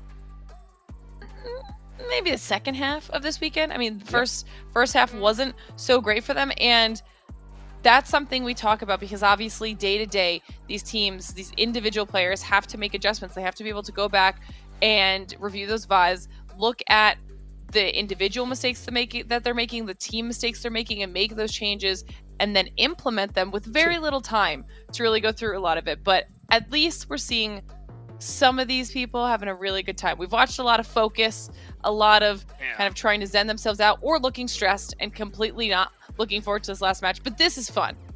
This is fun. Like the guy in the background. Man, I'll tell you what. The Jukes, the one in the front are all having fun. The guy in the background is like, okay, you guys need to quit. It's like, come on, guys. Oh, man, I'll tell you what, man. So-so has become uh-oh right now for these players. I mean, this is what it all comes down to here. I mean, I love just seeing the players' faces and the thoughts that are going through their head right now. Like, honestly, if I was in Reject's shoes, I would probably drop Nongshon Red Force's location because I would bet my money that they're going to go and hot drop somebody. So I think that if they go to their location, it could potentially be open. And I think that would probably be a safer bet for them because worst case, they have to fight them. And I think they could. I think that's a team that they can definitely take. But man, it's a 50-50 coin flip. And I'll tell you right now, this is why IGL is one of the toughest positions in PUBG Mobile, because you have to make that coin flip decision on, hey, what are we gonna do? Do we do this? Do we do that? And if you're wrong, your whole team's looking at you right now. Yeah, you can try to predict so much stuff, right? You can try to predict, okay, we're going to try to land here. But if we get one of the crazier playing paths that we have been getting, some teams are going to have to adjust on the fly. It might end up backfiring. We see it over and over again, not just this week. We have seen it last week and the week before that too. Plan B, Plan C, Plan D are going to come into play. And hopefully some of the other teams don't have the exact same plan as you, Glitter. You know, we're talking about the potential strategy that Reject is going to have because they're going to have one of the largest targets on their back. Whether that is someone directly under them deciding that it's going to be worth the risk to try and take them out early, or that's just going to be one of the bottom teams randomly just deciding to YOLO onto them because they know that there's no chance for them to qualify. But we probably can also talk about the teams directly below Reject because they have a decision to make too. Do they try to go big in the last match and take out their competition? Because even if they have a great game, if somehow Reject matches their performance, then their game won't matter. So there's a two-part consideration to their strategy. They have to take Reject out, and they also have to get points. So what do they do in that situation? That's the big question. By the way, thank you everybody for being so patient. It looked like one of the players did have a little bit of a tech issue. So it looks like we got about 5 minutes until the next game. So grab a water, grab some popcorn and get ready because this last one's going to be one heck of a show. So let's just kind of reiterate some of the numbers for everybody that could just happen to be tuning in here for the first time, because I know everybody out there is telling, hey, you got some time, get in the game, watch this right now. So Reject's in third place, 212 points. Yep. Train to Kill is in fourth place with 203 points. So they're 9 points behind them. That's going to be at least a third place finish if Reject gets 0 points. So if you're Train to Kill, you're going to try to get some eliminations early on for sure. IHC is 11 points behind in fifth place. And then you got Tem Entertainment. Tem Entertainment's got one heck of a stretch here because they are exactly, what is that? 212, 186. They are exactly 18? For Tem Entertainment? Oh, I'm sorry, my math. For Tem Entertainment, hold on, let me 26 points behind. 26 points behind. That's right. Math getting tough here. You're doing great. So if you're 26 points behind, FaZe Clan is 27. It's possible, right? Yeah. But Reject would have to go out immediately. Like literally immediately. So if you're Tem or FaZe Clan, I think you have to hunt down Reject. Like I think you have no choice at this point because getting 26 points, I mean, well, you have to get at least 27, and if Reject gets another point, that's 28. You're gonna be that's way too risky at this point. So I think you have to hunt down Reject and get them out as early as possible, and then just farm eliminations and try to get that chicken dinner. Glitter, do you think that's something that they would do right now? Is hunt them down?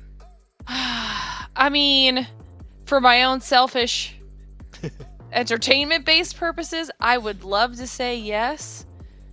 I think that it would have depended on the team. I think if we were asking this question and it was Geek Fam who needed to get into top 3 or even 4 Angry Men and we were like, well, do you think we'll be aggressive? It'd be so easy for me to be like, yeah, they're going to do it. They've been doing it the whole time. Why wouldn't they do it now? But not everybody has been playing that way. I truly think that a lot of these middle ground teams are going to end up playing it safe, thinking that that's the better choice, and that last conservative decision, I'm telling you. That's the wrong answer. 1,000% that's the well, wrong I think answer. it's the wrong answer, obviously. Yeah. Yeah, I mean, well, yeah, because I mean, the thing is, especially with a break like this, not to mention you got some teams that are super bummed out at the bottom. They realize they're going home after this, and they ain't trying to really delay the inevitable at this point. So we've seen this multiple times, right, Seven Glitter? Right at the end, the last game, like half the eliminations are gone within the first few minutes.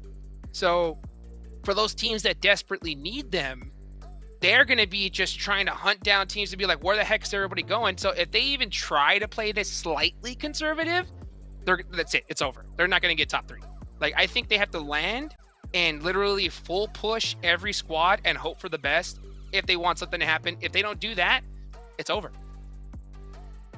For TEM and IHC, I feel like if they can find a way to find Reject, right? Maybe not a hot drop, but just try to cut them off, whether it's in an early rotation or whatever the case might be. Just an early engagement between Reject, TEM, and IHC.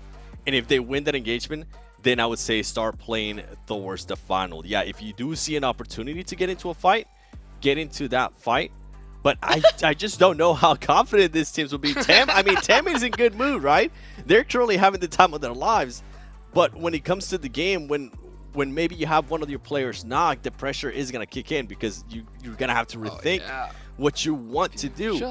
And then being able to get into those engagements early on, you are risking losing some players. And we always know what happens when you lose those players. You're going to put yourself at just such a big disadvantage, Glitter, that it's not going to work out. So, I mean, we can talk here about different strategies. Yeah. We can do this over and over again. But at the end of the day, these teams are going to be stressing out, no matter whether they're looking stressed on the screen right now or whether they were looking playful, having fun. Once they're in the game, you best believe everything that's flashbacks even are going to be coming back to, oh man, we should have done this instead of that. And that's going to haunt them. That's the worst part. Big time. Big, you can already see, look, Xavier, they know the position that they're in. They know it's over. And that's all I think they're already thinking about is what could we have done differently? What play we could have done? Well, one thing I hope is that these players don't really go and start doing the whole, name blame where they're saying like, hey, well, if you would have done this in game 4, game 5, I think they just need to look as a group together and just say, hey, okay, what do we need to work on here for next year and get it done? Because I think we've seen too many teams leave here and then just start dropping players, swapping them out, thinking that's the problem. That's in reality, it's yeah. Well, I feel like it happens a lot more we see some swaps. Yeah. Yeah. I mean, we see IHC, right, doing some player swaps twice today. I mean, how do you think that has impacted their overall gameplay, Seven? They're just trying out different stuff. I mean, at this point, we've been saying it, stuff hasn't been going their way. Might as well give it a try, right? And for Xavier, when I was looking at them there, it's just disappointed, man. This is a team that ended up being 5th place in Grand Finals of PMGC 2021. An awful performance out of them, and that's definitely going to be hunting them down. I mean, their fans are not going to be happy. Their country's not going to be happy about that, and I'm pretty sure the players are going to be kicking themselves about They're not their done performance. yet. We got one more game. Oh, you're saying there's a chance now? Okay. Well, guys, get ready because the game is locked and loaded. These players are ready. The final game for the PUBG Mobile Global Championships Group Yellow is on its way. Let's take it on over to the casters for the final time. Thank you, Hot Jukes. This is it. The last match of the day of this tournament of the group stages. It is all coming down to this. And before we head in, before we see the drops, Jukes mentioned something that I really want to touch on. The hot drop. The reject team. Do they drop where they usually do? Because we did see in week number 1, the team of S2G, who was sitting in 3rd place, did get hot dropped and chased down by LGD, the team in 4th place. So it is a threat looming over the heads of the rejects that they do heavily need to consider. I mean, that's why we saw their faces looking the way that they did, right? They were contemplating exactly that. They've had the VOD reviews. They know exactly what's at stake. They know what information is available to the other teams. If they know that they need to hunt down rejects, where they're going to go. Ruins, Razak, there's a little bit of information available for that. So where we need to see right now these teams heading towards, if we see any sort of movement towards those locations, Rejects are going to have a bit of a surprise on their hands. Definitely so. Well, we'll know very shortly. It also depends on the playing path. I do believe Ruins typically is where the Rejects like to prefer to drop in on. So we see here, playing path out on your screen. It's a good playing path for everybody involved, which also means it's a good playing path for any potential hot drops. Anybody could get to anywhere that they would like. This is going to get very interesting. Teams dropping out right here. IHC will go for the Novo side. Geek Fam dropping out very early. We've seen Geek Fam take military base as well, though. But one team we don't see is 4 AM, so 4 AM is going to go towards the North George area. I mean, similar situation for them. They don't want to give anyone an opportunity to get the drop. Another question we have to ask ourselves is who will be going home at the end of this match? One more opportunity, a few potential changes we might see at the end for that survival stage. Vivo Keed, they had 6 points over on Miramar to keep them safe, at least for now, as the gatekeepers in 11th, but now that's been reduced to 5. Genesis Dogma, I mean, if you want to talk about the survival instinct, if you want to talk about fighting right till the end, this has to be it for them. And they're going to be dropping down right on Milton, right alongside FaZe, that zone heading to the north. And look at where Rejects are currently finding themselves. Yep, Rejects do drop in Ruins uncontested. There is a team of Vivo Keed parachuting overhead. I think Vivo Keed is just trying to go to the South George area, hospital area. That's where they usually loot. So no hot drops. The Rejects are safe for now, at least for the beginning of the match. Everybody's just going to play this normally, at least as far as the drops are concerned. We might see some targeted traps, like rotational traps. Teams are very familiar with Rejects drops, so also with a zone like this, they could kind of predict potentially how the Rejects will path and rotate. So we might see some shenanigans still, but at least off drop, everything looking to be quite normal. This circle, not the most normal of Erangel circles. We do have a little bit of a potential northern shift, which could be involved with the Osnaya Stalber, or a southern shift south of that. I mean, 7, mentioning that 2-2 split here for Rejects, trying to keep themselves in a potential dynamic shift, right? Having that opportunity that if something does happen, they can take that rotation on out, they can take that rotation on in, Pincer, whoever is applying that pressure if they need to, or at the very least, focus on the longevity game. I mean, at this point in time, anything that they can make happen, any potential control they can apply to this wrangle will be making a difference. We're not seeing any of those hot drops, though. They will be relatively uncontested. Falcons, they brought in some extra energy in the previous game. This time, it looks like Team Entertainment have immediately gone for that revenge play. They went out very early on because of Falcons. Is going to be the turnaround.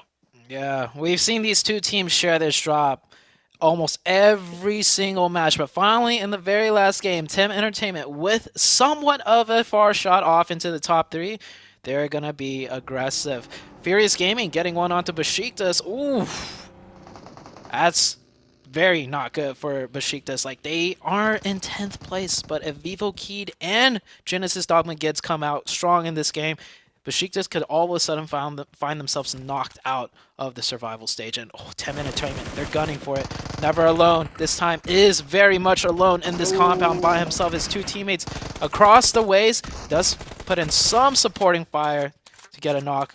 But Team Entertainment, they're like, we've had enough of this. This is the last match on the last day.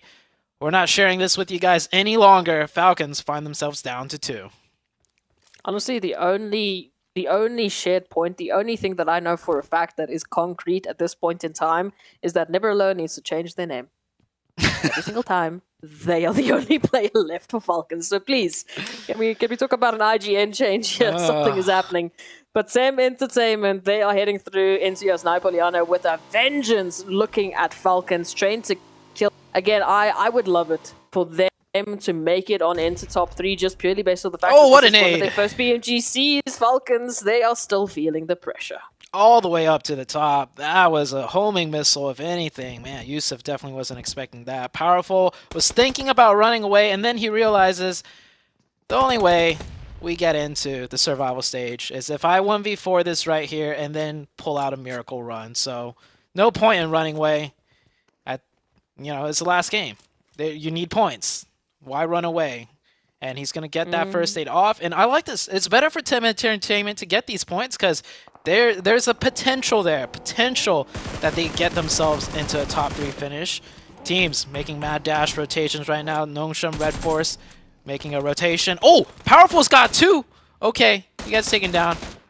Powerful manages to knock 2 out of the Team Entertainment. I was thinking maybe some sort of crazy upset, but that would be the end of that. Yeah, Team Entertainment, again, nothing really to lose for them in this scenario. Whether they do have a massive game here or not, they will be moving on. They will be moving into the survival stage. But if something happens, if they do bring in an absolute banger of a game, then yes. Then they're in top 3. Then they have saved themselves a little bit of torment. In all honesty, that's all I can talk about as the survival stage. So if you can save yourself that trouble, please do, because that survival stage, we keep talking about it. The team's in there waiting for them. It is going to be tough. Furious Gaming and FaZe finding one another. A little bit of a turnaround from FaZe, at least, as they find Fernan. But this is really... There's no opportunity for Furious Gaming to close this out. At the very least, they can just take this engagement with some pride. Try and not finish in last place potentially, but it's looking like they might just go down in last place. Unless a FaZe messes us up here. They're trying to finish this last player out, and they do manage to find it. Furious Gaming still have Milos all the way long range, trying to do some supporting fire, but at this point, when teams are playing this aggressive, you just got to get close and personal. Milos, last one up. FaZe getting the reset back up to 3. Milos trying to find some sort of angle possible, but it is too late for him. Furious Gaming might find themselves packing it home in a last place finish. That's just going to break Seven's heart. He's been shouting at them for the last 3 days. I think he's been the biggest Furious Gaming supporter since day number 1. I think Seven's given up on Furious Gaming. At some point, seeing this perform like this right here, I don't think it's going to break Seven's heart. I think Seven's already moved past it. He's accepted the fate he knew. Yeah. Coming into today, I mean, it was looking rough, man. Nongshim Red Force already, they picked up the pacing. They made sure that they're not going to be finishing in last place. So, yeah, for Seven, I guess times have passed. Maybe there was a glimmer of hope, but Seven will never tell us that. No. But as we take a look at it, that rotation up into the north, IHC having to make that move on in from the military base island. Yep, goodbye, Furious Gaming. It was nice to have you. They will be uncontested. Genesis Dogma, they actually opted for an earlier rotation, so they left farm/Malta, they left that potential of a bridge camp, and they're focusing on rotations as I believe they need to. Oh, Train to Kill, finding an important elimination point right there onto 4 a.m. Ooh. Very good shots out of Train to Kill, ripping that player right out the vehicle. That's not easy to do, especially with the direction that the 4 a.m. player was traveling in correspondence to the bullets that were raining down. Tracking that, very good job out of Train to Kill. Now, I'm looking at RC right now, the rejects. They're approaching this last game with a lot of caution. I think they've already breathed a huge sigh of relief by not getting hot dropped on. So now you can see they're playing on the edge. They're 2-2 split. I don't know if that's a 2-2 that they're trying to, pick up some points from inside the blue, like trapping Game Lords on rotation. That shouldn't be the case. If you're going to be trapping players for points, you should be doing it as a 4-man team. I think RC just in coincidence, had Game Lord pass by, but RC is actually trying to remain low and quiet as much as possible. 4 a.m. continuing to play big. They're playing like they have nothing to lose, honestly, making the big rotation still. And, ooh, they need to get out of there. Oh, that's another player caught off for sure. Oh, good shout. Barely getting down the hill, but still ending up getting caught. 4 a.m. all of a sudden down to 2 players. This is more and more of a chance for rejects, if anything, to get second place over the top of 4 a.m. Hey, I mean, they're running in that 2-2 split. Honestly, I just think because they want to give themselves the best possible chance, right? I mean, yes, if they do get caught out on the one side, at least the other side can take that rotation on in. Like we said, having to just make that disengagement, make that choice. But they will be regrouping after that little bit of a scary engagement with Game Lords. Maybe rethinking their plan, maybe rethinking that approach on into the zone, because they're going to be heading in from the west, and the west pretty open except for Geek Fam. So we'll see where they end on up. GK Esports, it's been some good energy from them. I feel like they have really stepped it up just a tad. You know, brought in a little bit more of an aggressive style, brought in a little bit more of those eliminations, which is great. But yeah, they're gonna have a tough time when it comes to that survival stage, because now, now this is the proving grounds. They're getting ready for that gauntlet that's coming up next. We see Vivo Keyed, another team trying to make or keep their survival stage spot. Genesis Dogma very close behind. Vivo Key coming in from the northwest, just making their way into the northwestern edge of zone. So they're not going to go for a hard rotation center. Rejects on the far southwest coming in just on the edge as well, playing it much safer, but they will find themselves next to the team of Geek Fam. Now, Geek Fam, they're probably going to take every single fight possible they see. I mean, they are first place no matter what. That's already what they did before they were first place no matter what. So a little bit scary for the Rejects team, getting ever so closer to Geek Fam. We love it. We do love it. An opportunity here. Train to Kill. I mean, honestly, I'm just keeping an eye on Train to Kill and Vivo Keyed.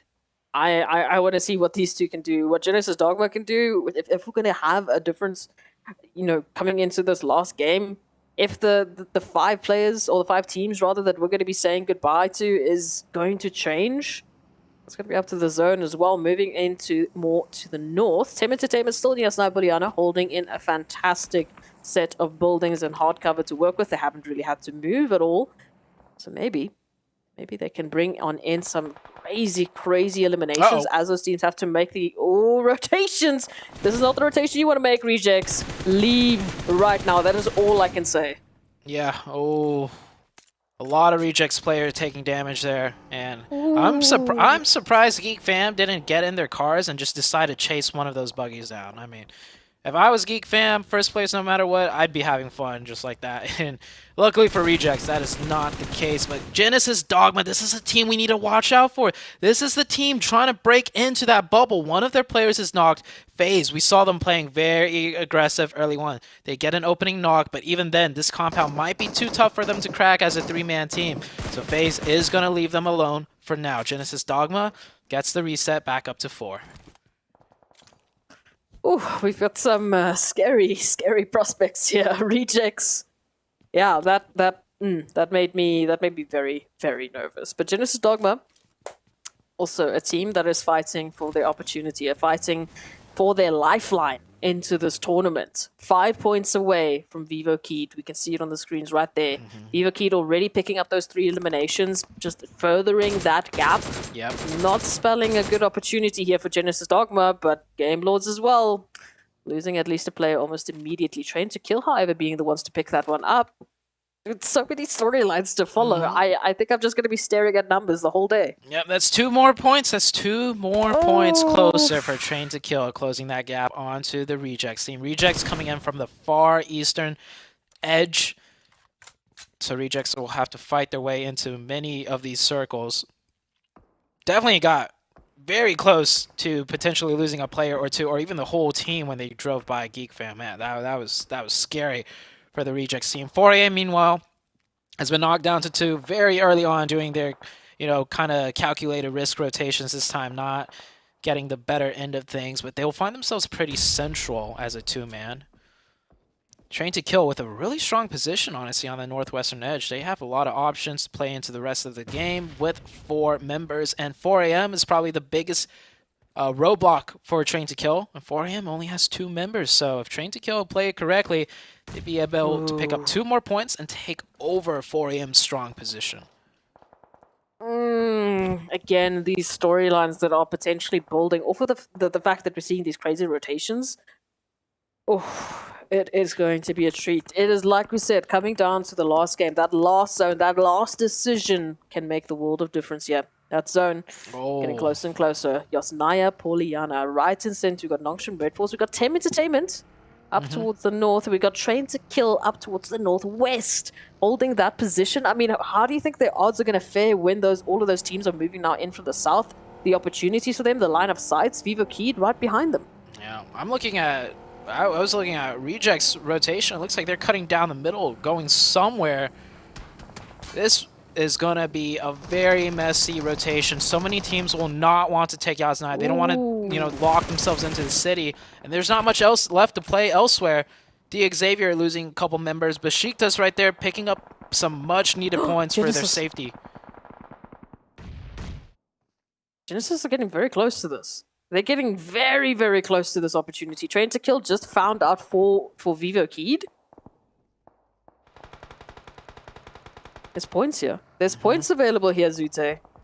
Yeah, a lot of points. IHC coming in. Oh my This is another team that could very well take the top 3 if they get a huge game in. And we're going back and forth. So many important fights. Vivo Key, coming onto the backside of Train to Kill, getting backfilled right now. And that low toss. Ooh, Legend will take some damage right there. Rig is knocked. I think Train to Kill is heavily debating. Do we stay here and try and help him out, or do I just leave him? Train to Kill, I feel like they need to come back and take this fight. This might knock them out, but sure, they need a massive game. They're only a couple points away. And Jane is back. Sendesh in the long range, providing some sort of support. They will try and eject Legend out of there. Vivo Keed will take over this position.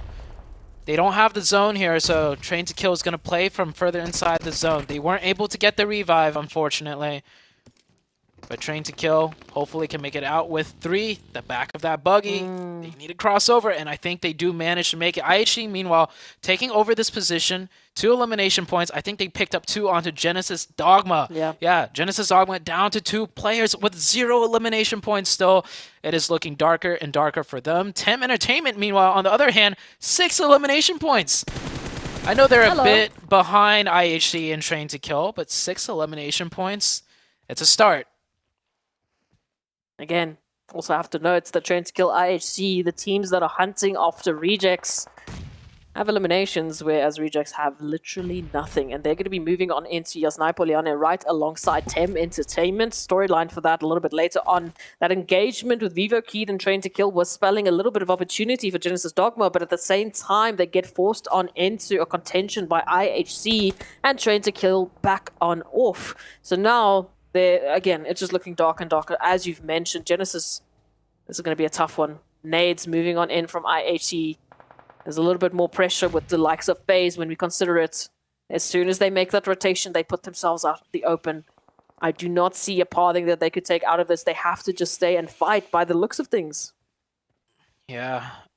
4 AM was taken out by Tem Entertainment, by the way, so it gives a chance for the reject. Oh, full send by Geek Fam on the northeast, right onto the side of the Rejects team.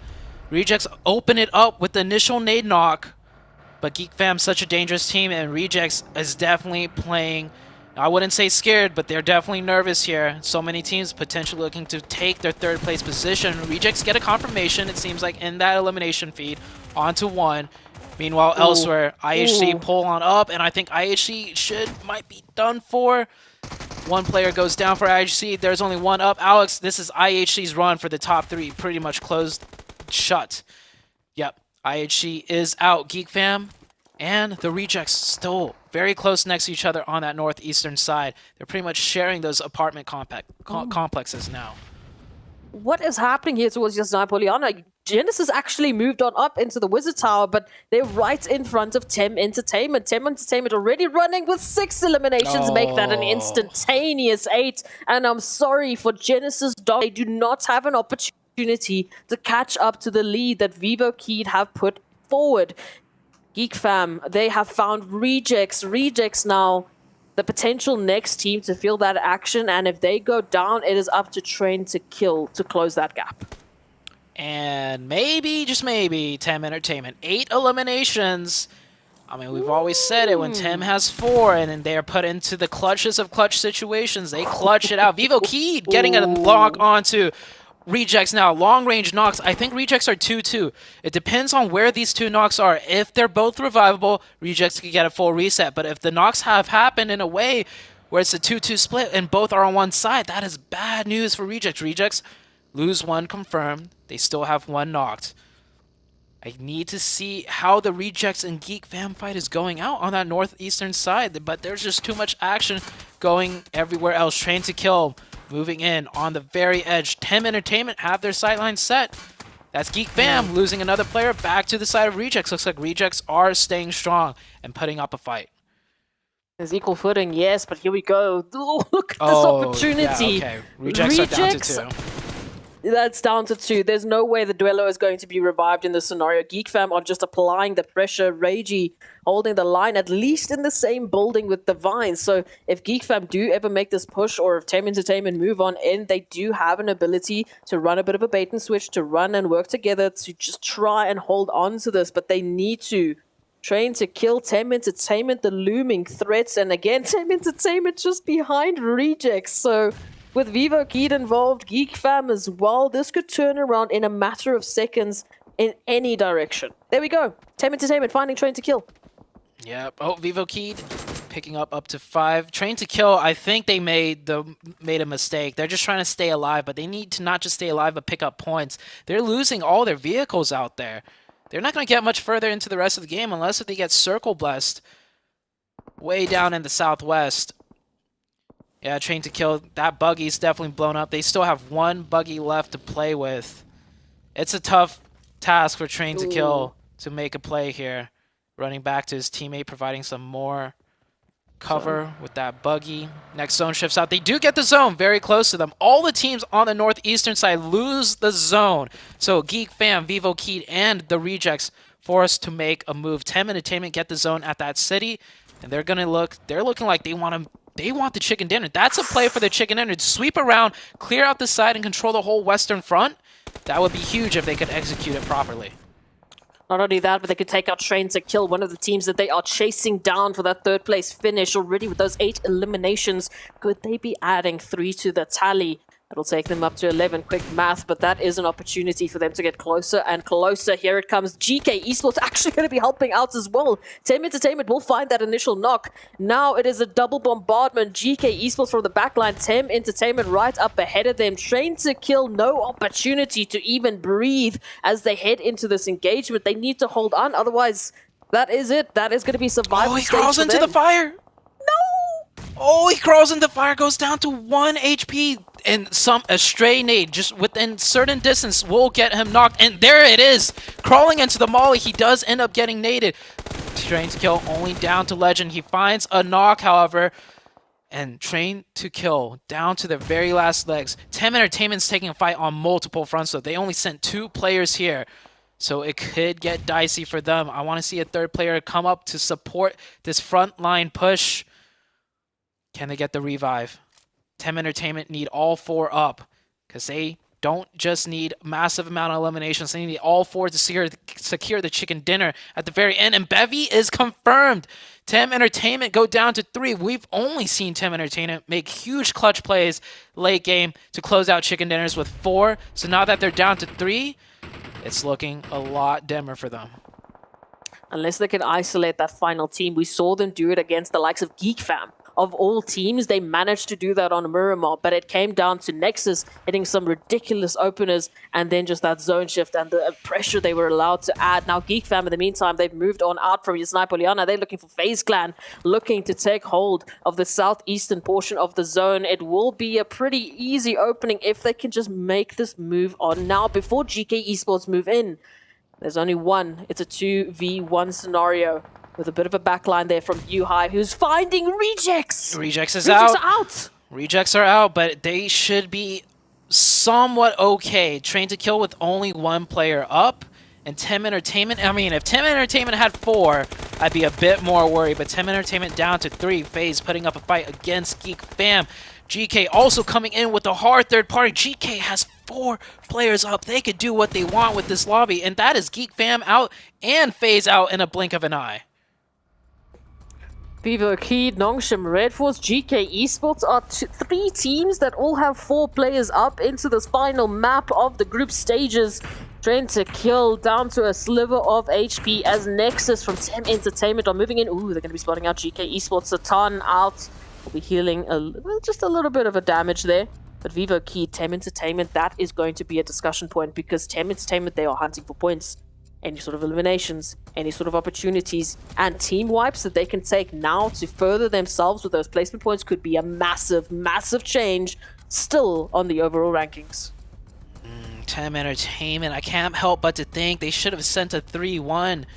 I understand leaving 2 players in the backlines for supporting angles because you get really good angles out into the whole entire field.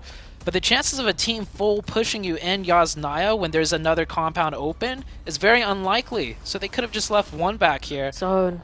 Yeah, and keep that 3. Yeah, zone has shifted away from everyone except for... Oh, well, I mean, here we go. They're fighting for the only place left in zone, and GK with 4 come in spades, taking a 4v4 with no Charette Force, just down to 1 just like that. And GK, 12 eliminations. This GK team was the team we saw out of day 1, but nowhere to be seen except for the last game of the day. There is Train to Kill taking out. That is not enough for them to pass up Rejects. It's all down to Tem Entertainment. I don't want to do the math, but I want to say they need to eliminate everyone in the lobby and a chicken to maybe take over Rejects, and that's a huge maybe. At the very least, they have put themselves, I believe, in 4th place, but they need all of these eliminations. They need all of these eliminations and as good of a placement to actually make it. But at the very least, it's possible, Zute. There is a storyline here where Tem Entertainment in the last map make it happen. If but they had 4. Only 3. Yeah, I would maybe believe it if they had 4, because we've seen what they could do with 4 time in and time again. But going down to 3, I feel like that was it. GK, however, have 4, and GK are looking strong. They get a knock onto the side of VK and GK. They're gonna keep putting on the pressure everywhere. This is not just points for GK, but points taken away from Tem Entertainment. They're on the hunt. I mean, they've been doing so much damage to Vivo Key. They've been slowly but surely making them potential here. Tem Entertainment going to be losing out another. That 2-1 split not working in their favor. Down to only 1. This is the storyline now thrown out the window. Tem Entertainment staring down the barrel of a 1v4, v potential even 4 for Vivo Key if they can get that res on up. TK Esports, in the last map, they are the thorn in the side of any team trying to take on Rejects. Yeah, the GK will be putting a stop to everything here. Up to 14 eliminations. I think the record was 15, by the way. Or was it no, it was 20 out of the Rejects. GK looking to maybe... Is there even enough players for them to hit past 20? There's 4 plus 5. No, they'll hit 19. They'll hit 19 at most. Vivo Key managing to keep up 4, though, is pretty impressive. They're definitely on the back foot, though. 3 of their players all behind 1 hay bale. Adrian, luckily, has managed to make it somewhat more into the zone.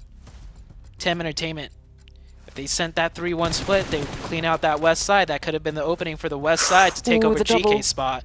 And, ooh, yeah. Yep, they're coming in. VK losing 1 member. They did get a trade back. Tem Entertainment doing whatever they can to maybe pull out a couple more points. They spot out 1 player. Oh, maybe the double! It was almost lined up, but GK looking like they were going to win this game down to having 2 players knocked. It is in favor all of a sudden to VK now to close out this last game on the very last day. Vivo Key with those 9 eliminations up against GK with the 15, who have just been looking more solid. They've just been looking more aggressive.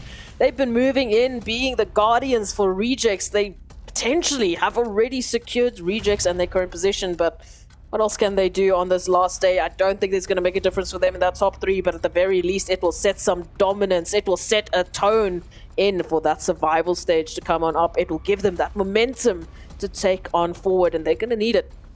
There's a tough journey right up ahead of them. This is the last circle. It's going to close right down into the middle.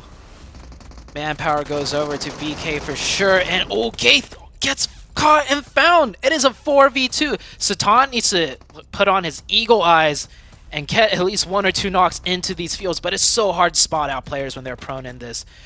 Satan, he's going to be the difference maker here. He's on the high ground. He can't peek for long because Cielo all the way wrapped around. Cielo's about to knock Satan if he peeks out any longer. Cielo getting closer and closer to getting that angle, and Hope actually catches a molly. He's forced to back up as well. And look at this positioning out of VK. They are pincering in from every side, every angle. Taking control of the center of the zone now too. Satan does have that Groza, which could come into play. Hope from the tower goes prone. Adrian knows where at least one player is. Satan crawling ever so closer to Cielo. And he fires off the shots. He finds Cielo. That's a good start for GK to bring this back down. 2v3 situation. He wants to get this confirmation too because he doesn't want Cielo giving out info. But that slight stand-up did catch Satan a couple of bullets. Cielo's backing up now. And mowing the grass. That's another one. 1v2 situation now. Hope goes down, gets traded. Satan with the Groza. 2v1. They both pop up. They both take shots. Diego popping off a lot of shots. Goes down. That smoke obscuring the vision out of the last player. But Vivo Keed will get the trade in. And Vivo Keed will celebrate a victory on the very last game, on the very last day. The overall leaderboard, so that's where we really have to take a look to see what has happened. Have things shaken up just enough to cause some upsets? At the very least, Vivo Keed, with such a dominating performance, will secure themselves that spot in the survival stage. They have no more worries, of course, because the games are done, but also GK Esports. I mean, we started off with that first day. They were a little bit dominant, then they were just a little bit consistent, and then they fell off. Back again with that kind of momentum, with that kind of performance. Can they replicate that in the survival stage? Can they bring us to a whole different storyline? Just look at the amount of utility that they used in that map. 42 smokes, 27 nades. I mean, the damage, the distance traveled, the performances from both GK Esports and Vivo Keed was emphatic. Also 33 smokes out of 10 entertainment, 27 nades. Oh, the util used out in that open field south of Yasnaya.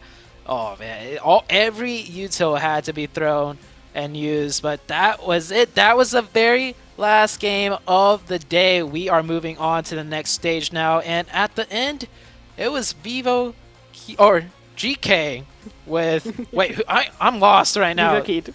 Vivo Keed with the win. So much has happened today. Let's take it to the desk.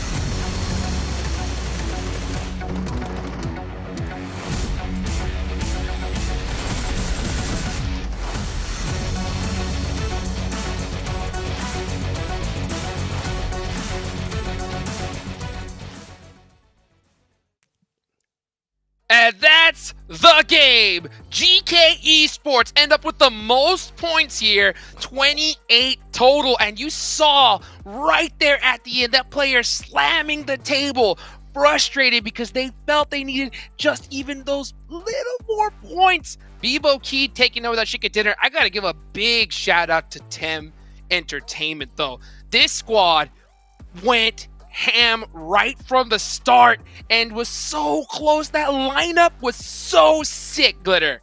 I mean, it was almost the most insane story.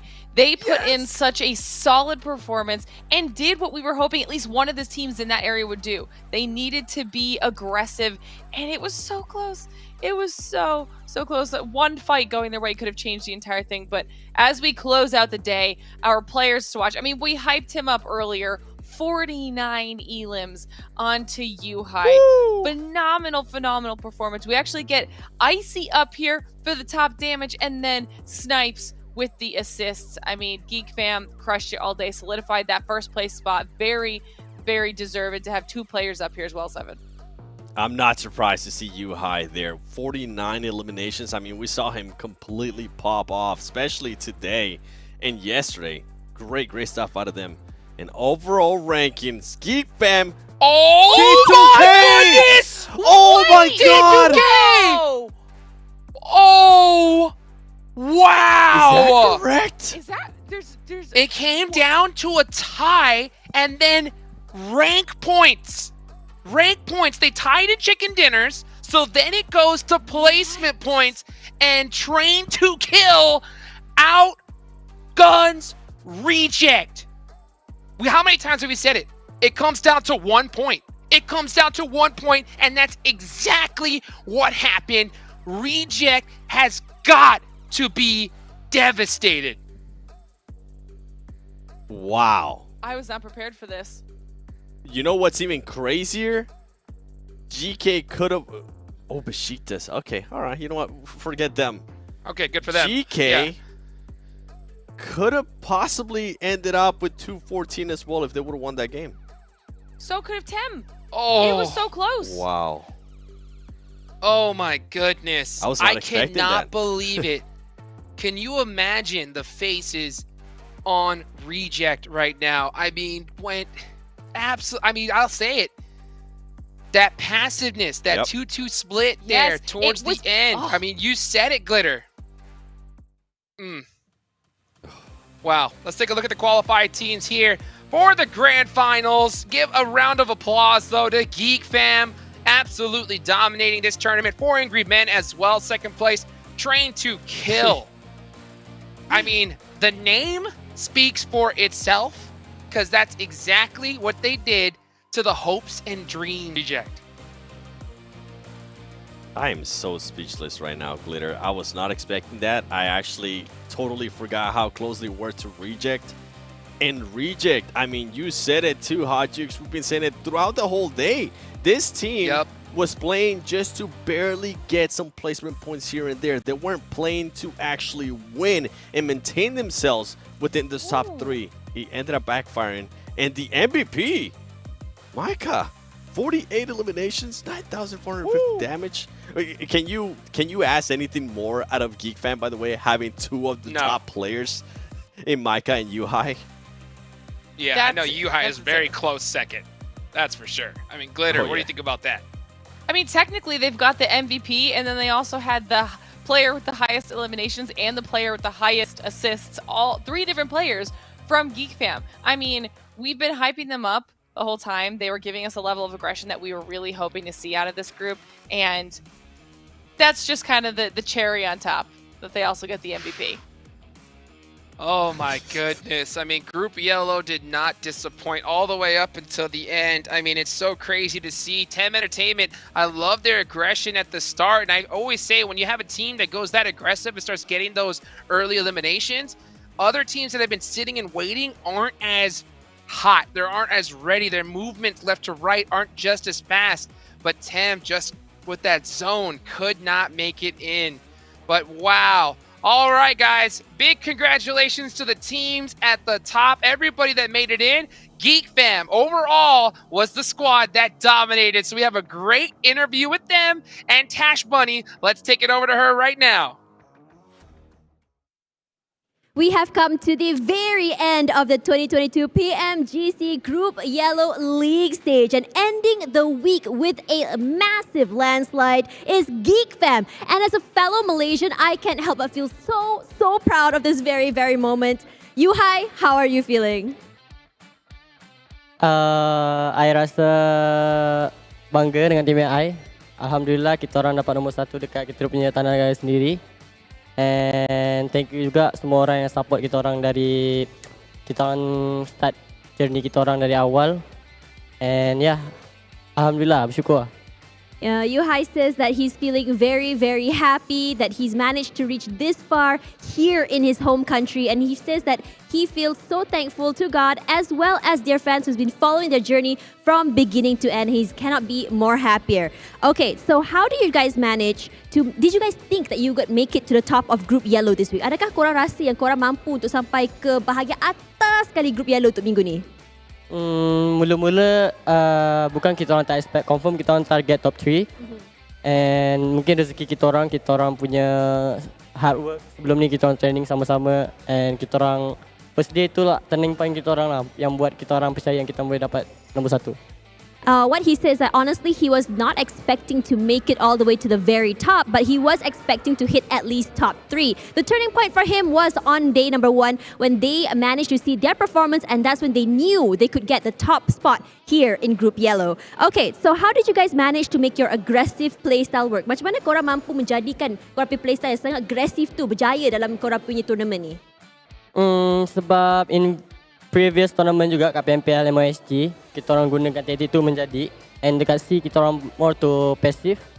Kita nak tahu macam mana gameplay C, tapi kita orang tak boleh faham lah. So kita orang try guna kita orang punya meta sendiri, kita orang main agresif. Kita orang lebih pentingkan kill point dari placement point, and kita orang berjaya. Alright, so what Yuhai said was that over in PMPL MYSG, they actually did use this aggressive playstyle and it worked very well in their favor. However, they changed their playstyle when they went to PMPLC, but they didn't seem to find that sweet spot just yet. So coming into PMGC, they decided to kind of like prioritize kill points, elimination points over placement points, and it worked quite well and it worked very, very beautifully for them. So congratulations, tahniah kerana korang mampu melakukan benda tu. Tapi kalau korang mampu untuk memilih korang punya MVP, siapa yang korang pilih? If you guys could choose the MVP for your team, who could it be? If I can choose, ni dari perspektif saya. First day MVP dia Snipe. Okay. Second day MVP dia Damrut. Okay. Third day MVP dia Mika. Okay. And last day, I MVP. Wow. So what he says that every day is a different MVP with all the players over in Geek Fam. Tetapi korang boleh only choose satu. They can only choose one. Siapa? Who? I think Mika. Mika. And if you guys didn't know, Mika is actually the MVP for Geek Fam. So congratulations to Mika. He's over the room over there. So my final question to you is, you have so many friends here in Malaysia who are following you guys and your journey. What do you guys have to say to your fans? Apakah yang korang boleh cakap kepada korang punya fans kat rumah? To our fans, thank you for supporting us. Jangan lupa support kita orang dekat PMGC Grand Final nanti. So kita orang dapat mengharumkan nama Malaysia. Thank you so much. Yang kita orang punya Marshall, kita orang punya coach, semualah. BSPN, you, thank you so much sebab organize event ni untuk kita orang. Sebab kita orang memang dah lama nak tunggu event offline. So, thank you so much. Oh, he said thank you to me guys. But yeah, apa yang dikatakan oleh Yuhai adalah terima kasih banyak kepada semua fans di rumah, kepada Marshall, Coach, Tasha dan juga semua yang telah mengikuti mereka punya perjalanan dalam mereka punya Allah, kenapa cakap bahasa Melayu? What Yuhai says that thank you so much to all the fans at home, the coach, the Marshall, me, as well as everyone else who has been supporting him throughout their entire journey here at PMGC. And don't forget to support them over when they head over to PMGC Grand Finals in Jakarta. And for now, the end of Group Yellow is here. Congratulations to Geek Fam once again, guys. And we will see them over in Jakarta, the Grand Finals soon. Bye-bye, everyone. Bye-bye.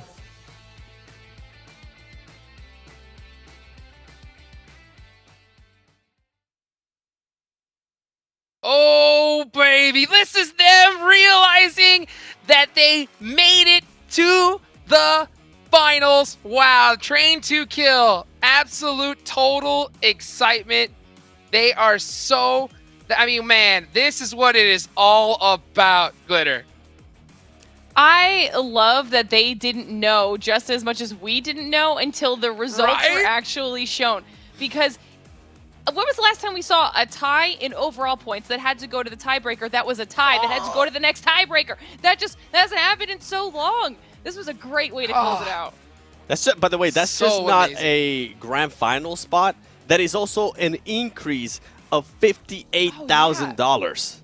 That's right. Boy, Oh boy. my goodness. They have to be so stoked right there. I mean, this is what, I mean, how many times, you're right, has it gone to 2 different tiebreakers? But how many times could that tiebreaker been changed by 1 single point? It is so crazy. This is why we stressed it right from the start. Well, guys, now that we go from there, we have to talk about the new schedule and format for what is coming up next. Here is the group stage now.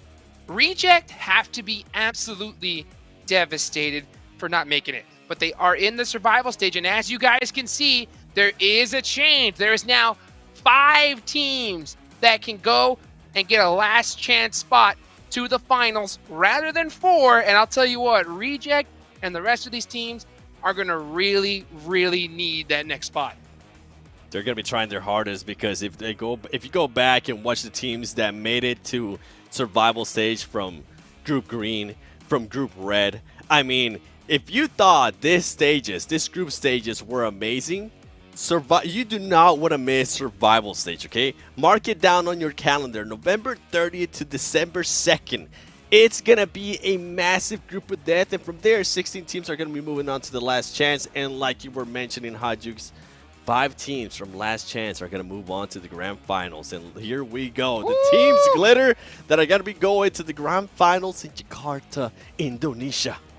All of these teams have got to be so hyped now that they know exactly who they're going to be going up against from the top of the crop. But to be fair, like you guys have both been saying, the survival stage into that last chance opportunity, I mean, that's going to be really difficult. I know it's been a while, but the teams that didn't make their way through in Group Red and Group Green are really good. And now you're adding in the teams from Group Yellow. I mean, the survival stage is going to be very, very difficult.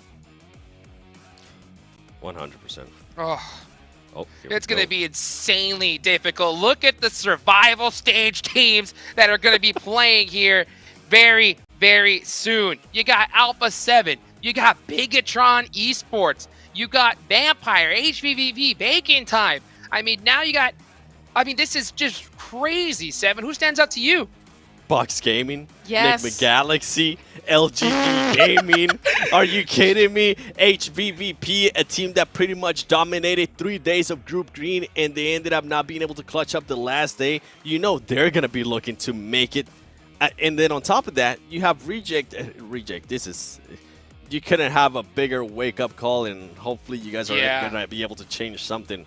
A lot of these teams are going to have just such a tough road. I mean, Damn One Gaming, too. You're going to have them, Vampire Esports. The list goes on, and this is what I was saying. Survival stage might be the best thing ever. I can't wait to watch it.